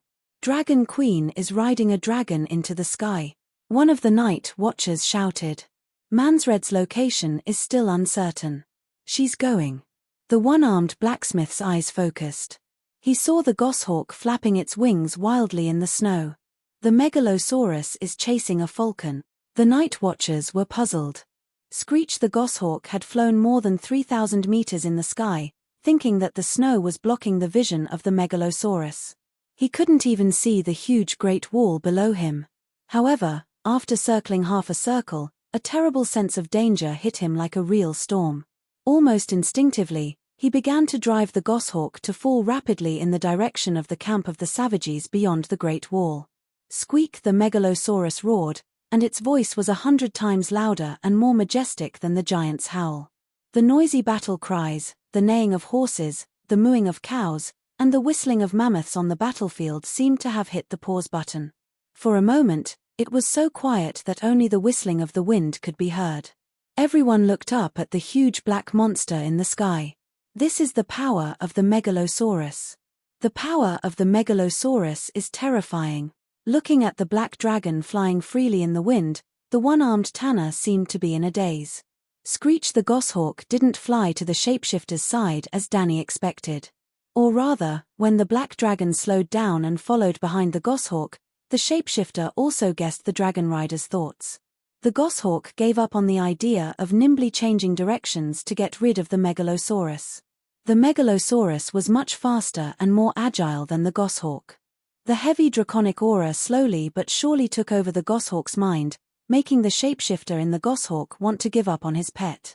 But he also understood one thing: for a shapeshifter, having a goshawk as a companion was extremely rare. It was even very likely that this goshawk was the only flying pet he had in his life. So, the goshawk stopped circling around and fell vertically from the sky as if it had been shot by an arrow. But the megalosaurus was more familiar with this action than the goshawk, and followed closely behind. Swoosh, swoosh, swoosh. Suddenly, a huge arrow that was 2 meters long flew past her slowly. It was so slow that she could grab it with one hand and was completely harmless. But Danny knew that this height was already close to the shooting range of the giant's arrows. Screech Blackie gracefully glided across the sky in an arc, leaving the giant archer's formation and flying towards the continuous camp at the edge of the forest. Since her trump card had been exposed, Then, after closing the distance, Danny hesitated, and the murderous intent in her heart instantly disappeared by 99%. There were about 30,000 savages rushing out of the forest. There were riders on horses and leopards, 100 mammoth riders, more than 300 giants running wildly on the ground with tree trunks in their hands, and dozens of wolf spirits and shapeshifters. There were barbarians from the mountains, sailors from the Aral Sea, cannibal tribes from the Great Glacier, cavemen with dyed faces, chariots pulled by dogs from the frozen coast, and hard-footed people whose feet were like boiled leather. Danny did not hesitate or have the heart to kill these strange savages. But when the megalosaurus flew to the edge of the forest, there were children around the yurt who were having a snowball fight, women and old people who were collecting firewood in the forest. There were more than 100,000 people, and they were all refugees. "Dracarys," she ordered. Boom! The 20-meter-long dragon flame was like a plow, and it swept across the savages' camp from the east to the west. Mud and snow splashed 2 meters high, and women and children cried as they fled into the depths of the forest. The angry and sorrowful cries of the giants and men came from the battlefield, and the attacking troops immediately collapsed. The cavalry, foot soldiers, and giants gave up on the great wall's gate that they had been guarding for hours, and strode towards the camp, towards their wives and children. What, looking at the dragon flame column that looked like the fire sword of the gods raging in the camp and the forest, and causing a lot of smoke and fire, the night watchers on the great wall were shocked and stunned. This is the megalosaurus. Even the Prairie of Fury was not as powerful as this, right? One of the night watchers could not help but exclaim. Another night watcher wiped the cold sweat off his forehead and said with a trembling voice, "Fortunately, the Dragon Queen is on our side. I can't imagine what we would do if the megalosaurus came to attack the Great Wall. It seems." Tanner, the blacksmith, looked for a while and said in confusion, "Her Majesty seems to have avoided the savages' tents, and the dragon flame is all on the open ground." "That's right, the dragon flame is not even sweeping in a straight line. Her Majesty has accurately avoided all the tents and savages," an old man said. Behind the battlements, there was a beautifully decorated brass lens from Maya, which was supported on a tripod. It belonged to Scholar Yimont and was used to observe the stars at night. At this time, the lens was turned downwards. An old night watcher had been investigating the enemy, hoping to find the king of savages, Mance Rayder, in the tents by the forest. Well, John was not familiar with Mance Rayder, but the old night watchers all knew the king of savages. Mance Rayder grew up in the Dark Castle, and 10 years ago, he gave up his oath as a night watcher and went beyond the Great Wall to be a savage. Tanner and a few other night watchers went to the lens and took a closer look. They found that only the forest behind the tents was burning. In the smoke, they could see that the tents were still there. There were no corpses piled up like mountains, and there was not even a single dead person. There were only countless savages running and crying in the mud after the fire. "What is she doing?" the red-nosed old doctor asked in confusion. "The savages are retreating." The prostitute Ze pointed at the savages running around and laughed. "No matter what His Majesty thinks, we only lost one unlucky bastard and defeated 100,000 savages. We won." As she spoke, she hugged the night watchers beside her and kissed them. The night watchers were happy to reciprocate. Well, many of them were Zeddy's benefactors. Every night watcher got a garlic kiss from her. Even the red-nosed old doctor was pressed against a box and kissed a few times. Night, in the hall of the Dark Castle. The fireplace was blazing, and the living room was as warm as spring. The wooden table under the chandelier was filled with fragrant food. There were toasted bread, fried salt cod, grilled sausages, sauced beef, yogurt, oatmeal mixed with carrots and bits of turnip. The night watchers, the orphan children of Mole Village, the prostitute Ze, and a few farmers who came to do chores. 40 or 50 people were sitting at the 2 rows of long wooden tables. There was a wooden table placed horizontally at the head of the table. Danny was sitting in the center. On her left and right were Scholar Yimont and Sir Beristan. Together with the 3 of them were Sir Vinton Stowe and the blacksmith Tanner. Tanner was a blacksmith master and also the acting castellan. Vinton Stowe was of noble birth and had been a ranger for 80 years. He was about the same age as Yimont's master, but he was not as healthy as the old scholar. He was a little retarded. Well, John and Perestan were sitting in the public seats. Scholar Yimont was still very confused about this. He thought that Danny had mistreated her doctor. However, the red-nosed old man was very self-aware. He was embarrassed but firmly rejected Scholar Yimont's offer of his seat. The old scholar vaguely guessed that there must be something going on, so he did not force it. The blacksmith was a temporary commander, and Sir Stowe was the acting castellan of the Dark Castle. Chapter 291. To Her Majesty. In the wooden hall, all the night watchers stood up, raised their horncups, and cheered. We were able to defeat the barbarians this time because of everyone's united efforts. To the night watchers and all the villagers who participated in the battle, Danny got up and drank the honey wine in her horncup. Good. Everyone cheered loudly and finished the strong liquor in their cups. After the opening ceremony of the banquet, everyone opened their arms, ate the meat, drank the wine, and told dirty jokes loudly. They didn't hold back at all because of Queen Danny's presence. After a few drinks, the blacksmith Tanner frowned and asked, "Your Majesty, you didn't burn the barbarians' camp. You won't have a second chance like that." As soon as he said this, the hall immediately quieted down. Yimont, John, and the others all looked at Danny curiously. Danny nodded and said, "Yes, I did plan to burn the barbarians' supplies and tents. The barbarians didn't have siege crossbows, and the giant archers were all gathered under the city gate. It was a good opportunity. But when I flew over, I found that except for a few warriors, most of the people in the camp were women, the elderly, and children. I even saw several pregnant women milking the sheep in the pen." She let out a long sigh and said with a complicated expression, "Under such circumstances, how could I do it? It was better to intimidate Man's Red and let him know that he couldn't do it. They're all barbarians. The barbarians didn't let go of our women and children. Last night, the group of Therns burned all the villages they encountered along the way. Men, children, old people, not a single one was left alive. The women were even more miserable," a night watchman said indignantly. "Along the way, they left behind a trail of blood." "Is that so?" Danny frowned. She first looked at John, then at Yimont. One of them was a spy among the barbarians, and the other had all the information about the night watchers. "That's right.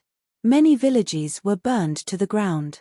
Apart from a few farmers who managed to survive, there were almost no survivors," Scholar Eamon said. "I didn't kill anyone. They forced me to kill the Northerners to prove my loyalty. I refused. If it weren't for a wolf that suddenly rushed out, it would have been very difficult for me to escape alive," John said with an ugly expression. "The mole village was burned too," added the prostitute CE. Danny sighed and said helplessly, "This is a little troublesome. I was planning to recruit Mance Rider and let the barbarians come to the Great Wall for the winter. We're still asking you why you didn't burn the campsite. You're going one step further and planning to let the barbarians cross the Great Wall? Absolutely not. If we let the barbarians enter the Northern Territory, then the hundreds of thousands of people." The one-armed blacksmith slammed his wine cup on the table with a thump. His voice was firm and cold as he said word by word, "We are the Night Watchers. Our duty is to stop the barbarians from invading the south. Your Majesty, if you don't want the people of the Seven Kingdoms to hate you, it's best to abandon this terrible, shameful, crazy idea." Facing the worried gaze of Scholar Yimont, Danny didn't get angry. She just smiled faintly and returned to the previous topic. "Hurting women and children, killing innocent people, is no doubt a terrible and shameful act of beasts. That's why you all hate the barbarians. But when you hate people who have done terrible things, it doesn't mean that you want to do the same to them. If I burn the campsite of the barbarians and burn tens of thousands of barbarian women, elders, children, and even most of their living materials, then what's the difference between me and the barbarians that you hate?" This. Everyone was stunned. "Your Majesty, you're right." Old Yimont smiled with relief. He was so happy that most of the wrinkles on his face had disappeared. Blacksmith Tanner looked at Danny with surprise and suspicion. He awkwardly raised the wine cup that was tilted on the table. "I'm sorry, I'm drunk. Please forgive me for being rude," he said. Danny nodded and continued, "No matter how savage and cruel the barbarians are, they are still human. The question now is, Who is our real enemy? Is it not the barbarians? Eddie asked doubtfully. The white ghost. John looked enlightened.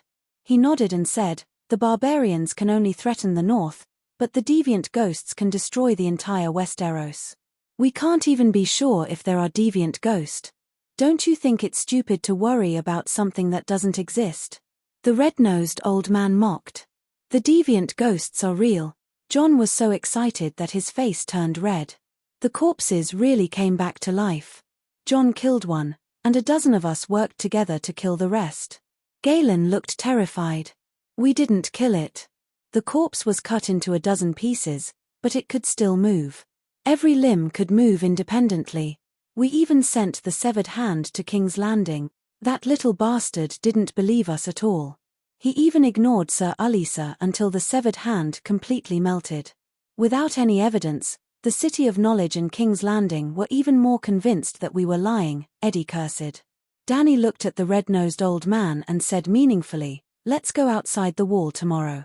If the deviant ghosts are really rampant and force the barbarians to attack the wall, then it shouldn't be too difficult to find them. Won't the barbarians attack tomorrow? The one-armed blacksmith frowned. As long as he's not out of his mind, he should give up on the idea of taking down the gate of Dark Castle. If Mansred is smarter, he should take the initiative to ask the messenger to surrender. He won't surrender voluntarily. He can't surrender. John thought for a moment and explained, the barbarians are different from us. Every small tribe is like a kingdom, and many of them have generations of blood feuds. Mansred was able to unite these tribes because he set a common goal for them to invade the Westeros. Nothing is impossible. You said before that the giants are wild and difficult to tame, but now they're still huddled in the stable as captives. 35 giants rushed into Dark Castle, and Dany captured 32 of them. The other 3 giants died because they couldn't save them. Ymont sighed. Even if the barbarians surrender, we don't have a place to settle them down. And food. We don't even have enough food to survive the winter. His Majesty has already solved the food problem, Beristan said.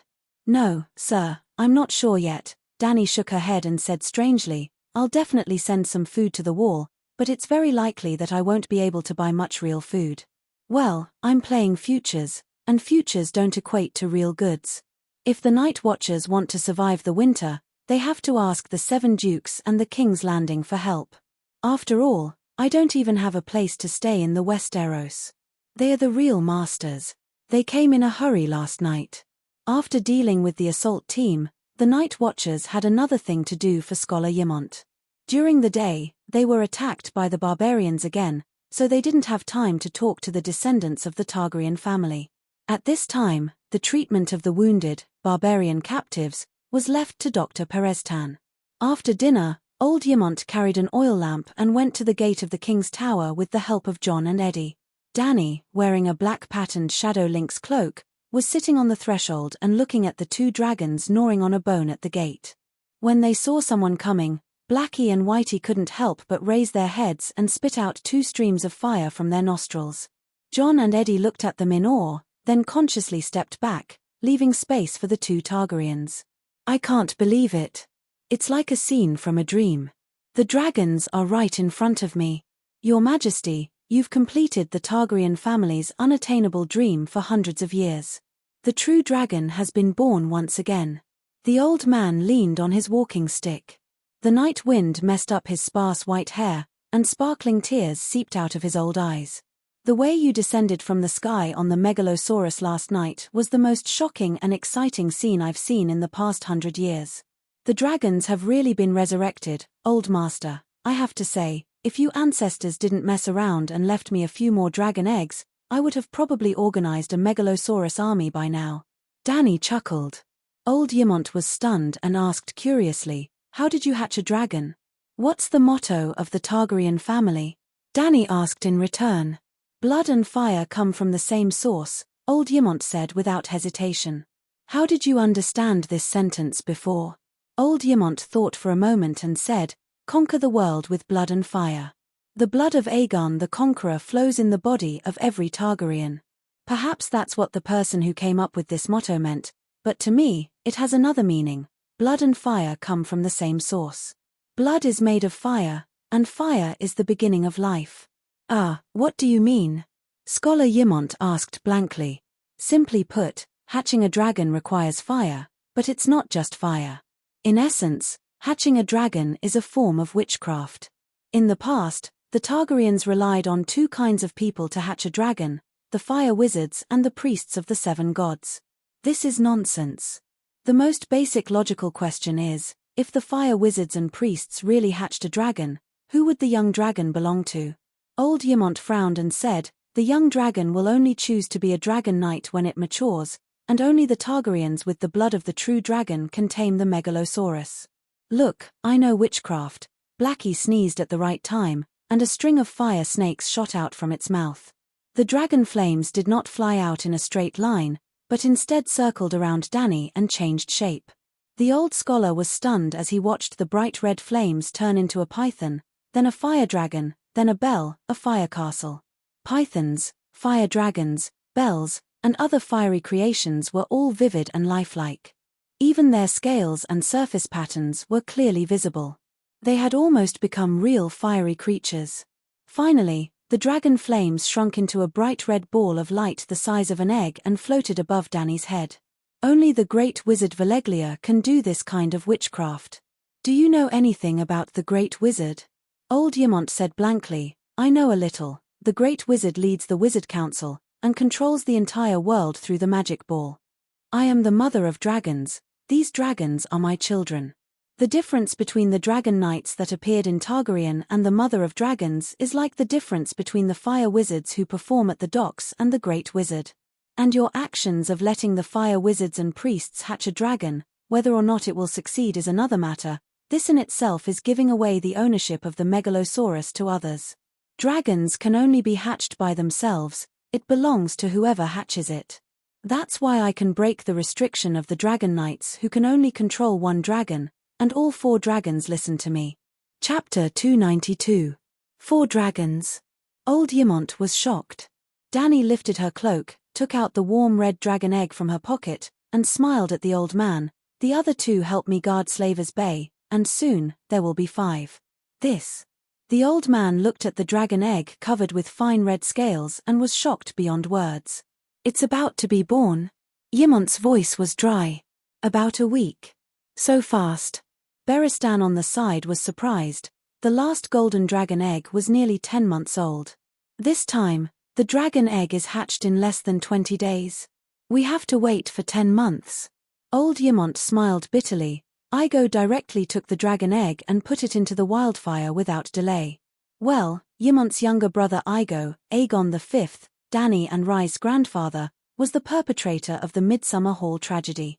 Igo prepared 7 dragon eggs, a number of 7 gods, alchemists, fire wizards, and a large number of wildfire jars to hatch the dragon in the Midsummer Hall. What exactly happened at that time, even Shueching didn't figure out. Some doctors thought that there was a rebellion, and some history doctors characterized it as a wildfire out of control.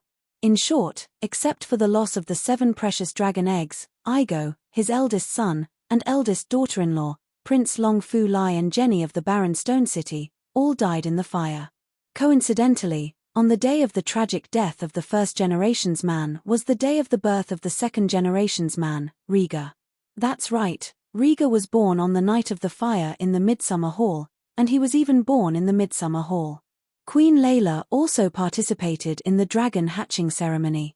Even more coincidentally, not long after the death of the second generation Rhaegar, the third generation's man, Robb, was born. Are they having a relay race? Or, like the reincarnation of Indra and Azura's chakra, the soul of the violation of the sacred marriage contract is also constantly reincarnating? Then, who can take over as the 4th generation's man? Well, the man who broke off the engagement must have a prominent background, at least at the level of the 7 great dukes. The Northern Pass, the Targaryen Pass, Danny Lies was born before Robb's death, the Hadjen Pass. Wait, it seems that Idmore Tully, Lord of Riverrun, Duke of Hadjen, Robb's uncle, currently imprisoned in Casterly Rock by Jaime, just happened to give birth to a son after Robb's death. This, shaking her head, Danny threw away these strange thoughts and said, the previous 4 dragon eggs all came from Asher. They were all fossilized eggs. This red egg once belonged to Targaryen. It was a dragon egg that was lost 2.5 centuries ago. The embryo inside is still partially alive. While Aemon was deep in thought, she asked again, "Old Master, do you know how the Braavosi obtained this dragon egg?" "Bravos?" "Yes, they are planning to give the dragon eggs to the Volantis people, which means that Bravos must have more than one egg." 2.5 centuries ago? Old Ymont pondered. That Braavosi person said it himself. "I see, I understand now." The wind blew snowflakes in front of the door. The old scholar could not help but tremble as he pulled the cloak on his shoulders. Dany immediately got up from the stone steps and led the old man to the fireplace in the king's tower. After drinking the warm milk that Beristan handed over, the old scholar sighed and said, "Sigh, I am old now. Back then, I was immersed in stargazing on the Great Wall. I did not even realize that a night had passed. Do you know Princess Rhaenyra?" "Ah, there are many people named Rhaenyra. Which one are you talking about?" "The granddaughter of Aegon the Conqueror, the eldest daughter of Aerys I, and the elder sister of the king of Rhaenyra, Jaehaerys I. So it is her." Dany suddenly understood. Rhaenyra was also a legendary, weird, princess, a fanatic social butterfly. The number of husbands, bestie, and friends she had was staggering. Princess Rhaenyra had a good friend named Eliza from the Farman family on Fairy Island. The two of them were very close, but Eliza loved sailing and hoped to become a navigator to explore the Sunset Sea. However, Princess Rhaenyra was unwilling to let her leave, thinking that it would tear their relationship apart. Not long after, Eliza chose to leave. Before she left, she stole 3 dragon eggs from Princess Rhaenyra. Now that I think about it, Miss Eliza must have sold the dragon eggs to the Braavosi and used the money to buy a ship to explore the Sunset Sea. At that time, His Majesty Jaehaerys even secretly mobilized all forces, waiting for any force other than the Targaryen family to hatch a dragon before he immediately launched the War of Dragons. This matter was even recorded in the Targaryen family history in the royal library. After Jaehaerys I, a few kings had been wary of this matter. The old man let out a long sigh and smiled bitterly. "As expected, what will come will come. After waiting for 250 years, Your Majesty has finally arrived. 3 dragon eggs in exchange for a ship, there is nothing more extravagant than this." Dany's eyes flashed and she sneered. "I am afraid that Eliza was also used by someone. The Braavosi's desire for dragons is beyond your imagination. In the City of Knowledge, I met a faceless one who came to the Westeros at least 3 years ago. At that time, I had not even hatched a dragon yet. That guy stole the key of the head doctor and sneaked into the City of Knowledge's library to look for information related to dragons, especially information related to hatching dragons. I even suspect that he had already explored the Alchemist Guild and the Royal Library. This." Old Ymont's face wrinkled and he said worriedly, "Even a faceless one was involved. The Braavosi were determined to get it. I guessed that everyone in the world had a desire for dragons, but I did not expect that the Braavosi had already made their move 200 years ago. At that time, the Targaryens had more than a dozen dragons." Dany shook her head and sighed. It was probably because the Targaryens had hatched Megalosaurus one after another. In just a few decades, they had multiplied from 3 Megalosaurus to 18 Megalosaurus. I can even understand their concerns. Not to mention 18 Megalosaurus, as long as half of the Megalosaurus formed a team of dragon knights, it would be enough to wipe out the 9 free trade city-states and restore Valeglia's heyday when it dominated the world. Only the Megalosaurus can deal with the Megalosaurus. It is not surprising that the Braavosi made the first move. It is very wise and decisive. "We have never thought of ruling the world," Old Ymont mumbled. "This is if you do not take what is given, you will be punished." Dany smiled bitterly and asked the old scholar, "I have always had a question. For a mere Iron Throne, the Targaryens did not hesitate to launch the Dance of the Blood Dragons.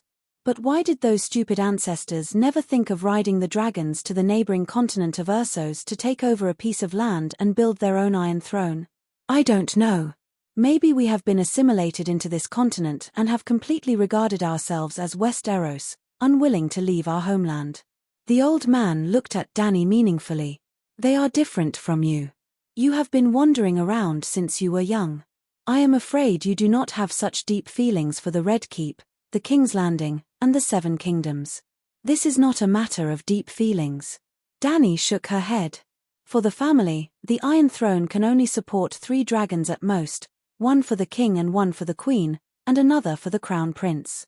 If the extra megalosaurus is not exported, it will inevitably lead to internal friction. On the contrary, if the Targaryens are allowed to spread throughout the world, even if usurpers inevitably occur, the Targaryens will not have to bear the threat of extinction. For the Westeros themselves, the less games there are for the Iron Throne, the better. The Targaryens and the 7 dukes are having fun, but the people are the ones who suffer. Look at the tragic state of the 7 kingdoms after the rebellion of the 4 princes. Dany Rise, you are wiser and more benevolent than us, than the Targaryens of the past. As powerful players, they simply do not see the lowly commoners in the mud. Old Ymont looked at Dany with a complicated expression. There was relief, sadness, and also longing for the future. Dong dong dong. Jon's voice came from outside the door. Master Ymont, your majesty, a messenger crow has flown in from the Shadow Tower. Beristan got up from the wooden chair with a fur cushion, opened the oak door, and welcomed Jon in with a thin layer of snow on his head. You're still keeping watch at the door? The White Knight asked. Jon stood at the door and shook off the white snow on his black wool cloak. He said casually, I'm not lonely with 2 dragons accompanying me. Most people can't even see a real dragon even if they want to. Beristan looked at him strangely. You're brave. You saw the megalosaurus burning the barbarians in the afternoon, and now you're not afraid at all. Jon smiled and did not say that not only was he not afraid, but he was also excited. He walked straight to the fireplace and handed a scroll as thick as a thumb to Scholar Ymont. The old scholar opened it and read for a while. He frowned and said, Commander Bowen Maxey encountered a group of 300 barbarians led by the Weeper at the Skull Bridge. Although the enemy was defeated, we lost more than 100 brothers. The commander was seriously injured and is receiving treatment in the Shadow Tower. Bowen Maxey was originally the chief affairs officer of the Night Watchers. When Elder Bear passed away and the new commander of the Night Watchers was chosen, he was appointed as the acting commander. Where is the Skull Bridge? Dany asked with a frown. The Grand Canyon beyond the Great Wall. We fell into a trap, didn't we? The main force was transferred away from Dark Castle, giving up the advantageous terrain of the Great Wall to fight the barbarians outside the Great Wall. Dany sighed. Yes, Mans Red sent small groups of enemies to harass the Great Wall at the east and west ends. To prevent the barbarians from crossing the Great Wall and entering the north, Commander Maxey had no choice but to clear the barbarians near the Great Wall. The Great Wall is too long and the Night Watchers are too few. It's impossible to monitor the entire 500-kilometer area. According to the usual practice, it's better to take the initiative than to defend passively, the old scholar explained. Haha, since you know that the King of Savages is Mans Red and that Mans Red is familiar with all the fighting habits of the Night Watchers, why do you still follow the old rules? If it wasn't for Broken Palm Colin being smart enough, if it wasn't for Jon Snow being loyal enough, if it wasn't for Ygritte's love for him, if it wasn't for these almost unrepeatable accidents happening at the same time, the barbarians would have crossed the Great Wall and swept through the north. Dany shook her head and smiled. In her eyes, the offensive and defensive battle between Mans Red and the Night Watchers was like a chicken pecking at chickens. Starting from Old Moor Morn, the Night Watchers had made a few fatal mistakes. Mans Red had a powerful source of soldiers, but he was unable to create a regular army with basic military training. Of course, this had nothing to do with Mans Red's intelligence. His situation was very similar to that of the original Dany Rise. He was a child of a savage who was adopted by the Night Watchers and raised as a ranger from a young age. He had never received any formal military education. Yes, the Night Watchers only trained soldiers, and their officers were all from noble families of the 7 kingdoms. Chapter 293. Jon, do you know why I chased after that goshawk in the afternoon? Shapeshifter. Jon nodded and stroked the scar on his cheek with a complicated expression. In fact, I know it. It used to belong to Oriel. I killed him and his hawk scratched my face. I heard that the sixth form man, Valamir, inherited that hawk. The sixth form man, Valamir. Does he have 5 pets? Danny asked in surprise. Plus Oriel's hawk, maybe we should call him the 7 form man. 3 wolves, a shadow lynx, and a snow bear the size of a cottage. He is almost the strongest shapeshifter among the barbarians. Danny was speechless. Not only was he the strongest shapeshifter among the barbarians, but even in the whole world, that guy named Valamir had few opponents. Well, before the bug in Stark's family was born. Like Bran, he was definitely stronger than the sixth form man. Not to mention Bran, even Jon was afraid of the sixth form man, Valamir, because his talent was not even half of Jon's. How many shapeshifters are there among the barbarians? Beristan asked. At least 20, but they are not as strong as Valamir and can only control 1 pet. The strong ones can tame the shadow lynx, and the weak ones can only find a goat or a wild boar as companions. White Knight's expression changed drastically and she exclaimed, 20? 7 gods above, even a shadow lynx or a sparrow, if used flexibly, can change the final direction of a war. Before Danny and Rob appeared, the old man might not have had such worries. But he had personally experienced the Battle of Slavers Bay and knew that information asymmetry alone could cause one side to be in a passive state, and the suppression of powerful legendary creatures on warhorses and workhorses would further increase this disadvantage. Even if the shapeshifter only controlled a sparrow, he could still sneak into the enemy's castle and eavesdrop on the commander's battle plans and the deployment of troops. How frightening was the advantage of having a complete grasp of the opponent's information? Not at all. Danny shook her head disapprovingly. 1 shapeshifter out of 1,000 followers of the old gods, 1 green prophet out of 1,000 shapeshifters.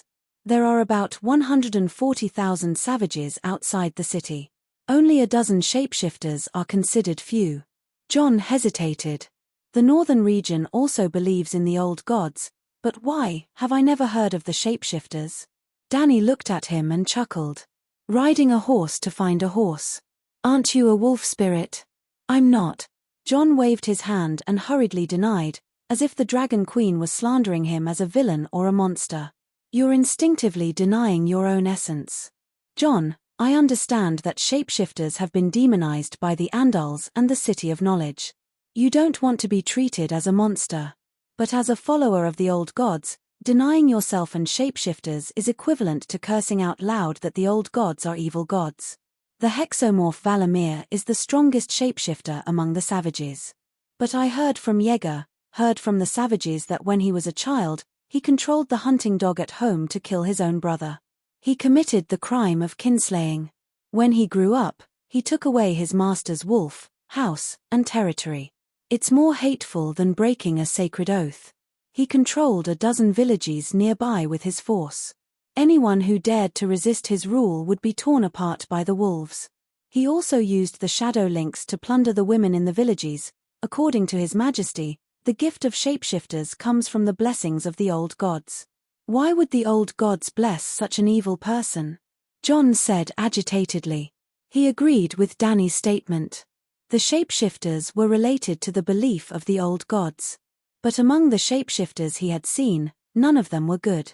Could it be that the old gods he believed in loved evil people? Jon, you misunderstood me. Danny gave Beristan a few instructions and explained, the gift of shapeshifters is the power of their blood. I'm not sure if it has anything to do with the old gods. It's just that in the old gods' belief, shapeshifters have the same status as priests.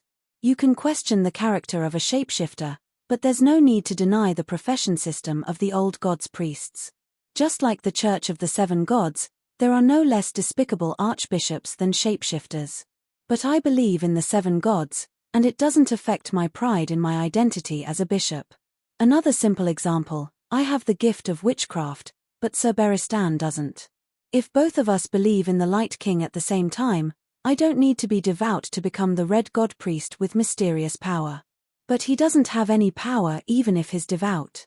Because he doesn't have the gift, his status in the Red God Temple is far lower than mine. Old Ymont said thoughtfully, this explanation is very clear and objective. To be honest, I've always been biased against shapeshifters. Jon's expression softened. He nodded silently and agreed with Danny's statement. He hesitated and said, "Then what should I do?" "Let's test your talent first." As they were talking, Beristan came back from the top of the tower with a long wooden box in his hand. Danny took the wooden box and opened it. She took out an obsidian crystal with silver-grey stripes and inserted it into the round hole at the bottom of the wooden box. She said to John, "This is a glass candle. Try it and see how long it takes to light it." "How do I light it?" John dragged a chair to the side of the table and looked at the obsidian crystal curiously. "Is this a dragon's heart? I found a package beyond the Great Wall with dozens of dragon's heart daggers." Yimont said slowly, "Dragon's heart is what the people call obsidian. The people of Valeglia call it frostfire. The reserves of dragon's heart on Dragonstone Island are huge. The Iron Throne can be put aside for now, but I must take Dragonstone Island immediately. That's the Targaryen land," Danny emphasized. "What happens after that? Does His Majesty have soldiers stationed there?" Yimont asked worriedly. "What do you think of Tidehead Island's Valerian and Crab Island's Satyr?" Danny asked. "As long as you appear in front of them on a dragon, their loyalty will not be a problem. However, during the rebellion of the Four Princes, they followed Stannis to King's Landing and suffered heavy losses. Tidehead Island only has a young count who is less than 10 years old. Count Satyr himself was defeated and captured. Duke Tywin put him under house arrest at King's Landing. I don't know if he has returned to Crab Island. 100 guards are enough. I have a dragon. Who would dare to attack Dragonstone Island with ships?" Danny said confidently. "You're not going back to Slaver's Bay? Sigh, it's only 7,000 kilometers in a straight line. With Dragonstone Island's strategic location, it can't even last 3 days, right?" "Ah." Old Yimont was stunned and asked doubtfully, "You're communicating with Dragonstone Island through magic?" "Yes, glass candle. Professor Marwyn has already pledged his loyalty to me. Not only is he a professor of the City of Knowledge, he's also a magician." "Magician Marwyn?" Old Yimont had a strange expression. "I know. He has a bad reputation in the City of Knowledge." "Right, what's up with Professor Perestan? I noticed that your relationship with him is a little complicated." The old scholar asked again. Just as Danny was about to explain the City of Knowledge's conspiracy to the old scholar, a silver-grey ball of light suddenly filled her vision. Then, it suddenly exploded and the light was extinguished. John shouted in a daze. He rubbed his eyes and said in a daze, I. The obsidian lit up. I didn't touch it and it suddenly lit up. The legend is true. Glass candles can really light up out of thin air. Old Yimont said in disbelief. Danny looked at John seriously for a while and said slowly, "You lit up the candle in less than half an hour. Jon Snow, you are very talented. The faster you light up the glass candle, the more talented you are." John was proud and could not help but grin. He asked, "Your Majesty, how long did it take you?" "One look." Danny lifted her chin slightly and said lightly, What do you mean?" "I only took one look at it and the candle lit up steadily and persistently. The light was so bright and dazzling that even people a dozen miles away could see the strange phenomenon clearly. In the end, even the gods were shocked and came to the mortal world." Danny's tone was calm, but John and Yimont's faces were distorted. The corners of their mouths were twitching, and their eyes were saying, keep bragging, keep bragging. Whoever believes you is an idiot." She raised her eyebrows and asked, "You don't believe me? It's too exaggerated. It's completely unrealistic. I can't believe it even if I wanted to." Old Yimont smacked his lips and said fairly. Beristan said seriously, "It's true. I was there at the time and even had a great battle with the gods. At first, I was ready to rush up and kill him. Fortunately, Her Majesty stopped me. What the old knight meant was, if I had rushed up, I would have been done for. It's all thanks to Her Majesty the Queen's wisdom that I am still alive to talk to you." But in the eyes of John and Yimont, the once fearless and upright Beristan had gone astray. Not only was he a bootlicker, but he was also bragging without any bottom line. He was crazy about himself. Kill the gods. Most people would not dare to brag about this, But this legendary Iron Guard said it without batting an eyelid. John decided not to expose the two of them. After all, they were big shots. He changed the topic and asked, "Do I need to learn witchcraft?" Most shapeshifters communicate with animals instinctively. As long as you don't resist the identity of the wolf spirit, it should be easy to find your direwolf. As for the meditation of shapeshifters, there must be some, but I don't know how to do it. At this point, Danny had a thought and smiled strangely. "Did you receive any information from the glass candle? There are some strange runes." John said thoughtfully. "You can try to cultivate. Don't go out to guard the door tonight. Just stay in the hall. I'll lend you the glass candle." John, on the other hand, thought that the Dragon Queen had passed on her ultimate tome to him. He hurriedly replied happily, "Thank you, Your Majesty."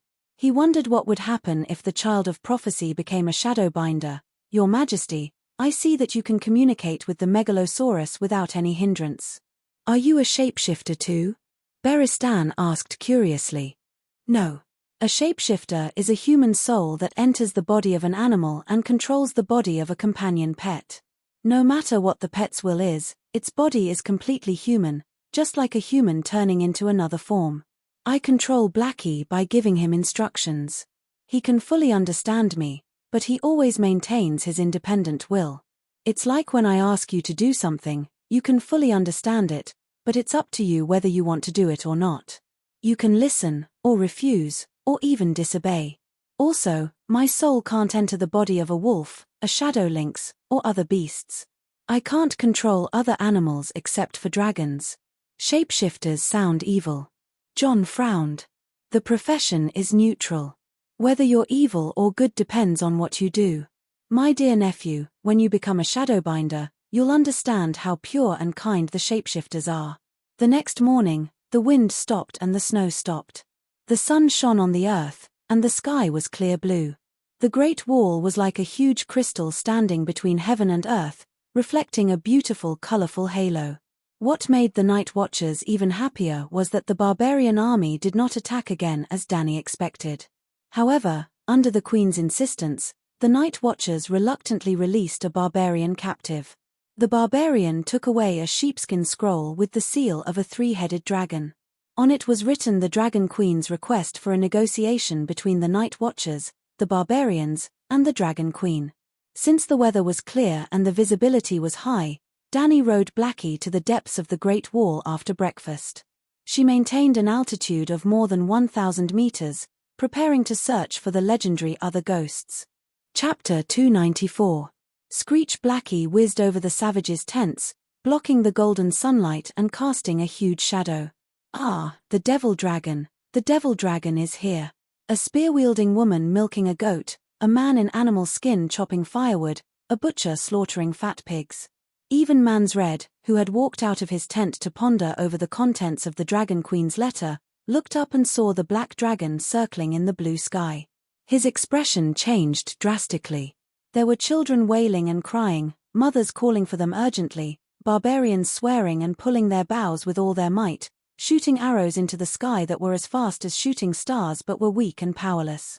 There were giants beating their chests and roaring into the sky with their spears, and there were mammoths letting out long howls that were as loud and clear as a siren, but none of these affected Danny under the blue sky.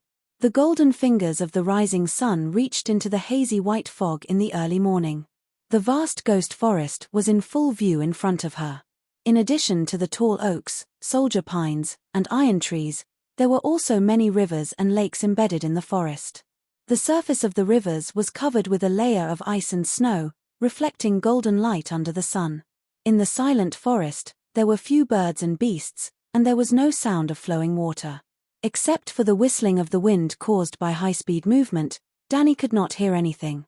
She could not help but pat Blackie's back. Their minds were connected. The black dragon drew an arc downward and brushed past the treetops lightly. "Catcher, catcher." The sharp treetops bent and bounced up again, shaking off the snow, but there was still no sound of animals below. "Are all the animals hiding? Are they all dead?" Danny murmured. But she did not dare to continue. If the Night King threw an ice crystal javelin out of the forest, she would be in big trouble. Blackie quickly pulled up and once again entered the safe altitude of 1,000 meters. After circling the ghost forest, Dani did not find any deviant ghosts or zombies. She continued north. The trees on the ground became thinner and thinner. The sun was not weak, but the air was getting colder. After flying for 7 or 8 hours, Lin Luoran has circled the area within 1,000 kilometers of the Great Wall. Deviant ghosts seem to be afraid of sunlight and hide. Dani doesn't find any of them. However, she did not come out empty-handed. The snowy scenery beyond the Great Wall was magnificent, and the terrain was complex and changeable. She swam freely in the undulating valleys, slid across the freezing lake, raced with the shadow lynx in the snowfield, and competed with the white-headed goshawk in the sky. Dani had a sense of freedom, as if a divine dragon was roaming the ninth heaven. Especially in the windy Sound Gorge, the gorge was deep and narrow. Sometimes, Blackie would turn its body sideways, its wings scraping the rocks on both sides of the gorge, causing snow to swirl in the air. Sometimes, it would lower its altitude to avoid the thick and long sparkling icicles above its head. Sometimes, it would spit out dragon flames to clean up the vines and rock trees that were hanging on the ice. Sometimes, the space was too small, so Blackie had no choice but to leap out of the gorge and fly parallel to the mountain ridge. Dani clenched the bone spurs on the dragon's back tightly. Sometimes, she would cry out nervously. It was her first time playing with such a complicated flight path, and it was especially exciting. Ah, Megalosaurus, it's really the Megalosaurus. The true dragon has been resurrected. Blackie approached the Great Wall. A large group of night watchers in black huddled by the battlements and shouted excitedly. Some of them even knelt down on the wall. Compared to when they left in the morning, there were dozens more night watchers on the wall. Hiss Blackie swept past the cheering crowd and flew south for a distance before flapping its broad wings and landing in front of the king's tower. The main force of the night watchers is back. Dani asked as she looked at the curious night watchers in the yard. Beristan came over and said, "The night watchers of the Shadow Tower sent Bo and Maxie back. The night watchers who were patrolling the east are also back." "This is Her Majesty Dani Liz Targaryen," Old Ymont shouted to the night watchers in the yard. Dani jumped off the dragon's back and came to the stone steps. Nearly 200 night watchers in black either put down their work or came out of the tower, the stable, the smithy, and the main hall after hearing the noise. They looked at the Megalosaurus beside Dani curiously and fearfully. After a moment of hesitation, some of them knelt down and saluted. With someone taking the lead, more and more people knelt down. Soon, almost everyone was shouting, "Long live Her Majesty the Queen, long live the Dragon Queen, long live the true dragon." The night watchers were shocked by the appearance of Targaryen and felt that the arrival of the legendary Megalosaurus was like a dream to them. However, they quickly accepted the reality. Other than peeking at the black dragon sleeping on the stone steps from time to time, they did not stop working.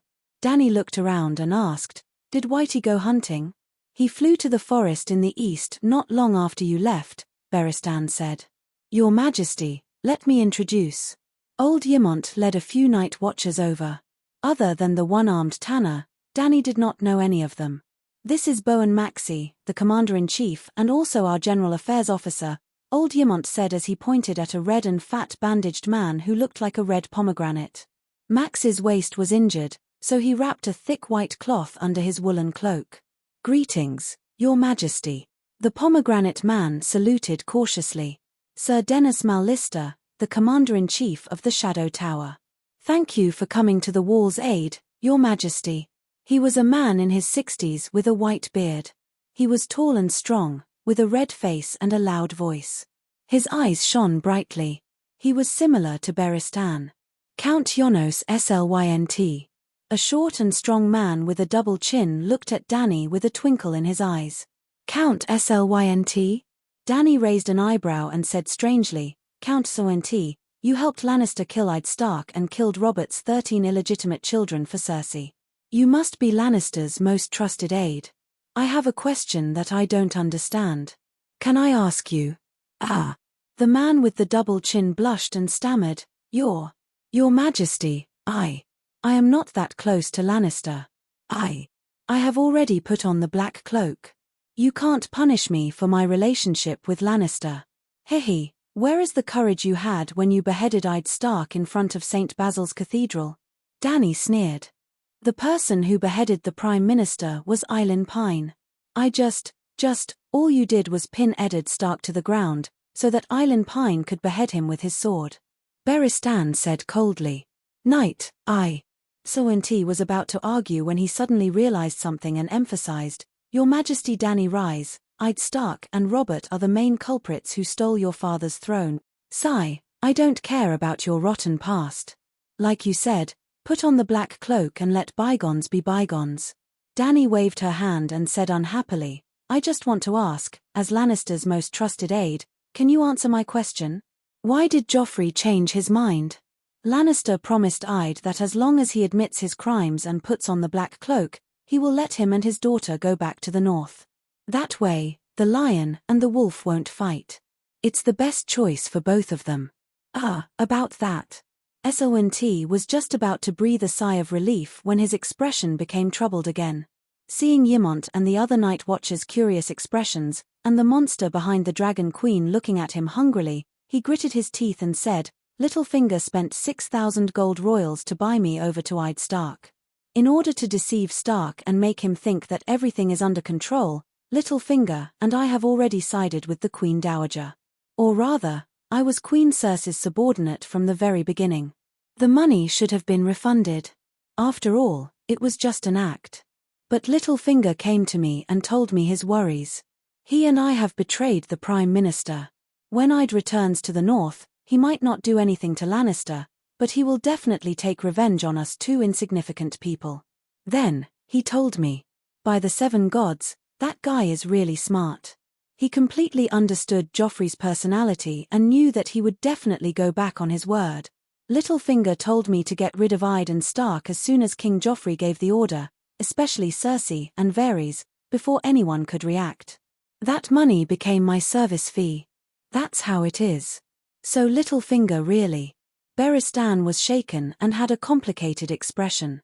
He remembered what Dany said to Catelyn back at the Brotherhood's base in Hadjen. Dany nodded calmly and said to old Ymont, Continue, there are still a few nights. What? Oh. Ymont finally recovered from the big melon and continued to introduce Alyssa Thorne and Glendon Hewitt of the East Watch. As mentioned before, the commanders of the Night's Watch were all knights. They were all of noble birth, well-educated, and had high military skills. After the few of them exchanged greetings, Dany was puzzled to find that her guard, Jon, was nowhere to be seen. Without waiting for her to ask, Ymont said, Since your Majesty is back, please come with us to Judge Jon Snow. Judge? What crime did Jon Snow commit? Dany was surprised. Your Majesty, the bastard killed the Brothers of the Black and joined the Wildlings, Sir Alyssa Thorne said enthusiastically. In the wooden hall of Dark Castle, the chairs were pulled away, leaving a large empty space in the center. Jon Snow knelt on the cold wooden floor with his head down. Under the light of the fireplace, he looked angry and frustrated. There was a long wooden table at the head of the table, and Essoenti sat in the middle. Beside him were Ymont and head steward Marcy. The other knights also sat behind the table. Dany did not sit with them. The king had the right to know the truth about the internal affairs of the Night's Watch, but he could not directly interfere. She and Barristan sat by the fireplace, with Perestan and a dozen other Night's Watch beside them. Bastard, you killed Colin. The wildlings can testify to this. They saw you slit your commander's throat with their own eyes. Do you deny it? Janos Sont asked sternly. Jon argued, I'm a spy. Colin told me that no matter what the wildlings wanted me to do, I was not to disobey. I had to do it. Then he told me to kill the wildlings for his trust, and I did it. Who knows you're a spy? Colin severed palm. He told me to do it. He's dead. He died by your hands. Sir Alyssa's excitement could be felt even by the Night's Watch who was watching the trial. Do you think there's a turnip on my neck? You've said all the good and bad things. If I were a traitor, I wouldn't have gone back to Dark Castle to tell everyone to be on guard, Jon said angrily. Chapter 295. I told everyone to be on high alert. I killed countless barbarians with my own hands. I am not a traitor. Yes, thanks to Jon's reminder. He fought bravely and never showed mercy to the barbarians. One-armed Tanner nodded. Sir Alistair shook his head and pointed at Jon. That is because Her Majesty the Queen is here. Even a fool would not surrender to the barbarians after seeing the megalosaurus. You know that the barbarians have been exposed. With so many villagers escaping to Dark Castle, Scholar Yimont and Master Tanner are not stupid. They must have been alerted. You pretended to be a spy for the Night Watchman, but you were actually planning to help the barbarians infiltrate Dark Castle. When the time was right, you would deal the fatal blow to the black-clothed brothers. Unfortunately, the gods protected the Westeros. Her Majesty the Queen descended from the heavens. You had no chance. You could only make the most beneficial choice for yourself: continue to be a spy. My father is the Duke of Winterfell. My uncle is a night watchman. I am from the north. Jon screamed with a twisted face. Why should I surrender to the barbarians? You are a bastard, a bastard. Esowinti slammed the table and shouted back even louder. You are only the bastard son of the Duke of Winterfell. Eddard Stark is a traitor. Before King Robert's body was even cold, he attacked his son. Cough cough. Sir Alistair covered his forehead and coughed lightly. Unfortunately, Esowinti was too agitated and said all the things he should not have said. Cough cough cough. Esowinti also coughed violently. The hall was dead silent. He finally reacted. Lannister was still sitting on the Iron Throne, but the one sitting beside him was the Dragon Queen. Crazy. King Aerys. I'd betrayed His Majesty and murdered Prince Rhaegar and his children. Eddard Stark is not a good person. You are his bastard, even worse. Your mixed blood induced you to get close to the savages and sleep with the female savages. You even admitted that you loved her before. In order to live happily with the savage bitch forever, it was natural for you to seek refuge with the savages, because the Night Watchers can't marry. Dany interrupted. The fact that Stark helped the usurper start a rebellion cannot be used as evidence of his crimes. You don't have to worry about me. Let's just talk about the facts. Esowinti nodded and bowed. Jon looked at her with a complicated expression. She continued, but don't say anything that's too ridiculous. Even a fool knows how close Eddard Stark and Robert are. He would never betray his sworn brother. The gratitude in Jon's eyes grew stronger.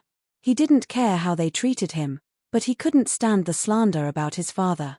Your Majesty, I didn't say that Lord Eddard betrayed Robert's king. He betrayed Robert's son. Esowinti's chin trembled. His expression was firm. Eddard tampered with Robert's will, intending to remove Joffrey from the throne and usher in Stannis on the Iron Throne. I swear he told me that himself. Eddard was also pitiful. He supported Stannis' succession to the throne and didn't hesitate to break off relations with Cersei. But how did Erlu repay Stark? Without a second word, without the slightest hesitation, he cast the Great Curse technique on his son, Robb, cursing to death the man who broke off the engagement with the third-generation head. Joffrey is the bastard son of the Kingslayer and Queen Cersei.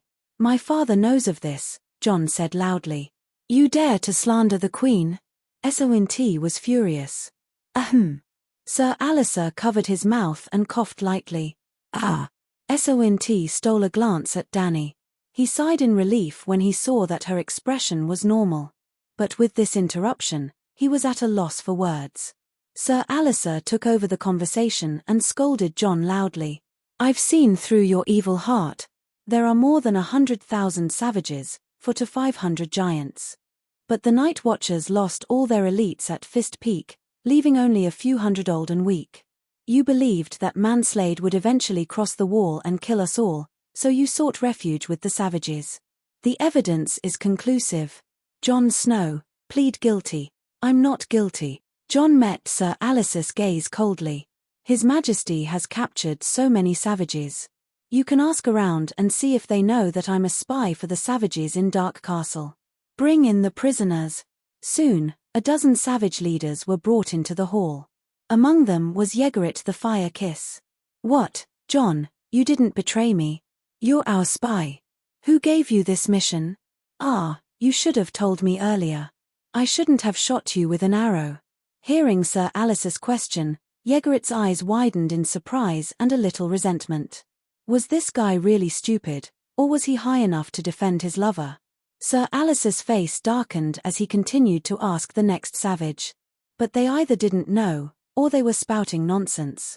Their words were contradictory and illogical. Oh, I see. Sir Alice's face suddenly brightened. Who would have thought, Jon Snow, he said, that you hold such a high place in Mansred's heart? To protect you, he hid your identity as a spy from almost all the wildlings. Dany laughed inwardly at his imagination. Jon's face contorted, his eyes almost spitting fire. Don't glare at me. I completely understand Manslade's thoughts. He's not a simple savage. He knows how useful Stark can be in conquering the North. It's normal for him to protect you, Sir Alliser said with a smug and vicious smile. Well, now that the truth is out, Jon Snow, what do you have to say? Slynt concluded. Manslade doesn't care that I'm Stark's illegitimate son. He wants to invade the North by force. The savages all know, Jon shouted, craning his neck. Slynt said, sophistry. Do you think we have turnips on our necks? That will be deceived by your lies. Men, hang Chameleon Jon immediately. Wait, Count Slynt, Scholar Ymont said respectfully, but his expression was ugly. You can judge Jon, but before you carry out the sentence, please ask His Majesty's opinion on the outcome of the case. Everyone in the hall looked at Dany. Is Count Slynt the Commander-in-Chief? Dany asked. No. Since he's not the Commander-in-Chief, how can he be Jon Snow's chief judge? Scholar Ymont frowned and said with some difficulty, Count Slynt has the highest rank. But I remember putting on the black robes and abandoning my previous identity. The old man wanted to say that this was an unspoken rule, but there were so many night watchers in the room. Wouldn't they be disappointed if he said that? The old man sighed and asked helplessly, what do you think should be done, Your Majesty? Since the Commander-in-Chief is voted for by all the Night Watchers, Jon Snow's final trial should also be decided by all the Night Watchers before the official Commander-in-Chief is born. Tell the Black Brothers the full testimony of the accused and let them vote. Yes, only the 30 or so people who stayed in Dark Castle that day need to vote. As the parties involved, they suffered greatly from the savages and will not side with Jon. As comrades who went through life and death together, they will not wrong him. The old man looked at Bowen Maxey. You are the acting mayor. What do you think? Yes. Red Pomegranate nodded without hesitation. Your Majesty's suggestion is reasonable and fair. Count Slynt? The old man asked again. Yes. The short man with the double chin nodded unwillingly. The higher-ups of the Night Watchers in the courtroom were questioned one by one. No matter what they thought, they could not find a reason to refute. Finally, the old scholar looked at Jon, who was standing below. What do you think? Jon looked at Dany gratefully and nodded. No matter what the result is, I will accept it. After that, more than 30 men in black entered the wooden hall. Even the prostitute from Mole Village 3 kilometers away was invited to listen to Jon's self-defense and Alisa's and Slynt's accusations. After a few hours, the sun had set and the sky had turned a deep shade of indigo. Dany held a long-necked clay pot in her left hand and a fat white porcelain bottle in her right hand. She turned them upside down for everyone to see before placing them on the table in front of her. One by one, the Night Watchers stepped forward and tossed the coins in their hands into the bottles. Yes, everyone was given a copper coin and a silver coin. They put their hands into the pot and threw in a coin. A copper coin meant that Jon was guilty. A white silver coin meant that he was innocent. Air could also be thrown in for abstention. Finally, the rest of the coins were thrown into the bottle. Even old Ymont lined up and threw a coin into the pot. The voting process was completed quickly. Dany did not let Jon wait. Under his nervous gaze, she poured the coins out of the pot on the table. With just a glance, Jon let out a sigh of relief and smiled. Alisa and Slynt's faces were ashen. They pursed their lips and did not say anything. There were only 1 or 2 copper coins scattered in the silver. However, Dany did not immediately declare Jon innocent. She poured out the coins from the bottle on the other side and let Beristan count the 2 piles of coins. About 3 minutes later, the White Knight said, "The total number of copper and silver coins is neither more nor less." No one abstained. With 34 votes to 2, Jon Snow is innocent. Everyone believes that he did not betray the Night Watchers. Thank you everyone." Jon's eyes were red as he said excitedly to the Night Watchers around him. "You have been fighting on the front line. I even saw you drag your lame leg and shoot 3 savages to death. You are definitely not a chameleon who is afraid of death." The prostitute Sont laughed. "Your Majesty, even if he is not a chameleon, his affair with a female savage can't be fake, right?" Alisa shouted. Dany waved her hand and said casually, "This broken place is already bitter and cold enough. As long as it doesn't affect work, drinking and finding women are not a problem. But the oath, the matter between men and women is human nature." Dany interrupted him and said indifferently, "I don't encourage everyone to break the oath, but how many Night Watchers' brothers voluntarily put on the black clothes? Voluntarily take the oath of the Night Watchers? I give the highest respect to noble people who pursue honor, but for more ordinary people, as long as they do their job honestly, even if they make small mistakes, it is tolerable. If the Night Watchers don't look for women, how can we do business?" The prostitute Sont muttered. Dany glanced at her. She wanted to ask if she had entertained this Sir Alisa, but it was not convenient for her to say such frivolous words. Chapter 296. Knight, how many gold royals do we still have? Dany looked at the old knight. "More than 30. Leave it all to Maxi. Winter is coming, and the days are getting harder. From today onwards, all Night Watchers can receive a silver deer every month until next summer. If we run out of money, I'll send a few more sacks over next time. 1 gold royal could be exchanged for 210 silver deer. More than 30 gold royals were almost a year's salary for all the Night Watchers. A few sacks. Your Majesty, you're not talking nonsense, are you?" Toad could not help but shout. "A silver coin? Oh my God, I've never seen a silver deer before." A small Night Watcher said excitedly. "A silver deer a month, 12 a year. 7 gods above, the Tennessee Knights at the entrance of the village only have about 200 acres of land, and they don't even have such a high income." An old night watchman with missing front teeth counted with his fingers. "Isn't that a bit too much?" Scholar Yimont frowned. "What's so much? If it weren't for the lack of resources here and the fact that we have too much money to spend, I would have given everyone a gold royal," Dany said generously. Gulp. Old Aemon swallowed his saliva with difficulty and almost fainted. "A gold dragon." Gasps could be heard in the hall. Dany smiled faintly and said to everyone, "Don't doubt me. You can send messenger crows to the 7 kingdoms and tell all the Westeros that as long as they wear black clothes and survive the winter, when spring comes, I will give each Night Watcher 50 gold royals. It's equivalent to 4 years of winter, 1 gold royal every month." "How much would that be?" Yimont said in a daze. "Your Majesty, you're not joking?" Red Pomegranate asked in disbelief. "Targaryen, your words are like a mountain." Thump, thump. 7 or 8 black-clothed men's faces turned red as blood rushed to their heads. They were so excited that they fainted. "Your Majesty, I'm afraid that once this news spreads, countless civilians who can't survive will come to the Great Wall to join the Night Watchers. If you can't fulfill your promise." The old scholar reminded her worriedly. "Ha ha ha, not to mention 10,000, even if 100,000 people came, it would only cost 5 million gold royals." Dany raised her head and laughed. "Only 5 million gold royals?" Alisa and Sont stuttered and looked at each other. "Perestan," Dany called out to the red-nosed old man who was standing at the side with a look of disdain on his face, "tell everyone if I can fulfill my promise."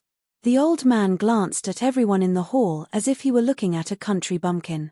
He raised his chin slightly and said, "If Her Majesty hasn't been defeated by the Alliance after winter, she can even raise 1 million Night Watchers, let alone 100,000. If the Alliance army is defeated by her, it wouldn't be a problem for the grown men of the 7 nations to come and defend the Great Wall. She's already the world's overlord, the greatest empress under the heavens. She has so much gold that she can build another Great Wall of gold." Thump, Thump, thump. The night watchers in the hall felt their legs go weak. Even Jon Snow was on the verge of collapsing. He was trembling under a certain someone's heroic spirit. Dany wasn't just trying to show off. Well, she was definitely trying to show off. She wouldn't know if she didn't come to the Great Wall. There were too few night watchers. If she had 10,000 night watchers now, the 19 castles would all be filled.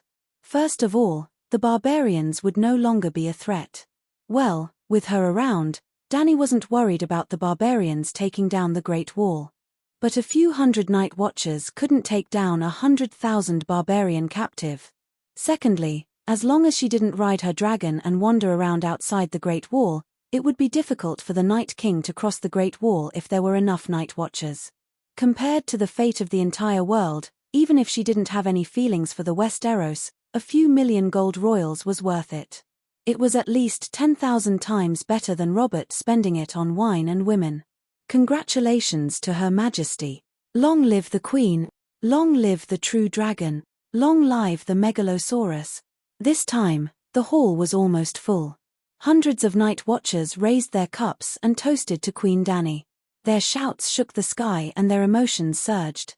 Well, everyone knew about the winter benefits the Queen had given them. 50 gold royals. How could they not wish her well?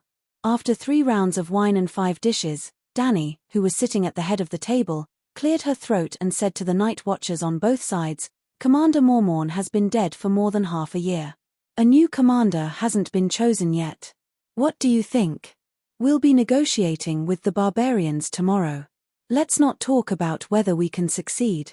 You should at least send a representative, right? Your Majesty, we can't let the barbarians cross the Great Wall," Sir Alliser said hurriedly. It's true that the barbarians put down their weapons and surrender unconditionally. It's good for both sides. However, there are only 600 to 700 night watchers on the Great Wall. It's impossible to control so many people outside the city. The veteran commander of the Shadow Tower, Sir Dennis Mallister, also expressed his opposition. The grey-haired knight had been the commander of the Shadow Tower for 33 years. He was the uncle of the Earl of Sealand and had a high status. Dany had to take his opinion seriously. There are only 3 ways out for the hundreds of thousands of savages outside the city. 1. They can break through the Great Wall and destroy the northern region. 2. With my 2 dragons and the 600 or so night watchers, you can keep the savages outside the city. When winter comes, 99% of the savages will freeze and starve to death. 3. We can negotiate and decide on a plan that both sides can accept to minimize casualties. Sir Mallister, do you have a 4th plan? No, but... The grey-haired knight's expression was cold and resolute. He gritted his teeth and said, "People will die in winter. Countless civilians of the 7 kingdoms will freeze and starve to death. The North has experienced turmoil and is still in turmoil. Their situation is not much better than the barbarians outside the Great Wall. However, there is limited food. Even if we capture all the barbarians, there will be no food to save them. How do we deal with the deviant ghosts?" Jon couldn't help but ask. Deviant ghosts? The old knight's cold expression cracked. He shook his head helplessly and said, "I don't know." "I know what you're trying to say." One barbarian fell, and a corpse ghost stood up, but I really don't know how to solve this problem. Are there really deviant ghosts? Perestan, who was sitting opposite Jon, frowned. He originally believed that deviant ghosts were just a gimmick used by the Night Watchers to get sponsorship. However, after coming to the Great Wall, almost all the Night Watchers took deviant ghosts for granted. This made his belief waver. "Your Majesty, you walked around the Great Wall this morning. Did you find any deviant ghosts?" the old man asked. "No, I didn't even see any living dead. They seemed to be hiding from the sun. When we negotiate with the King of Savages tomorrow, we can ask them." Dany shook her head and said, "Sigh, Slaver's Bay is too far away from here. Otherwise, food wouldn't be a problem at all." Perestan sighed. "Well, that reminds me, sir." An idea flashed through Dany's mind, and she couldn't help but smile. "How about this? Let's choose a barbarian with a family to guard the Great Wall, and his family will follow me across the narrow sea. With his family as hostages, the barbarians will have to listen to the night watchers no matter how rebellious they are. Their family can go to the plains of the Rhone River to farm. Such a bold plan made the night watchers who were listening in on their conversation confused. Your Majesty, I don't quite understand. How are the barbarians going to the Urso continent? There are more than 100,000 of them. How many ships would they need? Besides, why are the free trade city-states willing to accept them? Yimont came back to his senses and asked curiously. Old man, wherever the true dragon sees, it's the king's land. Danny's lips curled into a cold smile. What does it matter if they're willing or not? Let's not talk about the barbarians. With just a few hundred giants and my megalosaurus, who in the world can stop me? Use the barbarians to conquer the free city-states? John frowned. Attacking another country for no reason, he said unhappily. Attacking another country for no reason, okay? And how many people will die? Kid, you've got one thing wrong. The free trade city-states have already declared war on Her Majesty. The red-nosed old man shook his head and looked at Danny with a complicated expression. Her Majesty's magnanimity, vision, and wisdom are admirable. She came up with a plan to solve the barbarians, the deviant ghosts, and the allies at the same time. There's no doubt that this plan is a win-win for Her Majesty, the barbarians, and the Westeros. Maybe before winter, Her Majesty will be crowned as the first empress in the world. Silence fell in the hall. Several senior members of the Night Watchers frowned and pondered. Even the Night Watchers who were drinking and talking dirty became quiet in the strange atmosphere. The impact of this matter is too great. I can't bear the responsibility and consequences. Only the Commander-in-Chief can give you the final answer, Bowen Maxey said with a bitter face. Then let's choose the Commander-in-Chief. Danny looked around and asked curiously, who are the candidates? All the brothers of the Night Watchers are qualified to be the Commander-in-Chief and have the right to vote. As soon as Yimont finished speaking, the short man with two chins, SONT, stood up and said loudly, I used to be the Commander-in-Chief of the garrison of the capital, the commander of 3,000 golden robes, and the Count of Hellenberg. Count, your fief has changed. The red-nosed old doctor reminded him. Now, Hellenberg belongs to Duke Petter Belize. SONT's chin trembled and he forced a smile. It's good that it's changed. Everyone knows that Hellenberg is cursed.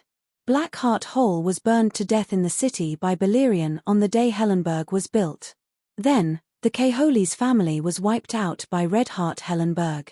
The third Castellan, Harroway, was slaughtered by Cruel Meg. The fourth Castellan, Tal, had no descendants, and his family was wiped out. Sigh, thinking about it, it's really scary. In just 300 years, Hellenberg had 9 Castellans, and I was the 10th. But I was unlucky before I even went to the castle. Compared to the Castellan whose 9 families were wiped out, at least I was able to wear black clothes and serve the people of the 7 kingdoms. Now that Littlefinger is the 11th Castellan, I don't know how long he can last. Danny was also stunned. She didn't know if he didn't mention it. After being reminded by this guy, she realized that Hellenberg was indeed cursed. She didn't know what would happen to SONT, but Littlefinger was definitely done for. Who would become the 12th Castellan of Hellenberg? Why not let Tyrion or Jon try in the future? If they could survive the long night, SONT puffed out his chest and announced loudly, Brothers, I have the qualifications and the ability to become the Commander-in-Chief. Please believe in me, and vote for me. You can't. Danny shook her head. Neither you nor Sir Alliser can become the Commander-in-Chief. Chapter 297. Why? SONT and Alliser cried out in shock. Your Majesty, you can't interfere with the election of the Night Watchman. Since the birth of the Night Watchman, no monarch has been able to appoint the Commander-in-Chief of the Night Watchman at will, old Yimont advised with a worried expression. I understand. Danny gave the old man a reassuring smile. She looked around at the Night Watchmen in the hall who were either solemn, confused, or dissatisfied, and said loudly, I don't think SONT and Alliser are suitable to be Commander-in-Chief out of selfishness. In fact, compared to old blacksmith Tanner's rudeness and vigilance when he first met me, the two of them are more respectful and polite to me. But the traces of factions on them are too obvious. When they arrived at Dark Castle this morning, they kidnapped Jon Snow with a very reluctant reason. Scholar Yimont and acting Castellan Tanner have already covered up this matter, and as a newcomer, Count Esowenti does not have an official position in the Night Watchman. He has never even met Jon Snow before. Why did he do that? There is only one reason. Esowenti belongs to Lannister, and the hatred between Lannister and Stark is as deep as the sea. Even though the Count has been exiled to the Wall, his determination to continue serving Lannister has not been extinguished. Well, everyone knows about the bad things between Targaryen and Stark. I can't speak for Jon Snow just because he has a Stark father. My thoughts are simple. The Night Watchmen belong to the Night Watchman and the Wall. No political force can investigate your previous identity or experience, and no one has the right to do so. But when you wear the black coat, you have to strictly remain neutral. Old Yimont nodded thoughtfully. Bowen Maxey frowned. As the acting commander-in-chief, he did not have the ambition to remove the word acting. First of all, he did not have a good background. Almost all the high-ranking members of the Night Watchman who sat at the same table as the Queen had the title of Knight, and he was the only one who was born a commoner. It was also because he was a commoner and had not received a systematic military education that he had been tricked by Mance Rayder and won a Pyrrhic victory at the Bridge of Skulls. The Night Watchers, who were already short on manpower, had lost another 100 elites. He fought bravely and was not afraid of sacrificing himself. Although he was as fat as a red pomegranate, he still charged in front of the black-clothed brothers. However, being a commander-in-chief required not only courage, but also wisdom, military experience, and temperament. Secondly, he had a sense of responsibility. He was a true man of the Night Watchman, and he believed in the profession of Night Watchman for his whole life. After understanding his shortcomings, he immediately extinguished the last hope in his heart of becoming the commander-in-chief. He was determined to spend the rest of his life assisting a wise and powerful commander-in-chief. Esowenti was the one he had chosen. He was brave and good at fighting, and his military skills were excellent. Otherwise, he would not have been promoted to the commander of the garrison. He had a noble status.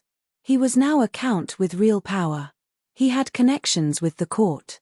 He was the confidant of Cersei and Tywin. He was young and promising. He was not even 40 years old. But no matter how many merits Shalintian had, there was no way he could wash away the fact that he was a loyal follower of Lannister. Before the appearance of the Dragon Queen, being a trusted follower of Lannister would have been a plus, but now, the Night Watchmen strictly adhere to neutrality. We will never participate in the struggle for power among the Westeros, Bowen Maxey said with a firm expression. The Night Watchman in the hall nodded silently. Adhering to neutrality was one of the most important oaths of the Night Watchman. No one could refute it. Dany did not even glance at Esowenti and Alyssa. She only stared at the Shadow Tower commander who was deep in thought and said, obviously, Esowenti and Alyssa are unable to do this. They belong to Lannister, and Lannister sits on the Iron Throne. As long as the other ghosts are proven to be real, the nobles of the Seven Kingdoms will no longer ignore the Wall. At that time, various forces will come. Not to mention how a selfish commander will convince the masses. What if the Night Watchman side with Lannister? As Lannister's enemy, how will Targaryen deal with you? Why don't you say it out loud? I will lead by example. Dany raised her right hand. Her expression was solemn, and her voice was loud and clear. I swear in the name of the Targaryen ancestors. I swear in the name of the Mother of Dragons. No matter how much I invest in the Night Watchman, the Night Watchmen only belong to the Wall.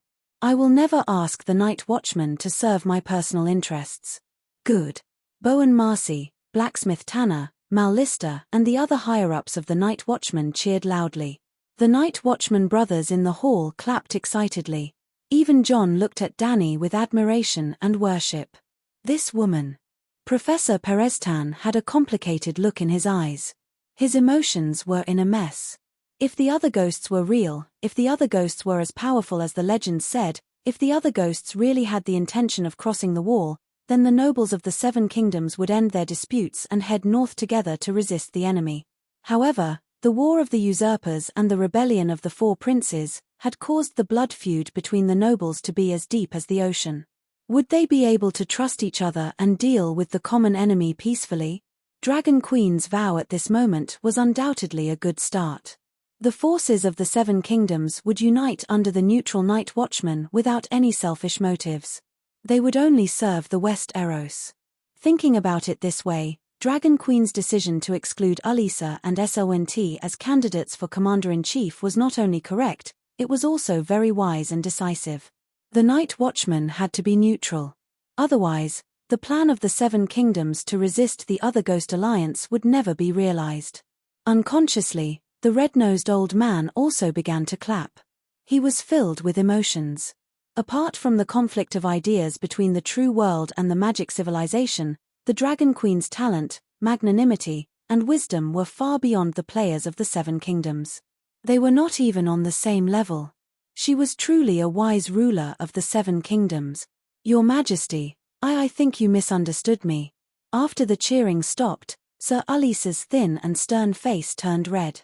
He stuttered, I admit that I dislike Jon and Stark, but it's not to curry favor with Lannister. I'm different from Count Slynt.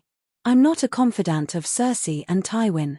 In fact, it was Duke Tywin who forced me to wear the black robe. Oh, then why did you do it? Dany asked curiously. 2 drops of sparkling tears welled up in his eyes. Alyssa's tall and sturdy body swayed slightly, as if he couldn't bear some kind of huge blow. He choked with sobs and said, Your Majesty, I come from the Thorne family of the royal territory. My brother and nephew both died with Prince Rhaegar at Ruby Beach. Dany was shocked and embarrassed. Damn, this is a loyal subject of the dragon family. She had accidentally hurt an ally. Scholar Ymont reminded her softly, the Thorne family is a direct vassal of the royal family. They fought for Targaryen until the last moment. After the fall of the King's Landing, Duke Tywin forced Sir Alyssa to choose between wearing the black robe and being beheaded. Sir Alyssa came here. Dany was even more embarrassed. Even after coming to the Great Wall, he did not forget his old master and wholeheartedly wanted to kill the son of the dragon family's sworn enemy. This kind of spirit, actually, she should have thought of it. The Night Watchers came from all over the Seven Kingdoms, so there would definitely be factions. For example, when she first arrived, the one-armed blacksmith Tanner was wary of her. He came from Storm's End Castle and watched the 3 Theon brothers grow up. He was definitely a stag. And an important source of Night Watchers on the Great Wall was criminals, criminal civilians, and nobles who stood on the wrong side in the game of power. The War of the Usurpers was 16 years ago. There should have been a large number of knights loyal to the dragon family sent here. Sigh, after coming to the Westeros for so long, she had broken the heart of the only loyal subject she had met. This should not have happened. Fortunately, Dany had been a queen for a few years. Although her chest was not big, she was shrewd enough. She only glanced at Scholar Ymont and said loudly, Of course I know Thorne and Sir Alyssa's loyalty to Targaryen. Before coming to the Westeros, Sir Barristan had already introduced me to countless old people of the Seven Kingdoms. Among them was the loyal Thorne family. Was there? Why don't I remember? Barristan was confused, but on the surface, he nodded firmly. It must be because he was old and his memory was deteriorating. He had forgotten some of what he had said before. How could an upright, honest, noble, and upright legendary White Knight lie? Everyone believed him. But as I said before, the Commander-in-Chief of the Night Watchers cannot be selfish. He must be neutral. No matter how much Targaryen has sacrificed for the Night Watchers, he will not affect the purity of the Night Watchers for his own benefit. Dany spoke righteously. Her expression was solemn, and her words were sonorous.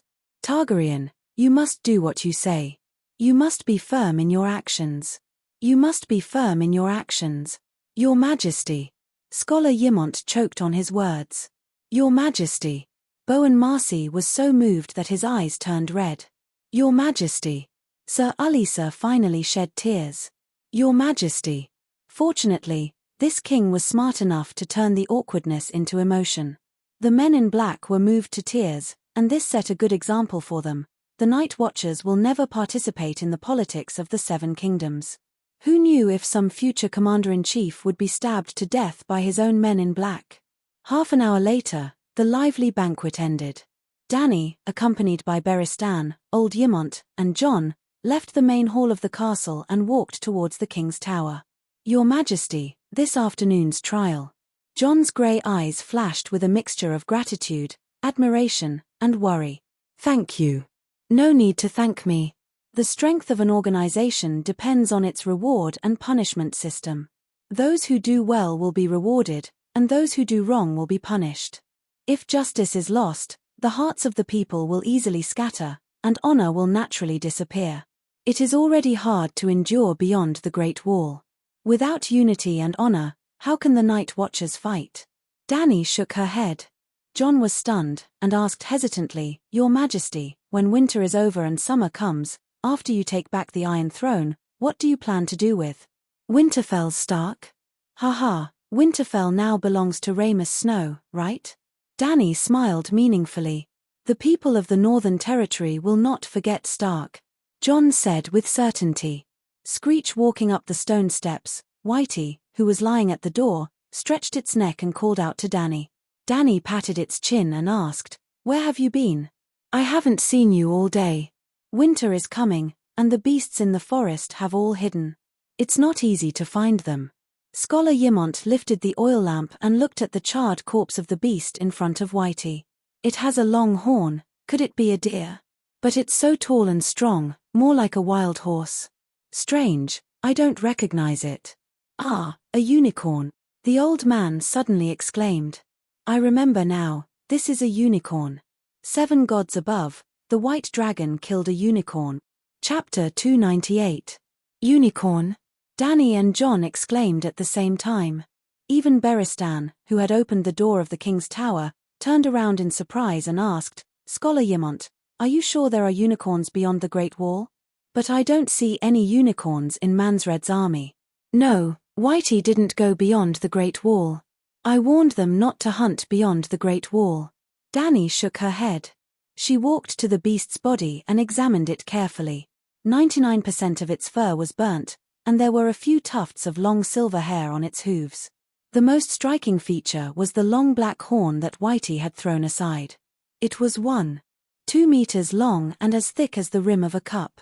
There were deep spiral grooves on it, like a drill. I've never seen a unicorn in the north, Jon said. Ymont thought for a moment and said, There's a huge island called Skaggs Island in Seal Bay to the east of the East Sea. It's said that there are unicorns on it. Skaggs Island? I heard that it's full of uncivilized savages, but they're still Stark's vassals in name, Jon said thoughtfully. Holding the unicorn's horn in her hand, Dany stepped into the tower, took off her cloak, and hung it on the wall. She said while drying the flesh and blood on the horn by the fireplace, Jon, let me first say that I'm actually quite happy to see Stark's family destroyed. Don't get too excited, I have a reason to be happy. Anyone who isn't happy to see their enemy in trouble must be crazy. I don't think you've forgotten the war of the usurpers 16 years ago, have you? Jon's cheek muscles twitched. He pursed his lips and said, Who does His Majesty plan to take revenge on? Now only my 2 sisters and I are left alive. I met your aunt in Hadjen, Dany said with a smile. Aunt? What auntie? Jon asked, confused. Lady Catelyn Tully, said Beristan. Impossible. Jon screamed. Lady Catelyn died at the Red Wedding. It has been confirmed. Old Ymont frowned. Beristan looked at the blazing flames in the fireplace and said with a worried expression, She did die at that time, but the Red God priest from Myr can revive the dead. Even though Lady Catelyn had been dead for 3 days and her corpse was covered in maggots, she was still saved by Earl Berry. Yes, Count Bailey had been resurrected by Murthros multiple times and had become a believer of the Light King, Lalo. But there are too many side effects of reviving the dead. The once sweet and kind Lady Catelyn seems to have turned into a different person. The meaning of the guest's rites has completely changed. Then, the old knight told him the story of the Crossroads Inn in detail. This. Scholar Ymont rubbed his face and murmured, The dead can be resurrected multiple times, and the guest's rites have become the guest's death banquet. What is wrong with this world? Even deviant ghosts have appeared. Old master, you should get over it. Danny comforted him. Glancing at John, who was frowning in deep thought, she continued the previous topic and said, "Do you understand now? I didn't even kill Caitlin. Naturally, I won't do anything to your father's children because of what he did to my father." "You're not going to avenge your father and brother?" John asked in disbelief. "There are some enemies that I will definitely not let go of, but my revenge will be righteous and justified. Before fighting for the Iron Throne, I will first convene a great council and conduct a great trial on the major events that have happened in the past 20 years, including the matter of my father burning your uncle and grandfather to death, and the matter of Rhaegar abducting your aunt. Even at the Red Wedding, I will help your brother Robb uphold justice. Fryer and Bolton, I will not let any of the guilty ones go." "Why?" John looked confused. "Because," Dany's lips curled up, and her fair face revealed an expression of extreme confidence and pride, "a dirty Westeros is not worthy of being conquered by me." John's eyes bulged, and his face was filled with disbelief. He never thought that there would be such a... He did not know if he should call it arrogant, because arrogant was a derogatory term, but he sincerely hoped that all monarchs could be as arrogant as her. Beristan nodded his head in relief. "This is the wise lord that I have been searching for." Old Master Ymont's blue eyes narrowed, and his lips trembled. "Dany, if you can do what you say, you will be greater than our ancestor Aegon." Dany rolled her eyes. "I have long surpassed Aegon. Aegon was only a conqueror of Westeros. Not only am I a conqueror, I am also the liberator of slaves, the mother of dragons, the source of magic, and the successor of the Great Wizard. Putting everything else aside, just based on the fact that I have inherited the legacy of the Great Wizard of Valeglia, all the Targaryen Dragon Kings have to bow to me, just like how they bowed to the Great Wizard back then." "The legacy of the Great Wizard?" Ymont frowned as he pondered. "Old Master, do you know of the 14 Fire Peak families?" "I do. Valeglia has 14 large active volcanoes, and each of them is under the control of a top family." Ymont nodded. "Do you know of Dorna and Dreamwalker Dany?" "Of course I do. The first ancestor of the Targaryen family on Dragonstone Island." "Then do you know of Dorna Targaryen's position in Valeglia?" You can use the Westeros aristocracy as an analogy."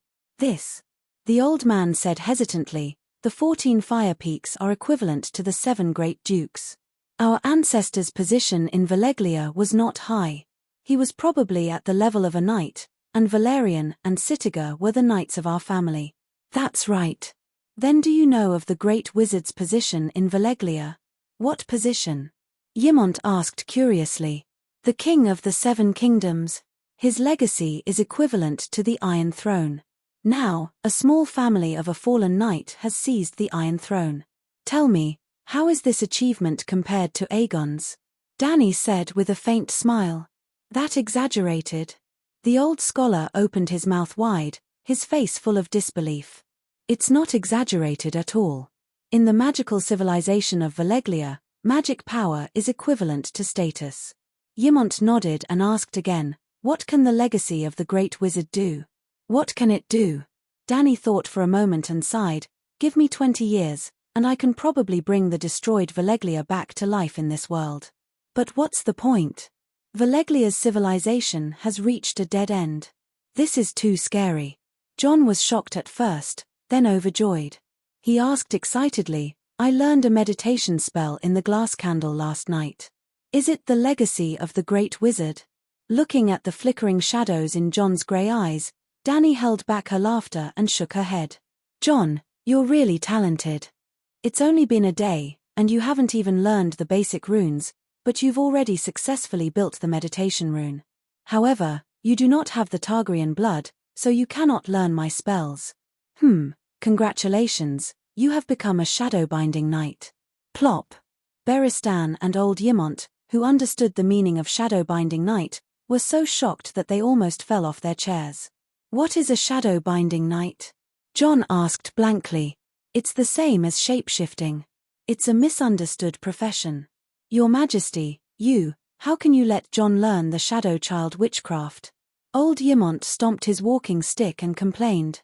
For some reason, he always had a strange fondness for this long-faced, black-haired young man and took care of him as if he was his nephew. Now that he heard that Danny had lured him into the shadow child witchcraft, he was very angry. It's just a meditation technique. I don't know blood witchcraft, shadow secret spell, or demon sacrifice witchcraft. What? John was dumbfounded. Blood witchcraft, shadow secret spell, demon sacrifice witchcraft. It sounded evil. What had he become? Think about it. What's the difference between a spirit wolf and a shadow-binding knight in the eyes of Westeros? There is no difference, but it's too scary to be both a spirit wolf and a shadow-binding knight at the same time. Beristan frowned. Sir, there's something wrong with your words. It's both murder. Is it lighter to kill someone with a machete than to kill someone with a machete in his left hand and a sword in his right hand? As long as John sticks to his conscience, he's still a good person even if he learns a few necromancy spells. If John loses his humanity and doesn't learn any witchcraft, he can still do evil with a sword. Who do you think is more evil? Tam, Queenie, or Waldfred? White Knight was silent for a long time and sighed. That's true, but the common people's opinion, John is just a night watcher, not a king. Does the common people's opinion matter? Old Knight was speechless. Then, Danny said to John, who was at a loss, don't blame me. I only know 2 types of meditation spells. You can't learn the Great Wizard's legacy. The incomplete Fire Wizard's meditation spell is not as good as the complete Shadow-binding Knight with great potential. As she spoke, she went back to her bedroom and brought back a book and a metal plate. She handed them to John and said, there's a Fire Wizard spell in the metal plate. Shadow-binding Knights control the power of fire, blood, and shadows. You can learn it too. There's also Tam's diary, the notes left behind by a legendary half-god wizard. You can learn it, but you must remember, hold the sword in your hand, and sit with benevolence in your heart. Do it with caution. John squeezed the black, cold metal plate and said in shock, Valeglia's steel? Oh, you're quite knowledgeable. Danny raised her eyebrows and nodded. It's the real Valeglia's secret spell. I learned the Fire Wizard spell from it. Thank you, John said sincerely. He felt that the Queen was right. There was no evil or righteous power. As long as it was in the hands of a kind person, it should be used carefully. Danny suddenly thought of something and asked, since you've learned the meditation spell, have you found the direwolf? After hesitating for a moment, John nodded and said, I found it. Last night, I was able to enter and exit Whitey's body freely. It should be near the Savage camp. When the city gates open for the negotiations tomorrow, it will be able to return home. Right, I also found Manslade's tent. Should I? No, since I've already agreed to negotiate with him, I can't go back on my word and kill him with a mouthful of dragon flame in the middle of the night. Danny refused. Your Majesty, I studied magic when I was young. Can I learn the legacy of the Great Wizard? Ymont suddenly asked. Did you light the glass candle? Danny raised her eyebrows and asked. The candle was in John's hands last night. I didn't have time to try it. How about this? I'll teach you the 108 Valeglia Foundation rune language first. But before that, I have to tell you something. The truth about the true world of the City of Knowledge and the Megalosaurus extinction. Chapter 299. The surface of the Great Wall was divided into 2 parts. The sunlight reflected off the crystal-clear surface of the Great Wall, while the lower part was shrouded in a layer of mist. In the morning mist that gradually thinned in the morning glow, the sound of swords clashing resounded through the square. Clang! The sword fell from Galen's hand and landed in the mud. He clutched his wrist and cried out in pain. Ah, I lost. His Majesty is so strong. If it was a real sword that had been unsealed, your head would have been split in 2. Alisa laughed loudly at the big night watchman. You really are a stupid ox. After fighting with His Majesty for 10 rounds, you were stabbed twice in the head, once in the shoulder, once in the chest, and now your wrist is broken. Danny commented, Galen, you're stronger than me and John, but your body's coordination and flexibility are a bit lacking. You'll be finished if you meet a master swordsman. I was even worse 2 years ago. When I first started, my swordsmanship was still improving. But in the last 6 months, I can't seem to improve anymore. The big Galen said dejectedly. You're using the wrong weapon. Dany pulled down her mask and exhaled a long breath of white mist. She stabbed her sword into the ground and held the hilt with her left hand. Her right hand pointed at the hammer on the weapon rack. You should learn hammering skills. Wear full body armor and have a companion to protect you. Swing the hammer as hard as you can. Maybe you won't be as invincible as Robert, but at least it's better than you, who can't even drag someone down with you. You can try. The former martial arts instructor of Dark Castle, Sir Alisa, said thoughtfully. All right, who's next? Dany pulled down her mask, raised her sword and asked the night watcher beside her. Me, it's my turn to spar with His Majesty. An old man raised his hand excitedly. Dany saw that the old man was hunched over, his beard was grey, and his limbs were loose. She couldn't help but doubt him. Old man, can you do it? Don't break your bones with one strike. Your Majesty, don't look down on me. I'm the most elite warrior of the Night Watchers, a ranger. You, on the other hand, have already challenged 4 Night Watchers. Are you tired? The old man twirled the sword in his hand and asked with a smile. Do you know how to lift something heavy as if it were light? Dany asked. She hadn't completely stepped into the realm of lifting weights as if they were light, but her endurance had increased by at least 50%. The old man's smile disappeared, and he said in surprise, I didn't expect your Majesty's swordsmanship to be so high. It seems that I have to show my true ability. After he finished speaking, he raised his sword and stabbed towards Dany's heart. His speed was so fast that it didn't match his old appearance. Dany was a little surprised, but she nimbly leaned to the side to avoid the stab. At the same time, she spun around and added her strength to her sword, quickly slashing at the old man's waist. Clang! The sound of metal hitting metal drowned out the chatter of the Night Watchers. The old man's movements were nimble, and his eyesight was accurate.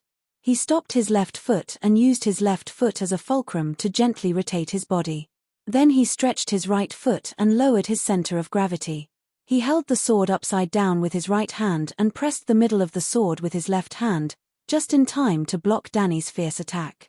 Dany's sword was firmly blocked, but her right hand was so numb that she almost couldn't hold the hilt of the sword. The old man seemed to see her predicament, so he took a step forward and slashed at her head with the sword upside down in a big arc. It was as powerful as thunder. Ah! John, Alisa, old Aemon, and the rest of the Night Watchers cried out in shock. Ulmer is old but strong, and his swordsmanship is getting better and better. Beristan was also shocked. Just when everyone thought that Dany would definitely be hit, she let out a clear cry. Her waist was as flexible as a willow branch as she bent backwards, and the iron boots on her feet kicked the old man's right hand that was swinging down. Bang plop kai. The sword was kicked more than 10 meters high, and when it finally fell, it stabbed into the mud. Before the sword hit the ground, Dany fell into the mud, splashing mud everywhere. But she didn't cry out, nor did she stop moving. She was like a nimble little pig. Under everyone's dumbfounded gaze, she quickly rolled half a circle in the mud, as if she was dodging a sharp arrow that was shot at her. When she changed from lying on the ground to crawling on the ground, she suddenly pounced forward and pushed the old man, who was holding his hand and staring blankly at her, to the ground. With a crack, the old man's right arm was dislocated under the weight of several tens of kilograms of iron armor. Oh, the old man howled in pain. Dany's iron gloves that were covered in wet mud still held the hilt of the sword firmly. The blade of the sword was pressed against the old man's neck. She exhaled clouds of white smoke and asked in a rough voice, "Do you surrender?" Kai. The sword that was flying in the air finally fell. "Surrender, I surrender," the old man shouted. How is this a training ground?" The one-armed blacksmith murmured in shock. She must have participated in many battles. No, she is only 16 years old, it is impossible for her to have experienced hundreds of battles. This is talent, a perfect talent for fighting on the battlefield, exactly the same as Robert. What's going on? Why is Her Majesty fighting so hard? Todd looked around and asked in confusion. That is her conditioned reaction. The Shadow Tower's commander, Sir Mallister, said with a serious expression. Red Pomegranate Marcy nodded and said, after she fell to the ground, Ulmer should have pounced or used his left hand to throw a dagger at her. Although Ulma didn't do anything, she immediately turned around and dodged. What a terrifying battle talent, Beristan said proudly. Her Majesty almost never held a sword before the age of 15, but her talent is very good. Under my training for more than a year, she has achieved achievements that many knights would never be able to achieve in their lifetime. What, only a year of training? Sir Mallister said in disbelief. This doesn't make sense. All of us started training from the age of 5. Even the extremely talented Prince Riga started practicing martial arts at the age of 12 and only achieved some success after 4 years of training. Beristan smiled bitterly and asked, in the past 14 years, she didn't even have enough to eat and wandered around with Prince Viserys. Who taught her martial arts? Everyone fell silent with a complicated expression. She has strength, speed, and skills. In a few years, Her Majesty might be able to achieve something in the tournament. Yes, she will participate as a mysterious knight. Scholar Yimont said with relief.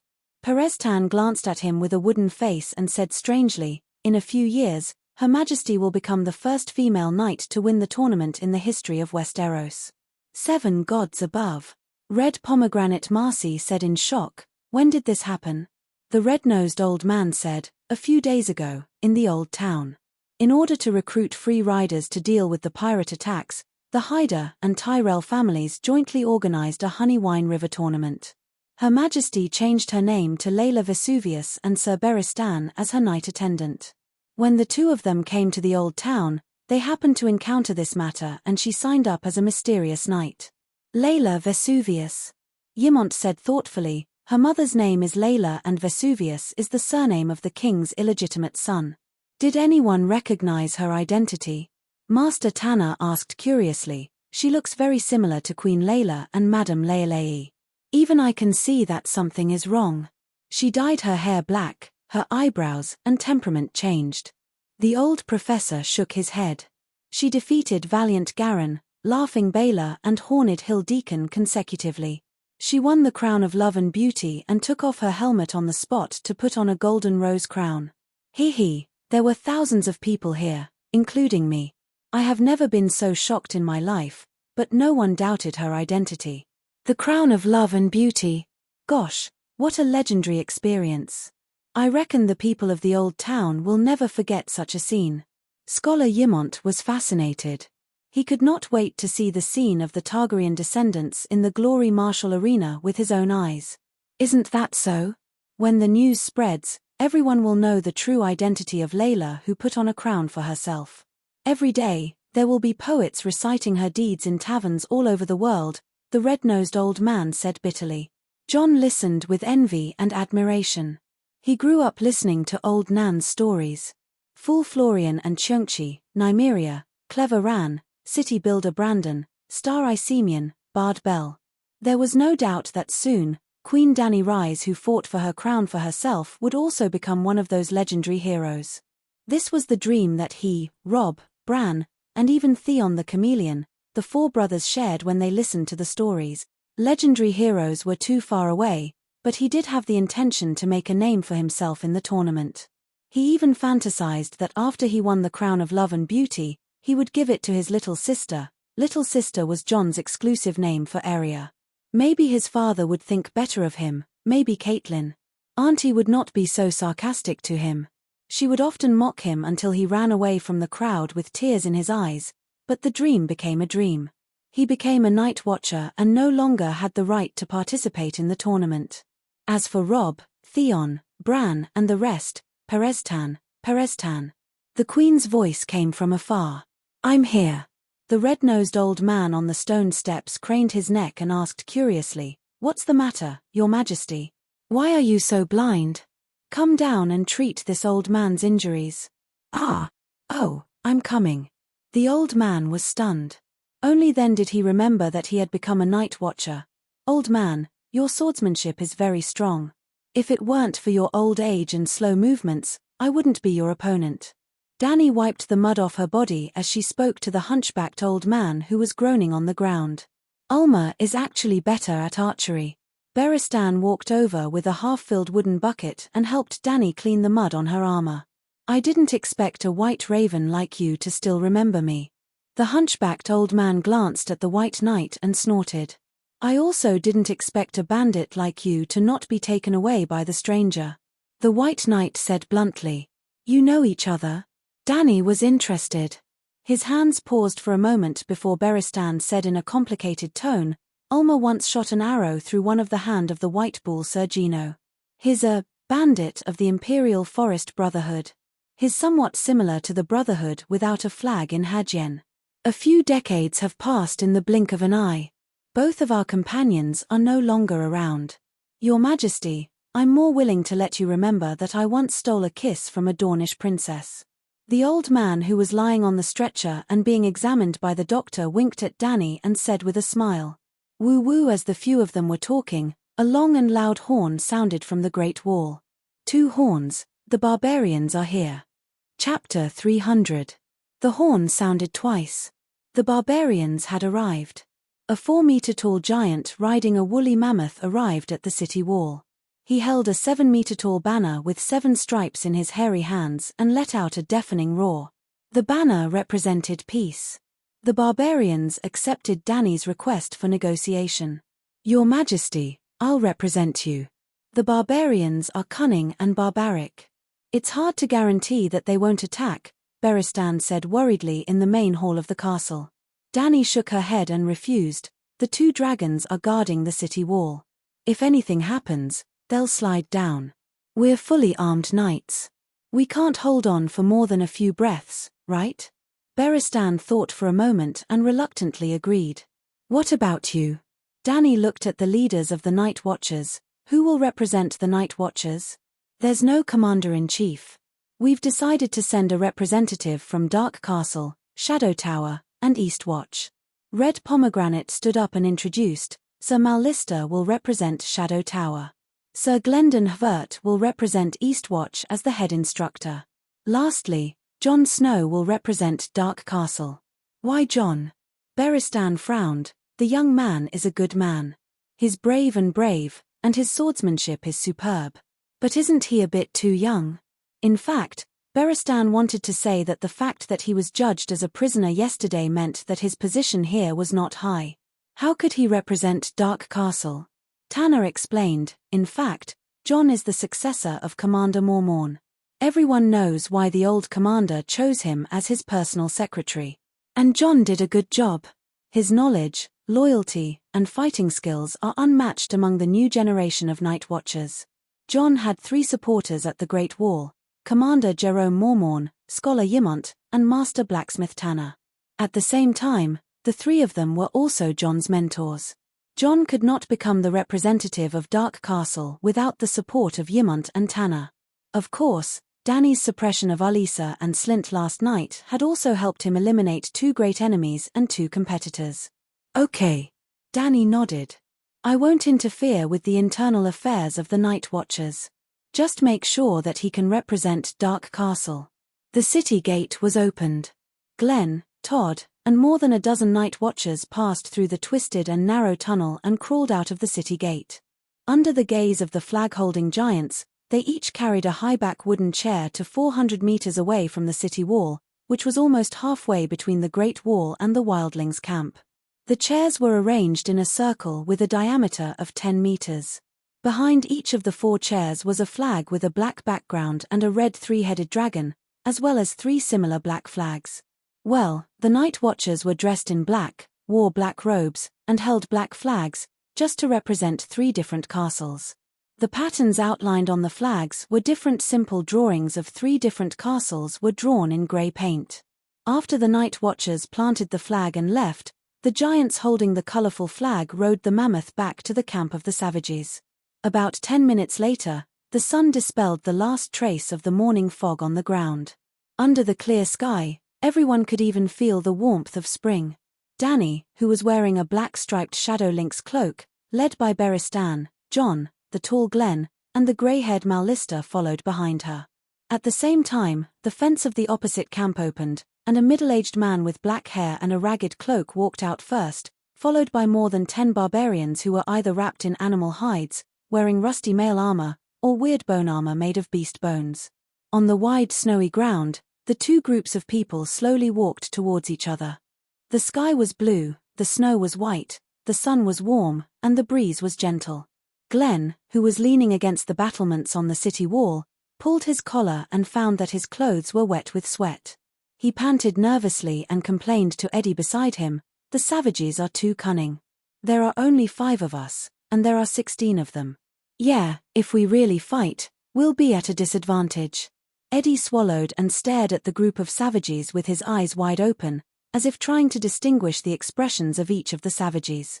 However, until both sides sat down on the wooden chairs in the middle of the snow, no one pulled out their swords. Dany took off her helmet. The warm wind blew, lifting the fine bangs on her forehead. "I'm Dany Liz Targaryen." The leader of the group of savages pulled down his hood. It was an ordinary-looking, grey-haired, middle-aged man. It was obvious that he liked to smile, and there were very obvious smile lines at the corner of his mouth. Seeing the beautiful queen who seemed to be shining in the sun, his eyes flashed with undisguised surprise, and his smile lines unconsciously formed. "You're so beautiful, Your Majesty." Sir Mal Lister frowned and said, "Mans Red, you're too cowardly to bring so many people here. Why didn't you bring the giants too?" Mans Red looked around and shrugged. "These commanders each lead a large tribe, and their status is similar to mine.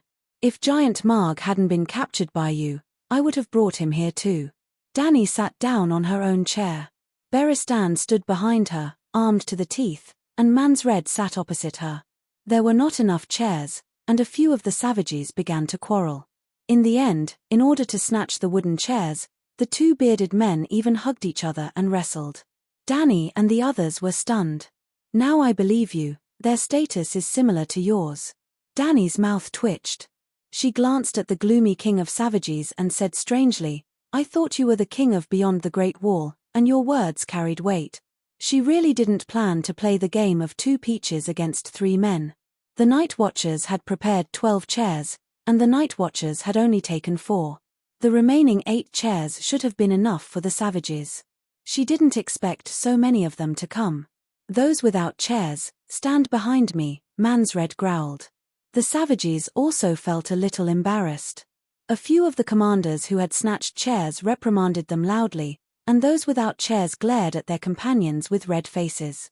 They also felt embarrassed to say that the Night Watchers were unfair for bringing out too few chairs.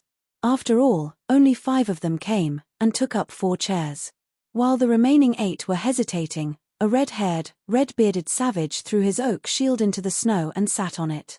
He shouted, "Mans Red, I, Tormund, the Giant's Bane, am not your guard. I can't stand behind you." "Fine, fine, fine. You can sit anywhere you want," Mans Red helplessly. So, the other 7 followed suit. They either sat on the shield, squatted, or rolled out a snowball to use as a stool in the space between the 8 chairs. After 7 or 8 minutes, when everyone was seated, Mans Red coughed softly and looked at Dany. "Has Targaryen regained the Iron Throne?" "No." Dany shook her head. Mans Red frowned and asked again, "Then which dukes do you have the support of?" "In the Westeros, none of the 7 dukes explicitly support me. But once the threat of the savages is resolved, I will take Dragonstone Island," Dany said. "Then how will you negotiate with us on behalf of the 7 dukes?" Mans Red angrily. Squawk Blackie roared. Squawk Whitey followed Blackie's lead and roared. Dany did not say anything. She only glanced at Mans Red and the other savages who were looking at the Great Wall in fear. Alas, the king of savages sighed and said helplessly, "I remember that the Megalosaurus went extinct hundreds of years ago. Where did your dragon come from? Even if the dragon is gone, there are still dragon eggs." Dany laughed. "Dragons are not invincible," Tormund, the Giant's Bane, shouted. Dany nodded in agreement and said, "Of course dragons are not invincible, especially when my dragon is still a young one. The scorpion crossbow developed by the City of Knowledge and the giant's longbow can successfully kill a dragon if you can shoot their eyes or neck. But you don't have dragon crossbows. The number of giants is limited, and the area of your camp is too big. The giants are too eye-catching. My dragon can easily avoid them and use its dragon flames to devour your wives, children, cows, sheep, and other livestock. There are no cowards among the savages, and they are not afraid of death. Mansred glanced at John and said in a threatening tone, "Chameleon, you know that we are looking for the Horn of Winter, right? Let me tell you, I have already found Joman's grave and the horn buried with him under a glacier in Frostfang. If the dragon comes to burn our camp, I will blow the horn immediately and make the Great Wall collapse." "Are you kidding?" Danny looked at the King of Savages strangely. "You think you can scare me with this nonsense? You haven't heard the story of the Horn of Winter?" The cold expression on Mansred's face cracked. "No," Danny said honestly. "That is a magical horn. Legend has it that Joman, the king beyond the Great Wall, blew the Horn of Winter to awaken the giants underground and end the Night King's rule. The Savages believe that the Horn of Winter can make the Great Wall collapse," Sir Mallister explained softly. Danny rolled her eyes and said, "Brag, brag all you want. Brag or blow the horn all you want. Do you think there is a turnip growing on my neck to scare people with a lie that even children can't deceive?" Mansred's face twisted. He really wanted to go back and blow the horn immediately if he had one. Danny did not believe that a horn could blow the Great Wall down, unless Meng Jiangnu's soul was sealed in the horn. However, the Savages all believed it, and Mansred really did lead a few thousand of his subordinates to rob a few hundred tombs near Frostfang, hoping to find the legendary Horn of Winter. Mansred did indeed find a huge bull horn, but it was found in the giant's grave and not Joman's horn. Seeing that the Horn of Winter did not scare Danny, he gritted his teeth and threatened again, "I will immediately disperse the team. There are places to climb the 500-kilometer Great Wall everywhere. Climbing the Great Wall is not foolproof. Many people will die," John said. When he was undercover as a Savage commando, he followed the Savages to climb the 200-meter-high Great Wall with iron rods and ropes. But halfway through, ice fell off the wall, falling and smashing almost a quarter of the Savages to death. If he had not reacted quickly, he and Jurgret would have died in that accident. "I know," Mansred nodded and said with a heavy expression, "thousands of old and weak have died all the way from the Windy Gorge to the Great Wall. If we let them climb the Great Wall, maybe half of them will die." After crossing the Great Wall, being chased by the Night Watchers, the Megalosaurus, and the people of the northern region, more than half of those who survive will die, but there is always hope for us free people. There will always be many people who can survive. But if we stay north of the Great Wall, when the real winter comes, we will all die. "Deviant ghosts?" Danny asked. A savage wearing a snowbear's fur cursed loudly, "Those bastards have been following us. Every morning when we wake up, we will find a batch of empty tents. The people inside have been captured by the deviant ghosts. Not only the white ghosts, but also the cold and food. We have to cross the Great Wall. Even if you have 100 dragons, you can't change this," Mansred with a firm expression. "The Savages have always wanted to go to the other side of the Great Wall, but do you know what's there?" Danny sighed. The barefoot commander stared greedily at Danny and said loudly, "There are women, food, clothes, a big house for the winter, everything we need." Sir Mallister gripped the wooden chair's armrest tightly and leaned his upper body forward like a furious lion about to pounce and bite someone. He roared, "No, there are swords, spears, armored knights in the northern region, and even women with bows and arrows. The strangers are waiting for you there." The subterrane dweller with blue paint on his face spat on the ground and mocked loudly, "You think we're afraid of you kneeling people? Ha ha ha, my grandmother is an old woman with a spear. She can easily kill 3 people who kneel." The Savages beyond the Great Wall were actually the ancestors who crossed the sea from Urso 10,000 years ago. Other than the fact that their ancestors were purer and were not affected by the Anderlands, they were essentially no different from the people of the northern region. The Savages called themselves free people, while the people south of the Great Wall were degraded as kneelers. Yes, because the people of the 7 kingdoms had to kneel to their lords and kings. Danny glanced at the caveman casually and said to the King of Savages, "Mansles, you are different from the other Savages. At least you know the influence of the political situation of the 7 kingdoms on your invasion. Unfortunately, the situation in the Westeros has changed in the past few years, and your information is a little outdated.